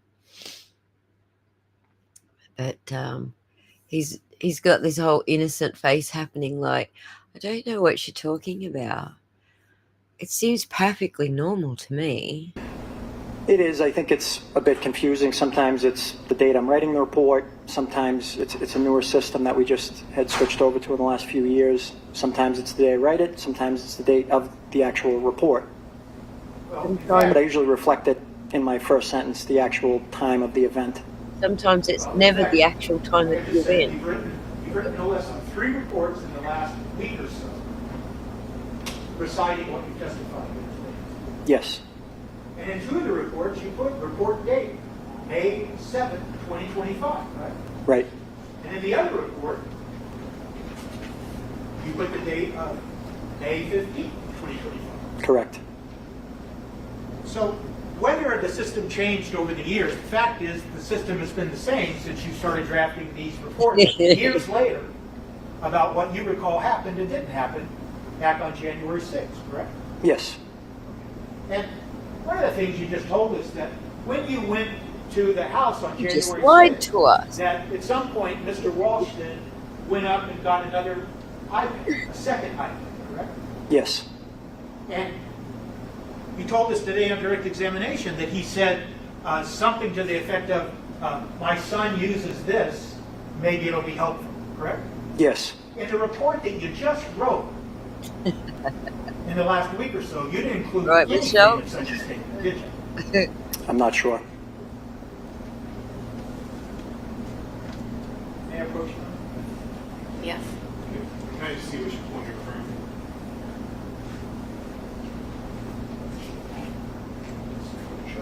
Big enough.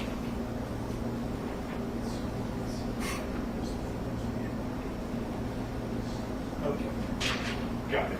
Apparently they are unfair. Unfair. Apparently they are that rules. Then I'm just going to show you your report that just ask you questions about. It's Yeah. Pretty good chance on it. No, this is good, sir. Got it. That's the report where you talk about going to the house and Mr. Walsh retrieving a second item, correct? Yes. And nowhere in that report does it say anything about you telling you, my son used this, or words to that effect, that maybe it'll be helpful. Correct.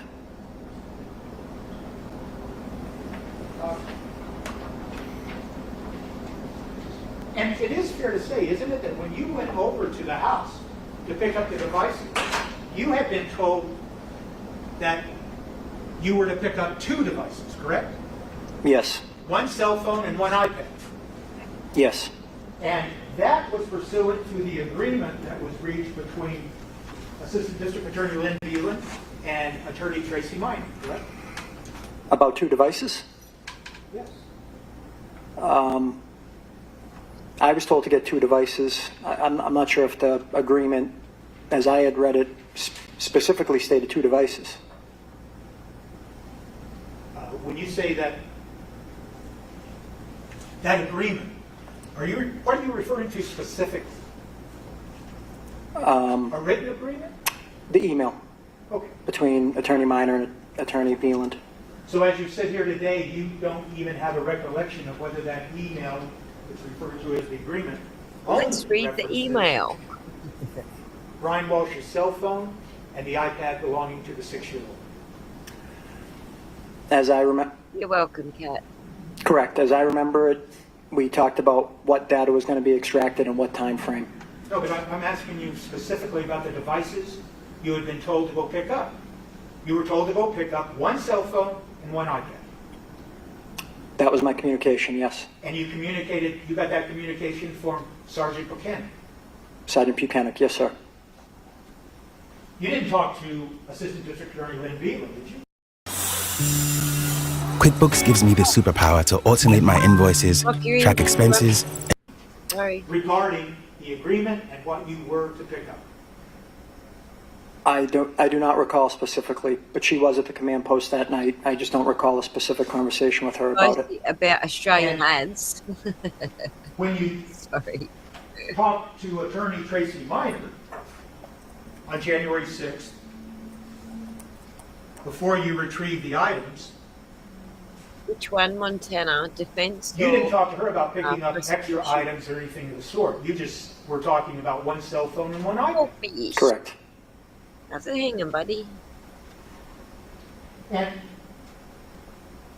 it's fair to say, isn't it, that the state of the knowledge of the investigation that you possessed on January 7th of 2023, you had no information whatsoever that the iPad that was purportedly belonging to the 6-year-old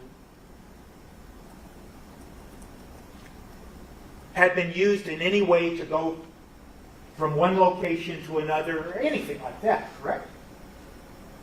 Just give me a second. I'm trying to process the question here. On January 7th, can you ask it again, sir? I'm sorry. Restate the question, It was- because I'm not yeah. following it. If I can't follow it, Sorry about it's not that. having evidentiary value to me. Pretty so sure a why don't we just 6-year-old try that can't again? spell dismemberment. Don't think I can follow. My question to you is that based on what you had learned thus far up to January 7th, you had no knowledge that the iPad that you went to pick up on January 6th had been in fact used by Anna Walsh, had you? Are we talking about the iPad mini or the cracked iPad? The iPad mini? Well, we did have information from the oldest Walsh that she had manipulated that device. Right, but you didn't have any other information other than, quote, the manipulation of the device. At what time are we talking? In the morning of January 7th? Previous to Trooper Gordon calling me? Let's start with Actually, I'm confused too. I don't know where he's going with no, that. I did not. No. And you certainly didn't have any reason to believe that an iPad belonging to a 6-year-old would contain so-called location data or search history or anything like that, did you? Location data, yes, it could include location data. There was no thought in my mind about search history at that time. And you say it could have had location data in it, but you didn't have any specific information about any specific location data that might be in a 6-year-old child's iPad. Oh, stop it. The parents use No. the iPad. You didn't have any information conveyed to you by anyone All parents use about the kids' another iPads. iPad described as a Stop it. cracked iPad that you retrieved on January 6th also, correct? Correct. In fact, when you went there, you weren't even expecting to pick up an iPad, a second iPad, were you? Correct. And I even use my grandchildren's it's iPads. fair to say, isn't it, that So, the Mass State Police utilizes body cams when they conduct searches, correct? Yes, You did so in this case, didn't you? Correct. So we use them until we secure the home, and then we usually deactivate them. And were you wearing a body cam on January 6th when you went to the house to pick up the items? No. And you are familiar with Massachusetts State Police consent to search forms, correct? Yes. And you didn't use one or try to use one or attempt to fill one out before you took the items, the devices, for Mr. Walsh that day on January 6th, did you? There's a couple of things he's kind of skipping around here, but he's asking him why he thought to download or do an extraction of the kid's iPad. But Yuri said just before him that he sent Fanning to get 3 devices. But somehow the defense, I don't know where they picked it up from, must have been an email or something. They said Fanning was confused about how many devices he was going there to pick up. So Fanning thought he was going there to pick up 2 devices. So he's kind of arguing about stupid shit. But I mean, if you got lemons, that's all you got, right? Dude's just got lemons, so. No, we were working together cooperatively to find Anna Walsh, and I was happy that we were working together. No, but I understand your answer, but you didn't use a consent to search form. There was already an agreement, so I think it wouldn't have made sense after just talking to Attorney Minor, talking to Sergeant Buchanan, an agreement in writing to then show up with a consent form. I think Attorney Minor would have had a problem with that. Well, you think that, but my question is simple. You used those consent to search forms. You did not use one in this case. That's correct. Hey, my English not so good. Do you mean my English isn't very good? Yes, I'm... And those consent to search forms, without belaboring the point, they're used Is to that make sure Yuri's that girlfriend? what you do Hey, I is need looked dictionary. at later on that there's evidence that there was in fact a voluntary consent, and that whatever parameters of any search that was going to be conducted would be followed, and that the person giving consent understood that. Yes.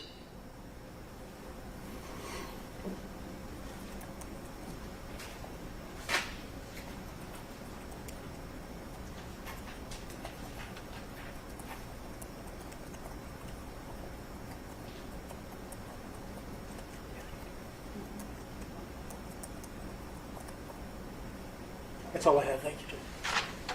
Redirect. Thank you, Your Honor. Redirect. Lieutenant, you were asked a question about one of your police reports concerning whether or not you had mentioned that the son might have used the iPad in the police report. Yes.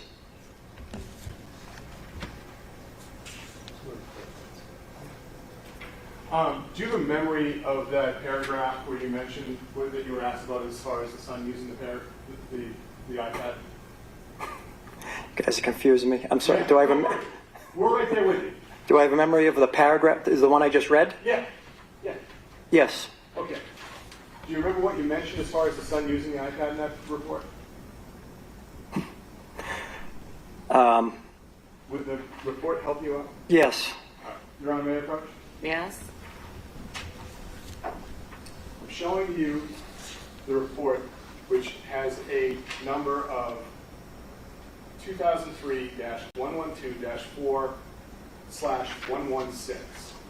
I want you to take a look at the third paragraph, specifically the second sentence. Go to the third. Got it. All right. Lieutenant, did you write in the report whether or not the son used the iPad? I did. Nothing further wrong. Any recall? The witness may step down. Thank you, Your Honor. Your Honor, with the court's permission, I can call my witness. You may. Thank you, Your Honor. The Commonwealth will call Connor Keith.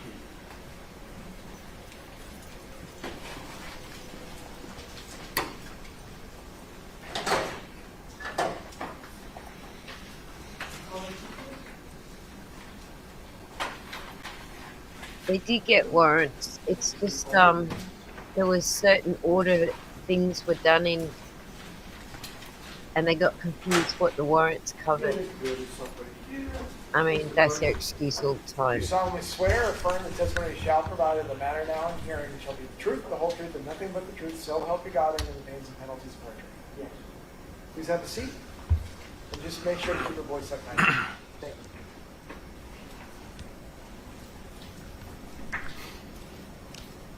You may proceed. Thank you, Your Honor. Sir, could you please state your name and spell your last name for the record? Connor Keefe, Keefe. And sir, where do you work? I work for the Massachusetts State Police. And how long have you been with Massachusetts State Police? Almost 8 years. What is your current rank? Trooper.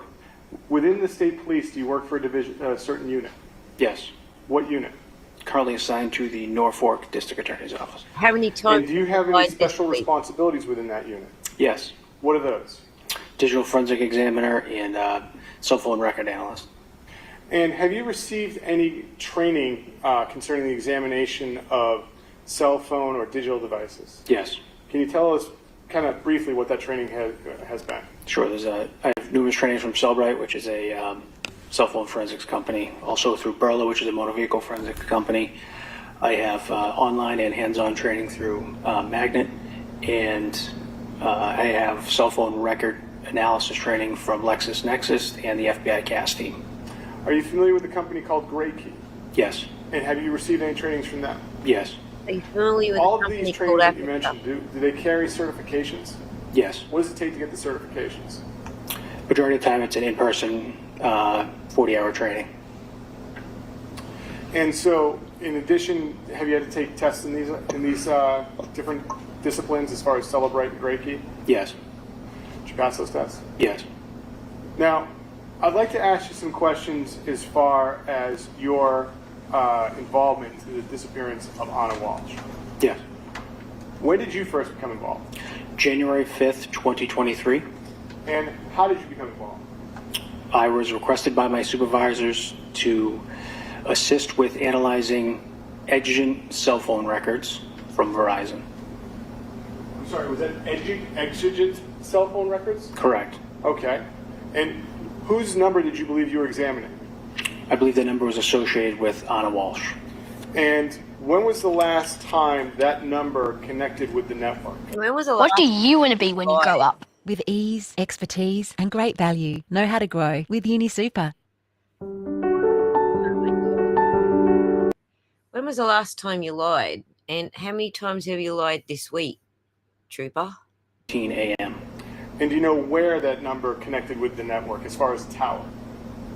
It was in the area of 516 Chief Justice Cushing Highway, Cohasset, Massachusetts. When were you doing this on January 5th? Yes, Ginger, that's what Late in the evening. You're right. And so now I want to ask you about January 6th. On January 6th, Friday, when did you arrive in Cohasset, if you remember? As Karen was saying earlier, if you give them permission to look at your devices, then they can look at your devices. But the only one device he didn't want them to look at was his own phone, because he said he had, lawyer, client information on there. So that was the only one that he didn't give them free access to, that they had to get the search warrant for. But the lawyer said you can have his phone and the 6-year-old iPad, but he had a burner phone and something else that they searched that they had to get a subpoena for. So, but he wanted to limit what they could see on his phone. Around 8:30 p.m. And where were you stationed in Cohasset that day? During the day, sir? Yes, sir. At the CP? In the CP, that's the command post? Correct. All right. Now, did anyone ever give you any digital devices that day? Yes. Who gave you digital devices? Lieutenant John Fanning. What did he give you as far as devices? He gave me 3 mobile devices. And you say 3 mobile devices. Can you describe them? Can you tell us what they were? Yes. One was an iPhone 13 mini, one was an iPad 6 mini, and one was an iPad 6. And about what time do you think you got these devices from Lieutenant Fanning? Sometime after 8:30 p.m. And where did you go once you got these devices? I went to the digital forensics lab at the Norfolk District Attorney's Office in Canton, Massachusetts. And so you went from Cohasset to Canton at this point in time? Correct. And so we're talking about Friday night, January 6th. Yes. When you got to the lab, was there anyone else there from your unit to help you? Yes. Who was that? Trooper Nicholas Garino. So what was your understanding of what you were allowed to do with these 3 devices? I was told that Brian Walsh and his attorney, Tracy Miner, provided consent to extract and analyze these 3 devices from December 25th, 2022 through January 6th, 2023. And so how did you begin to do that extraction on these devices? The first device I extracted was the iPhone 13 mini. Okay, and so walk me through that. What did you do to extract data from the iPhone 13 mini? Sure. So in the digital forensics lab, used Gray Key, which is a forensic machine. We use specialized forensics hardware and software. You will have these Gray Key software program running on a forensic computer. You will plug the device into the Gray Key hardware machine, and then the extraction process will begin. And why didn't you just do all 3 at once? We are limited to one Gray Key forensic machine in the lab. And how long does it take for Gray Key to get the data from the device? Could be hours. That night, do you know when you began? The extraction from the iPhone 13 mini? Approximately 9:30 p.m. And do you know when that extraction was completed? I believe 12:28 a.m. on January 7th. Okay, so that took approximately 3 hours-ish? Yes, sir. After that data was extracted from that device, the iPhone 13 mini, what did you do next? The next device I performed the forensic extraction on was the iPad 6 mini. The iPad 6 mini. And did you wait until that was completed? No. What did you do? I went home. Okay. When was the data finally extracted from that device, if you remember? I recall about 1:30 a.m. Okay. On the 7th. And you weren't there when it was completed? No, sir. When did you return back to the digital forensics lab in Canton to continue your work? Approximately 10:30 a.m. on the 7th. Was Trooper Guarino with you at this point in time? No, he was not. What did you do next? Next, I conducted the extraction on the iPad 6. And when did you begin that? About 10:50 a.m. And when was that extraction completed? Just before 11:30 a.m. Now, once the data has been extracted from the 3 devices, what do you do with the data? All the data has to be, so once the data is extracted, it is placed on the forensic server from the Gray Key software. So how long does it take to get from the Gray Key software into the server? Again, it could take hours depending on how large the extraction is, how much data there is. And is this one at a time, or you can do all 3 at once? We tend to do one at a time. When did Trooper Guarino arrive on January 7th, that Saturday? About 3 p.m. And so, did you have any difficulties getting the data from Gray Key into the server? No. All right, so the data's in the server. Now what do you do with the data? In order to read the data, we use a program called Cellbrite Physical Analyzer. And so, how long does it take to get the data from the server to be read by the Cellbrite program? Again, it could take hours. And so that day, when were you finally able to start looking at data from any of the devices? Approximately 5 p.m. on January 7th.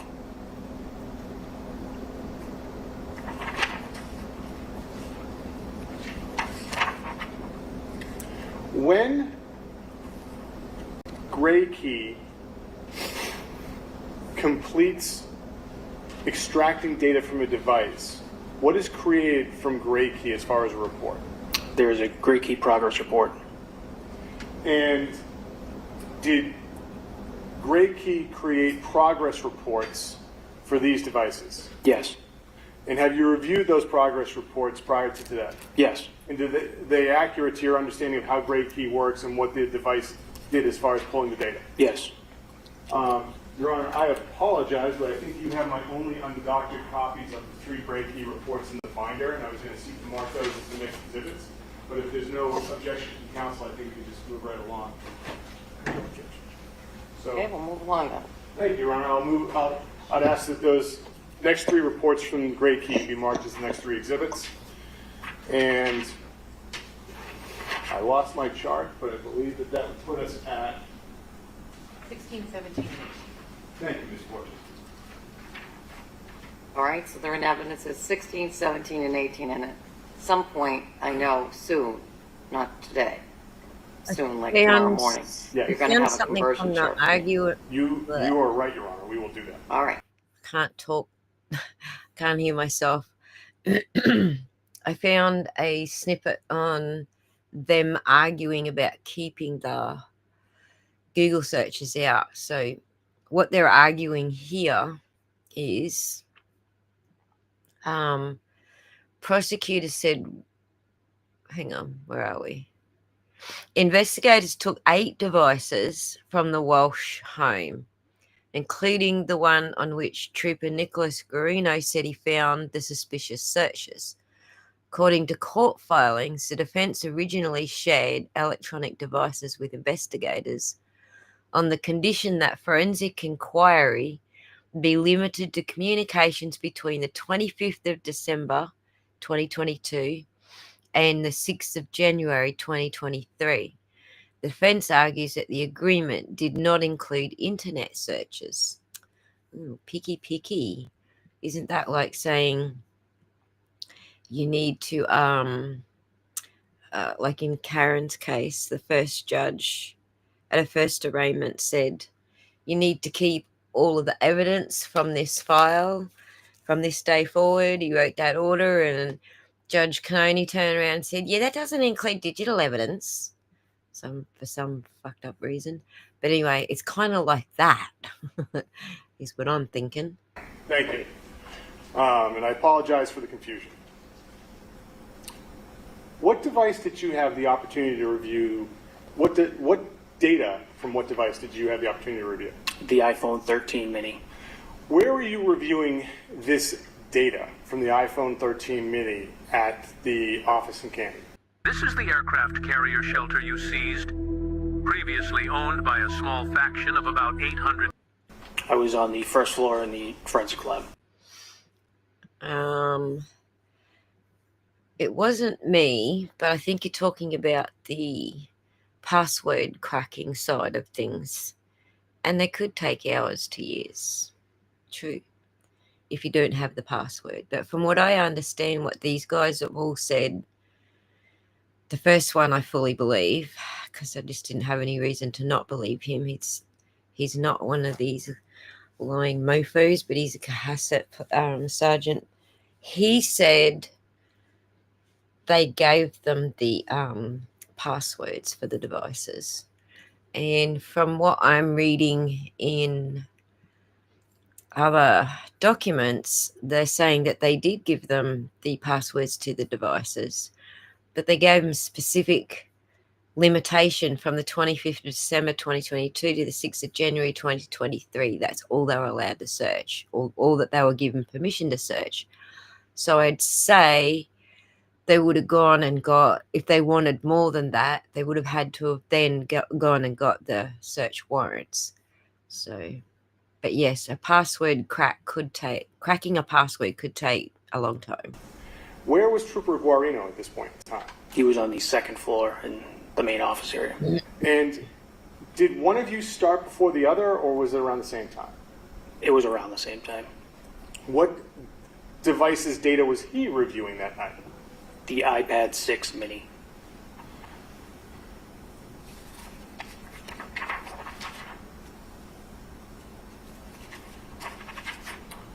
Now, what did you notice when reviewing the iPhone 13 mini as far as the device being unlocked between January 1st and 2nd? I noticed there were 4 unlocks between that time frame. When you're looking at the Celebrate program, can you just describe for us what does the Celebrate reader look like when you're looking at it? So Celebrate Physical Analyzer, it's interactive, so it parses the data out into a readable format. It can parse it out into calls, contacts, messages, web history, locations, stuff of that nature.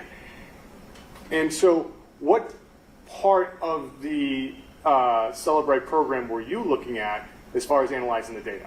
I went to the timeline view. All right, what's the timeline view show you? Timeline view gives you the ability, it shows you all device activity from the whole device. And so what did you do as far as confining the amount, the time in the timeline? This is really interesting. Take notice of what they're doing and saying here, because this is not what they've given the defense in Karen Reed's case. They've given them like spreadsheet copies of stuff or printed out copies of stuff, PDFs. They actually haven't done or even testified to any of this in her that you were looking at. I condensed the timeline down to January 25th, 2022 to January 6th, 2023. And so you... January 26th? January 6th. January 6th. December 25th, 2022 to January 6th, 2023. Got it. Got it. Yes, Your Honor. And so why didn't you go to December 24th of 2022? That was outside the consent agreement. And so when you're looking at this timeline function and you confine it to that area, what access do you have to data before the 25th of December? None. So again, you're looking at the timeline feature. And why do you choose to look at the timeline feature? Because that will narrow down or condense the amount of data in which I am looking at. Now, while you were looking at the timeline for the iPhone 13 mini that night, did anyone interrupt you? Yes. Who? Trooper David Chico. And what did Trooper DeChico ask of you? Trooper DeChico informed me that he conducted an interview earlier in the day on January 7th, and Brian Walsh stated that on January 2nd, the only place he went to was Press Juice Bar in Norwell, Massachusetts. And so, after hearing that from Trooper DeChico, was there anything, did he ask you to do anything? He asked me to confirm or corroborate if there was any location data associated with that. So, this is on January 7th. You're looking at the timeline data and you're talking to Trooper DeChico. Yes. And what do you discover as far as location data on January 7th? So prior to that, after Trooper DeChico told me, through the timeline application within Cellbrite, I filtered out all data but native location data within January 1st to January 6th. Okay. And from then, I started my analysis for January 2nd. What is native location data in cell phone analysis? Native location data is embedded in the Apple iOS operating system. It can come from a number of different things: Bluetooth, satellites, GPS, Wi-Fi, a number of different things. And how is the device doing that? The device constantly communicates with different technologies. Now, you've confined the location data, the native location data from January 1 to January 6, and you're looking at what time frame now? So he didn't look back as far as the whole time. The whole time frame. And did you have any further conversation with Trooper DeChico about what you're seeing on January 2nd? Yes. What did you say? Approximately 4:15 p.m., January 2nd, 2023, the device is in the area of Home Depot in Rockland, Massachusetts. Now, do you talk any further with Trooper DeChico at this point in the evening? Not that I recall. Did you have any conversations after that with Trooper Guarino? Yes. And when was it that Trooper Guarino talked to you that night? Everybody's first date. Approximately 6:30 p.m. And what was... Read the banner across the screen It says it's an evidentiary hearing. It's not, the trial is not until October the 20th. What was it that Trooper Guarino approached you about? He had found some concerning searches on the device that he was analyzing. And he was looking at the iPad Mini 6? Correct. The one without the crack screen? Yes. Okay.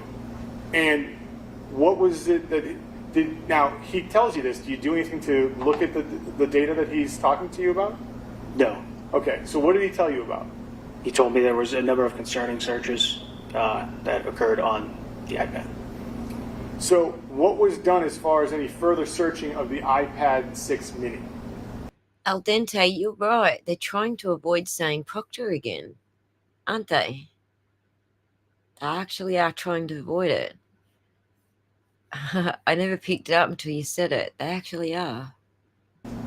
To my knowledge, Trooper Guarino, he had stopped his analysis and informed the supervisors. Now, with what you were looking at, which was the iPhone 13, did you stop your analysis as far as the work you were doing on the iPhone 13? No. So, on the iPhone 13, did you have the opportunity to do any further analysis as far as native location data on that device? Yes. When did you do that? January 8th. And what were you analyzing as far as native location data for the iPhone 13 device on January 8th? January 1st through January 6th. And in reviewing that data, did you notify any troopers to go anywhere? Yes. Who did you call? I called Lieutenant Fanning, I believe. Okay. And where did you want to send troopers to? The Claremont Apartments in Abington, the Point Apartment Complex in Abington, and Chatham West in Brockton, Massachusetts. And why did you want to send troopers to those locations on January 8th? Because at that time, it was still a critical incident, and Anna Walsh was missing, still missing at that time, and we wanted to try and locate her. And why those apartment complexes? Put her on to see if she might have went there, or... Well, how do you know, like, is the phone telling you that it's at those locations? Why are those locations significant to you? How do you know to go to those three, how do you know to send troopers to those locations? In order to collect surveillance, see if anyone had seen her, or... Sure, I understand that's the why. I guess the question is the how. So, what is it that you saw in the phone that said go there? GPS points, or native location points within those different areas.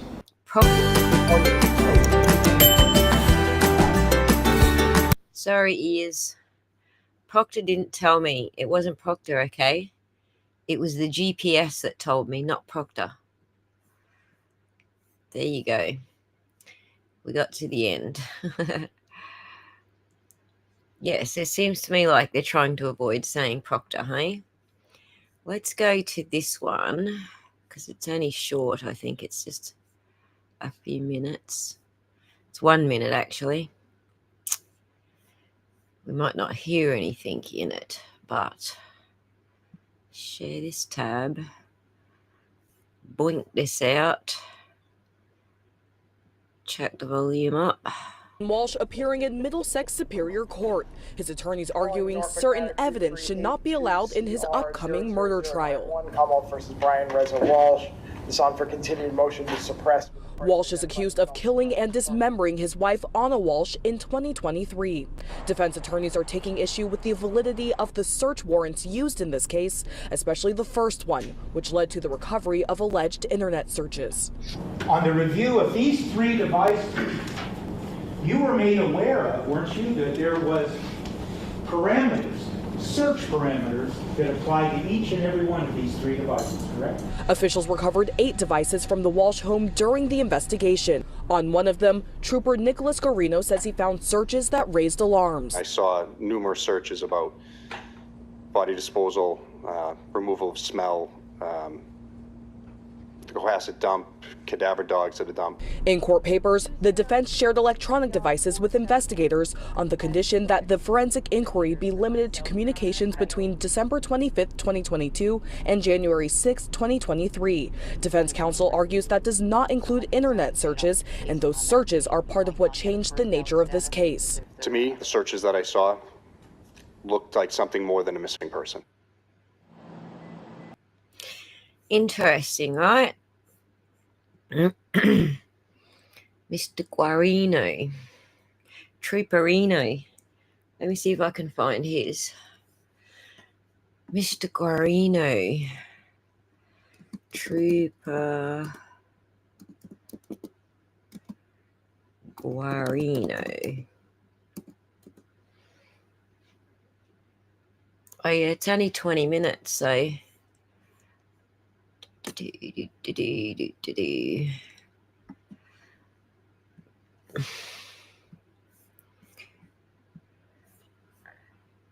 Solemnly swear or affirm the testimony you shall provide in the matter now and herein shall be the truth, the whole truth, and nothing but the truth, so help you God under the pains and penalties of perjury. I do. Please have a seat. Just make sure to sit nice and close to that microphone and keep your voice. might need some booster on his, maybe.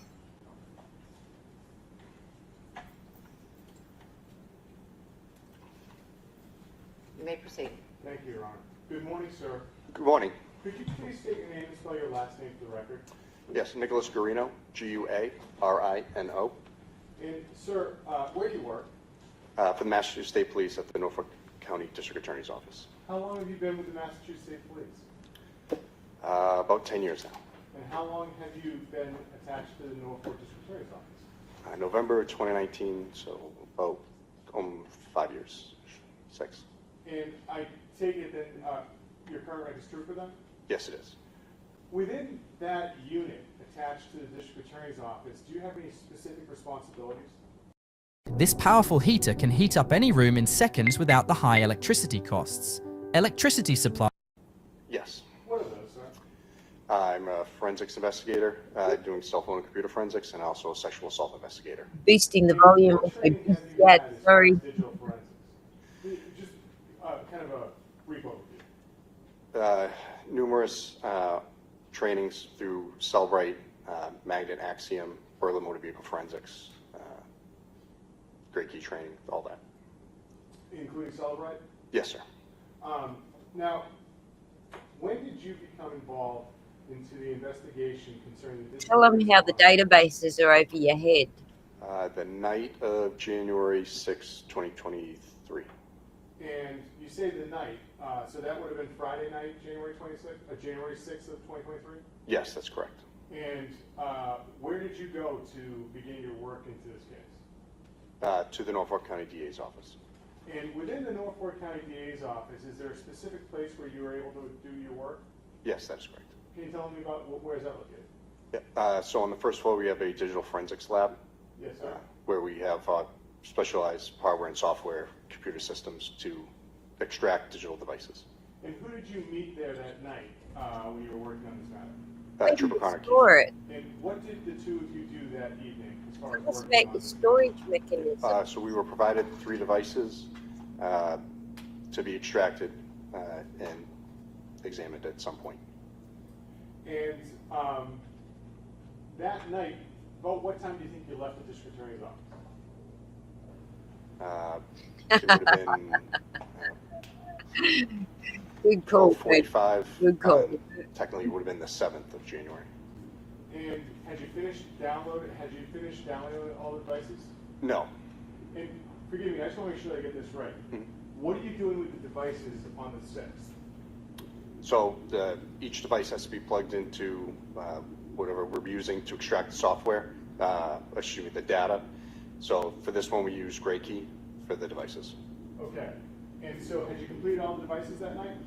No, the first had been completed, and then the second one had started, and once we knew that it was pulling the information correctly, I left for the night. And when did you return to work on this matter? Would have been January 7th. I got to the office probably around 2:45, 3 o'clock in the afternoon. And when you got to Crack the me up, office, cat. sir, what was the status as far as the devices having the data pulled from them? The third device had been pulled, I believe, that morning, and they had been returned prior to my arrival to the office. So the devices weren't there at this point in time? Yes, that's correct. Okay. So what do you do now that the data's been pulled from the devices? So they have to be downloaded from Great Key, and then once downloaded, they go onto our server. Once there, we have to open them in either Cellbrite or Oh, they go on the Axiom to server. get the information from the devices. Okay. And so that day, They don't go what in program this did folder. you- so They go on the server. when you got there at, say, 3 o'clock, what step in the process are you as far as analyzing the data? I have to download it from the server from Great Key, and then from the server, from the DA's office server, we have to open it into Cellbrite or, like I said, Axiom, to have that data viewable. That's what the programs make that data viewable and readable. Okay. And so which program did you use to view the data of the devices on January 7th? I only looked at one device. It was the iPad Mini 6. I used Cellbrite. And were there any parameters on what you were allowed to look at as far as the iPad Mini? Yes, there was a date range that was given to us for December 25th, 2022 to what would have been the 6th when we extracted the information. And when did you start looking at the data from the iPad Mini? It would take about an hour or so to download the information from Great Key, and then another couple hours to open it. So it was probably closer to 5 o'clock that afternoon or evening. And to be specific, there were 2 iPads that were turned over. This is an iPad without a cracked screen, and it's an iPad Mini 6, is that right? Yes, that's correct. So where were you in the office when you were looking at this data from the iPad Mini 6? The second floor forensic computer by my desk. And where is Trooper Keefe in relation to you when you're doing this? He had gone downstairs to the other forensic computer down in the digital forensics lab. And what did you do as far as beginning your search or analysis of this data? QuickBooks gives me the superpower to automate my invoices, track expenses, and get paid fast. So I can get... Once it opened in Cellbrite? Yes, sir. So once it opened in Cellbrite, would have looked at the timeline view. So I loaded timeline and filtered by the date range that was given. Now, why do you use the timeline view? Multiple reasons. It's the easiest way to pare down the data by date range, and it gives a comprehensive list of how the devices interacted from the 25th to the 6th, as told. And what did you begin to notice while you were going through this data and the timeline range? So it has every device interaction, what's been done with it. Started seeing searches on the 27th of December for best places to get divorced, worst places to get divorced, best states for divorce. And after the 27th, did you notice anything further that caught your attention when you were analyzing the data from this device? Yes. The morning of the 1st, approximately about 4:55 a.m., began seeing searches about how to dispose of a body. See, I don't think a 6-year-old searching for that shit. After starting to see these searches, what did you do? So I went through the information, the data, probably up to about the 2nd, and I saw numerous searches about body disposal, removal of smell, glass at dump, cadaver dogs at a dump, and I contacted, I went downstairs and contacted Trooper Keefe to tell him what I had found search-wise. Okay. And after speaking with Trooper Sorry, Keefe, fans, Mum. I contacted Detective Lieutenant Tully and advised him of the search items I found. who is Detective Lieutenant Tully in relation to your unit, the state police? He was in charge of the unit at the time. And who is the executive officer? Trooper John Fanning. And- Sorry, Lieutenant John Fanning. Lieutenant John Fanning. And so you call Detective Lieutenant Tully, and what do you decide to do as far as your analysis of the data at this point in time after speaking with Detective Lieutenant Tully? Yeah, so I took that information from the searches. I created a PDF and emailed it out, and stopped looking at the data on the iPad mini after that. Okay. And See this whole PDF? you said you emailed it out? Stand up. Yes. This. Is this the PDF you sent the defense? Okay.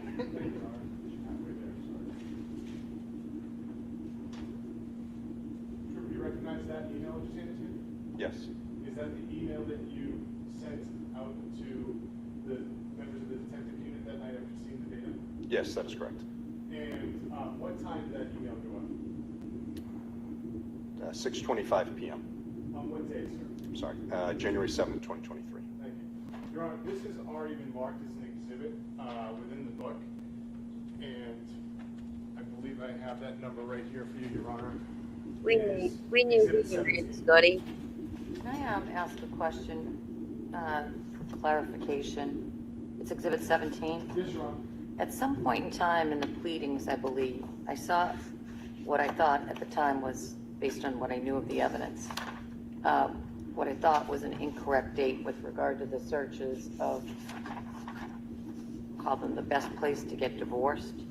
I believe in some of the pleadings, I think it was the defense's pleadings, I'm not sure, it could be the prosecution's pleadings, that the date of that is listed in January, and that I remember reading. Yes, J.L. Brown, same characters. And yes, Cat Randall, I would wager they probably are too, just to see what sort of shenanigans are going on. Judge is just talking about the date range being inside what the defense actually asked them to. And thinking that's not consistent with what I thought the state of the evidence is. This witness has just testified that it was on, he started seeing searches on the 27th of December of 2022, which is correct. Is there any dispute about this? No, because they said after 25th. Wasn't my mistake because we didn't discuss divorce stuff, so I'm happy to say that everything is. It was well, now that you got me curious, it was in a list of, I thought it actually was in the defense's paper, just so that if you... Judge, I don't mean to interrupt, but if you're referring to one of our exhibits, that was the exhibit produced. I do gotta say, holy batshit, she's actually holding their feet to the fire. She's like noticed that there is a discrepancy there between what one person testified and the next. So, yay, go Frenier or whatever her name is. I don't know how to say her name, but yeah, she's holding their feet to the fire. So the last guy said he only pulled, I think he said the 1st of January to the 6th of January. The defense has said they only gave them permission from the 25th of December to the 6th of January. Guarino just said he started getting these searches around the 27th of December, but it does conflict with what Trooper Keefe just said. So she's holding their feet to the fire. That's a good thing. At the grand jury by one Michael Proctor. So if there's It's actually, I'm not referring to that, counsel. I'm referring to page 3 of your memorandum in support of your motion to suppress the search warrants. And on that, it says, A, best state to divorce for a man, 1/27/23 at 9:54:13 p.m. Yeah, Your Honor, that was mine, and that must have been a All right, clerical error. I'm just trying to get the accurate data. And Your Honor, I think I can help counsel. Love it. And because it is a typographical error in one of the search warrants. That's fine, just... Oh, the Scrivener's error. So I see where it comes from. It's from a typographical error within one of the warrants. You picked up on it quicker than we did. Well, because the data is new to me and it's old to you, so you gloss over it, which is totally normal. I don't know anything about this case other than what you teach me. Your Honor, I apologize. On page 3, that was a cut and paste from the warrant, just to show the court exactly what was put in. But we agree it's 1227. I totally understand all of that. I just wanted to make sure that I have the right information. Ooh, they're agreeable. We all agree it's 1227. Good. Thank you. Thank you, Ron. Oh my God, they're agreeable. What the fuck? So you said it was we're looking at number 17? Yes, Your Honor. And for some reason I can't find that. Oh, here it is. They're agreeable, and the judge is holding their feet to the fire. Like what the fuck? Dang spell. Sorry, he is. Sorry. There we go.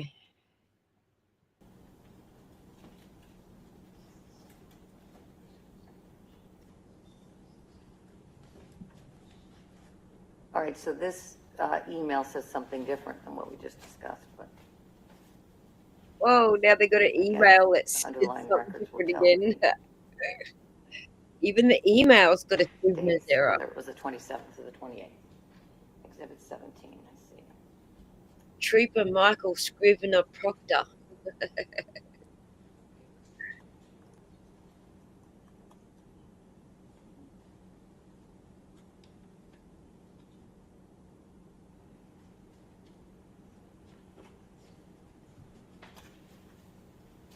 All right, sorry to interrupt. Are you done with this witness? No, I have a few more questions, Your Honor. All right, you go right ahead. Thank you, Your Honor. May I approach order of counsel? Yes. Thank you.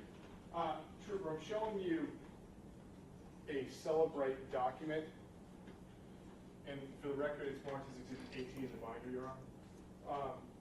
Trooper, do you recognize the Celebrate document? Yes. What is the Celebrate document? This is the searches. This is the web history search. Jody, I'll be really pissed if this victim doesn't get justice because these guys are a bunch of fucking morons. Web history from the Apple iPad Mini. And so this is what you're alerting the other troopers to in your email? Yes, this is it. Sorry, bless you. Thank you. So, Commonwealth, what exhibit? Because it's not on the list. Is this 18? 18? So it's a new exhibit. It was in everything that we have already attached. Okay. So, Trooper, you sent this email out. You had a conversation with your unit commander. What do you decide to do as far as further analysis of the data from the iPad 6 mini? Again, due to the searches and speaking with my commander, I stopped looking at the data. And what was your next steps as far as working on, what was your next decision on what you wanted to do as far as any further analysis on this, or to get your hands on this device? We needed to work on a search warrant for the home. The devices were there to get them again and re-image them, post a search warrant for those the devices that we get. So you said a search warrant for the home. Were you present for a search warrant of the Walshe home in Cohasset? Yes, I was. You're laundering it. When was You're that? laundering search warrant. Sunday, January 8th in the morning. And what was seized? He just admitted they laundered it. So in a couple of videos now, I've tried to explain what laundering is. You've got tainted evidence because she did it without the search warrant. Then you go and issue the search warrant and you go get the search warrant. You go back and get the devices and re-image the devices. You've just laundered the evidence, basically. They've kind of done the same thing to Aiden, Turtle Boy. They took his devices, searched through it all, got all the evidence that they wanted, tried to do a grand jury against him and Karen, and then they turned around and got a taint team to look at his devices. So again, it's laundering. they're turning, you know, their illegal acquisitions into legal acquisitions doing this shit. But he just admitted to that right then. I'm surprised the judge hasn't pulled him up yet. From the home as far as devices that morning? There was 3 MacBooks, the iPhone 13 mini, the iPad 6 mini, the iPad 6 with the cracked screen, another iPad that I don't remember the exact model number of, and an iPhone SE. Your Honor, may I just have one moment?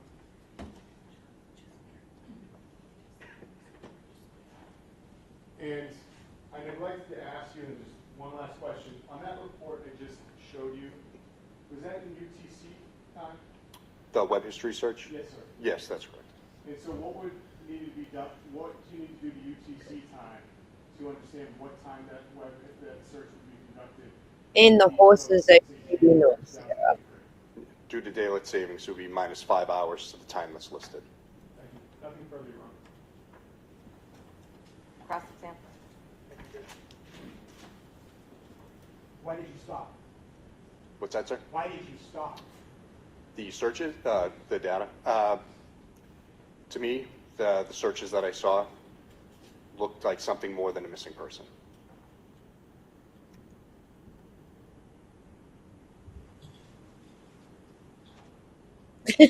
What's he doing? You told us just now on direct examination that you What the fuck was that? spent about an hour to transfer the extracted data, correct? Once it off the grade key? Yes, that's correct. It has to download from their server. And then it took about 2 hours just to upload it and to celebrate physical input? Yeah, give or take, sir. And then you started your analysis about 5 p.m. Approximately, yes. Okay. And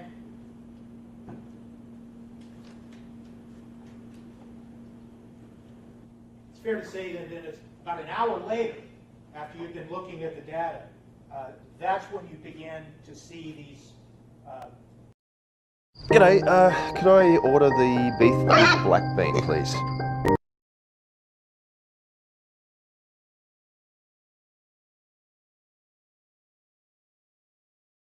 Blew your eardrums out again, sorry. Apologies. The booster works on freaking everything. Some concern. That's correct, sir. And then it wasn't until about 20 or 30 minutes later, based on that email that's exhibit, that's been admitted, that you then stopped and emailed. Oh.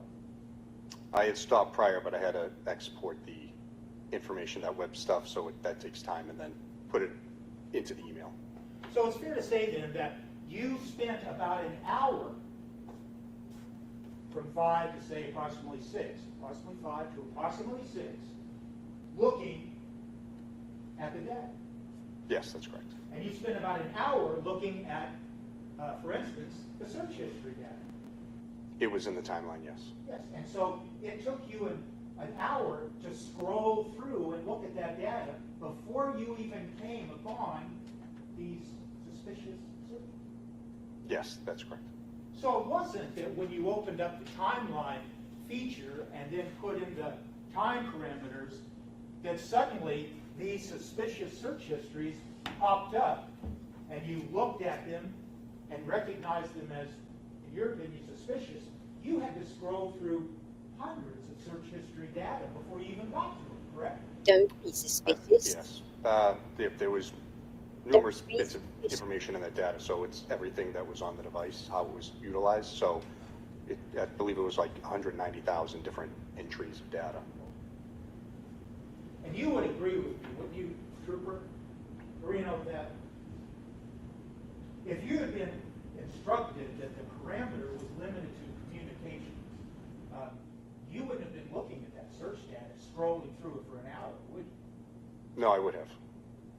Even though you were given parameters of communications only? Well, I wasn't given that parameter. No, Oh, sorry. I understand. Yeah.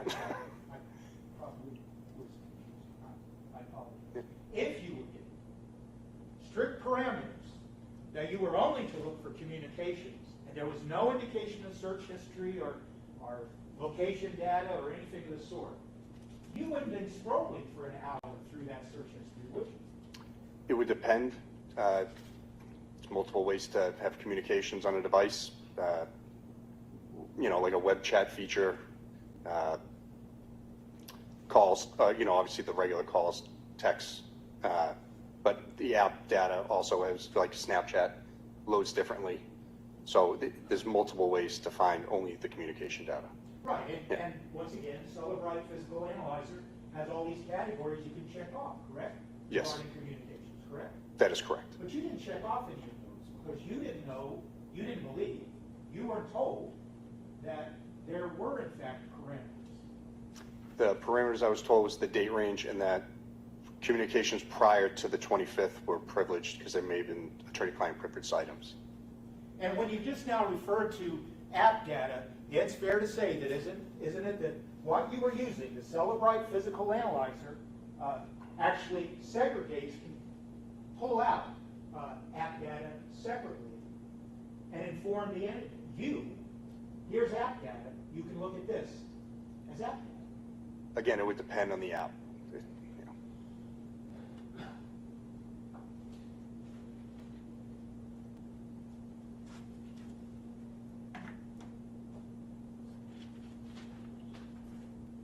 So I want to hear this defense attorney describe the issue that was raised in Karen Reid case over the Google search dates. just so it's clear. Excuse me. I'm good, sir. Thank you.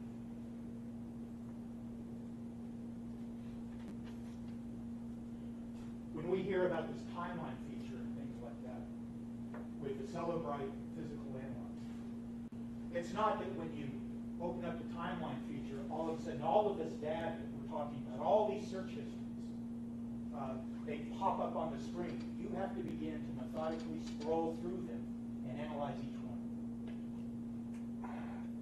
Yes and no. Okay. And that, yes and no. Yeah. You had to scroll through an enormous amount of data to even get to what you consider to be the suspicious search history. Except, Again, except yes and no. kid's iPad. Yes. I'm sorry. How much data could there be on a kid's iPad? Like, seriously, a 6-year-old doesn't use Google that much.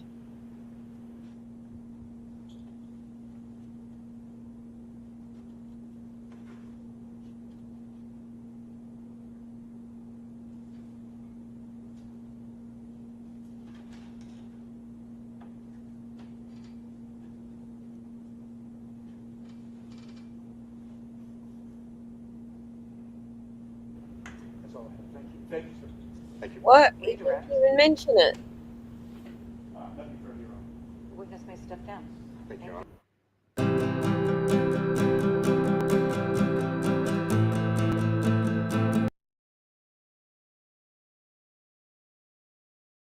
Well, that's weird. They didn't even mention it.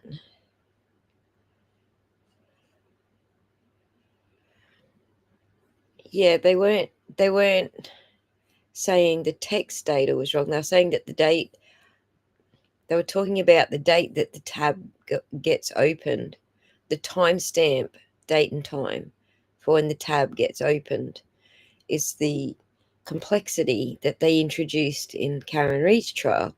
These guys are saying they want to look, it says it here. Breaks down the searches found on the Apple iPad in Brian Walsh's home. This must have been a while ago. Nope, this was 2 days ago. That they were arguing back here. They were arguing back here that they wanted kill those searches. Oh, because of the date range. I gotcha. Because of the date range, which is what the judge brought up. So they're not arguing they want the Google searches dropped anymore. because of the Karen Reed case. So the judge must have ruled that shit out, I think.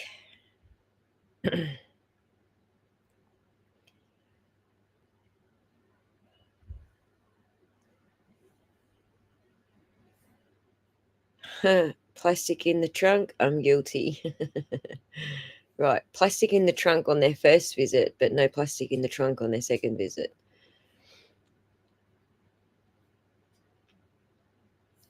I can only imagine that if Karen Reed had dropped off John O'Keefe at a civilian's house party in Cannes, all the true suspects would have been arrested. Yeah, that's what I reckon too. Was any one of us. Anyway, they are talking about his Google searches here, but they're not trying to have them thrown out on the basis that Celebrite is wrong. They're trying to have them thrown out on the basis that when the lawyer said you can have access to these devices, his lawyer pointed out only between the 25th of December 2022 and the 6th of January 2023. And these two guys just completely contradicted each other. Trooper Keefe said we only took from 1st of January to 6th of January where those texts, those Google searches were found. And then Guarino said from the 27th of December.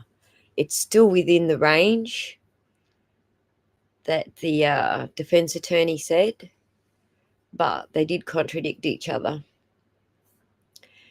But Scott, the reason that I'm not entirely as sus on, like, there's going to be some shit that goes down because of their previous activities, obviously, the previous shenanigans.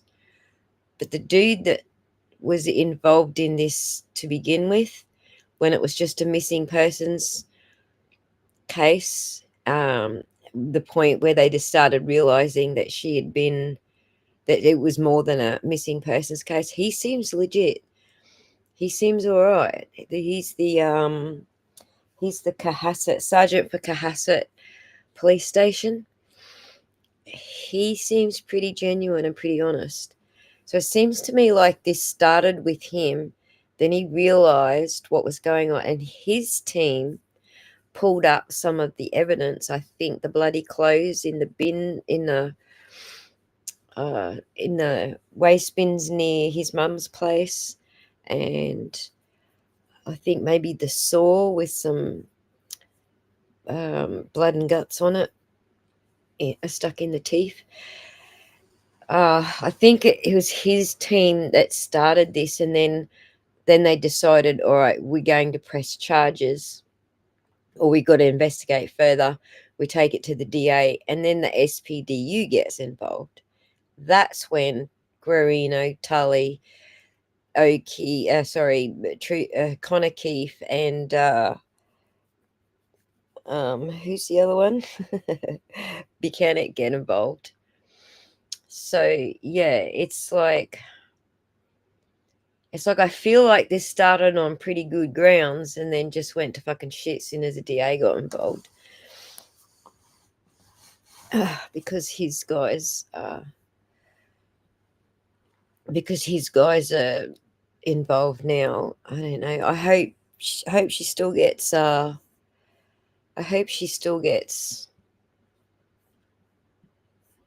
justice, because this is going to be ridiculous if they just screw it all up. For the Cohasset guy's fine. Yeah, bad apples, compote. Bad apples and making it bad for the one guy who's actually trying to do the right thing. So that is shit. But anyway, interesting, right? It's almost like they're different personalities. But the only one that actually pretty much looks like the same personality is Guarino. Like, just think how fucking corrupt you have to be able to pull a straight face like Guarino does and not be a completely different person in a different courtroom. he's got to be so accustomed to this. But you look at Yuri. He had that smart aleck thing going on in Karen's case, but he was all like fucking chameleon in this court case. So we kind of saw the same thing when Fanning testified in, I forget the other guy's name, the doctor guy that killed his wife. Can't think of his name for some reason, but yeah. Despicable, exactly. Cohasset PD and also DA Morrissey State Police Detective Group were doing their jobs here. They were not busied carrying. That's exactly what I said when we first started this, Scott. It's a different case because they weren't trying to cover for cops. So I agree with you. There. But they still have these patterns. They still have these like shitty patterns where they've got to fucking launder their evidence because they did shit the wrong way round. Yes, Dr. Turek. That's the one. Thank you, guys.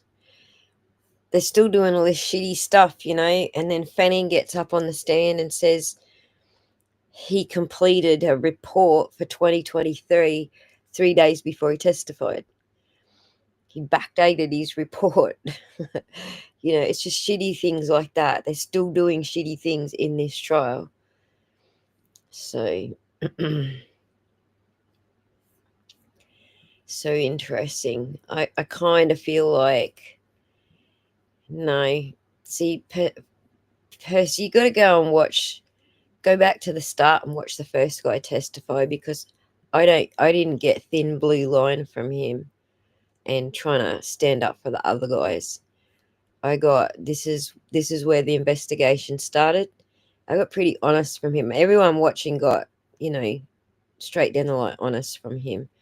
And so this is what happens, is that the good cops get tarred by the bad cops' feathers, if that makes sense. We're tarring them all with the same brush when there are some good cops in there. So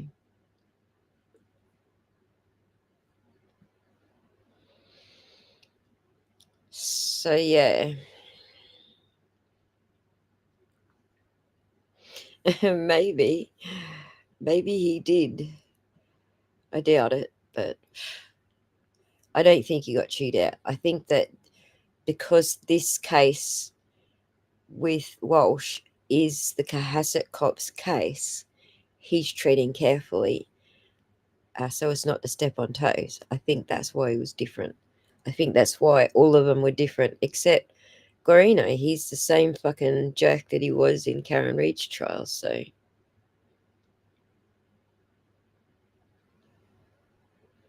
But yeah, I really do get a good vibe from the Cohasset cop. Like he started this out as quite simply a missing persons case. I got that honesty from him. And until they started finding shit, the first thing they found was, so the first time they go to interview him, they notice all the plastic in the back of his car, in his boot. So they went and got a warrant and came back. And by the time they come back, he's already removed all the plastic. So yeah, I do remember that. I remember that very good. Exactly. It's sad that the good cops get minimized by the overload of corrupt shit. I agree, besties, because I feel like he's a good cop, the first one. These guys are all fucking bent because they're all from the DA's office. My dad was one of those cops and ended up leaving a profession he loved because of the bad cops. There you go.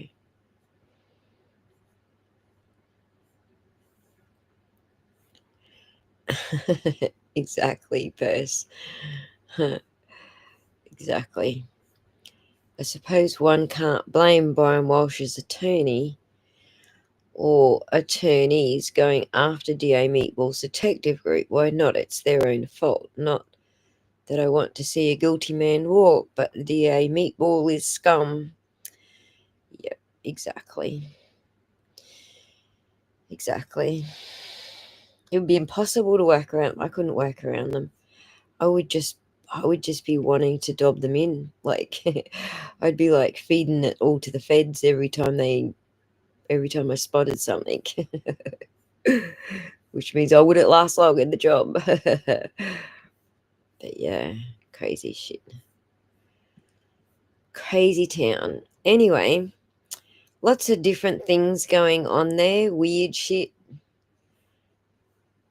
Crazy stuff.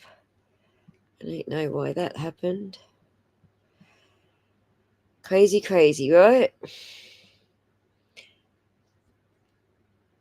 And sadly, it was in Massachusetts too. Been going on for such a long time. That's sad. Sad indeed. But, you know, it's time for a career change when stuff's like that. I'm glad your dad did switch careers, because he could have ended up dead. They don't like good cops when there's so many bad cops. They don't like the good cops. Start knocking people off.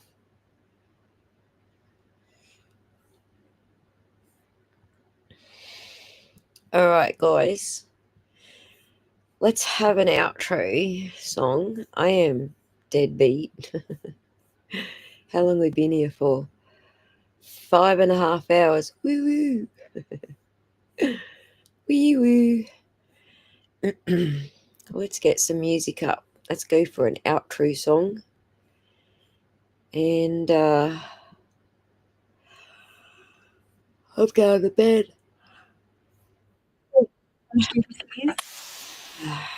Bloody ads. Of course, I got to watch the ads on my own channel, or so I can get paid for the watching ads on my own channel. I actually don't know. I have no idea if it counts if you watch ads on your own channel. Because it's such a pizzly little amount, it's hard to tell. You can't move. You literally can't move the needle. So, what are we going with? What's suitable for today? I think Look the Other Way. That's suitable for today. Because that's where we're at, right? Looking the other way. Let's get the volume up on that. Jump over there. Share screen. You wrong. All right, boys and girls. And everyone in between. We are out. And if I find that these Brian Walshe things are going to keep going on, the evidentiary hearings, I want to hear what the judge rules at the other end of it, just to see what's in and what's out. So we'll probably do another stream on this topic, but just for now, well, that's all we got, because that's all they had. That 3 days last week. So we'll see what happens in Middlesex next week. So everybody, beehive yourselves until the next stream. Be good, or be good at it. And your job is to make sure you don't ever look the other way. Look the other way. 4 words that sum up their entire case. 4 words that sum up the hopes of those who tried to deceive you. Conflicts of interest doesn't matter. Look the other way. Magic hairs, magic glass. Look the other way. Late night calls and Google searches. Falsified affidavits, inverted videos, and butt dials galore. Just look the other way. That's what they want. That's what they're counting on. But the incontrovertible fact is you have been lied to. And your job is to make sure you don't ever look the other way. Look the other way. Look the other way. Look the other way. Look the other way. 4 words that sum up their entire case. 4 words that sum up the hopes of those who tried to deceive you. Conflicts of interest doesn't matter. Look the other way. Magic hairs, magic glass. Look the other way. Late night calls and Google searches. Falsified affidavits, inverted videos, and butt dials galore. Just look the other way.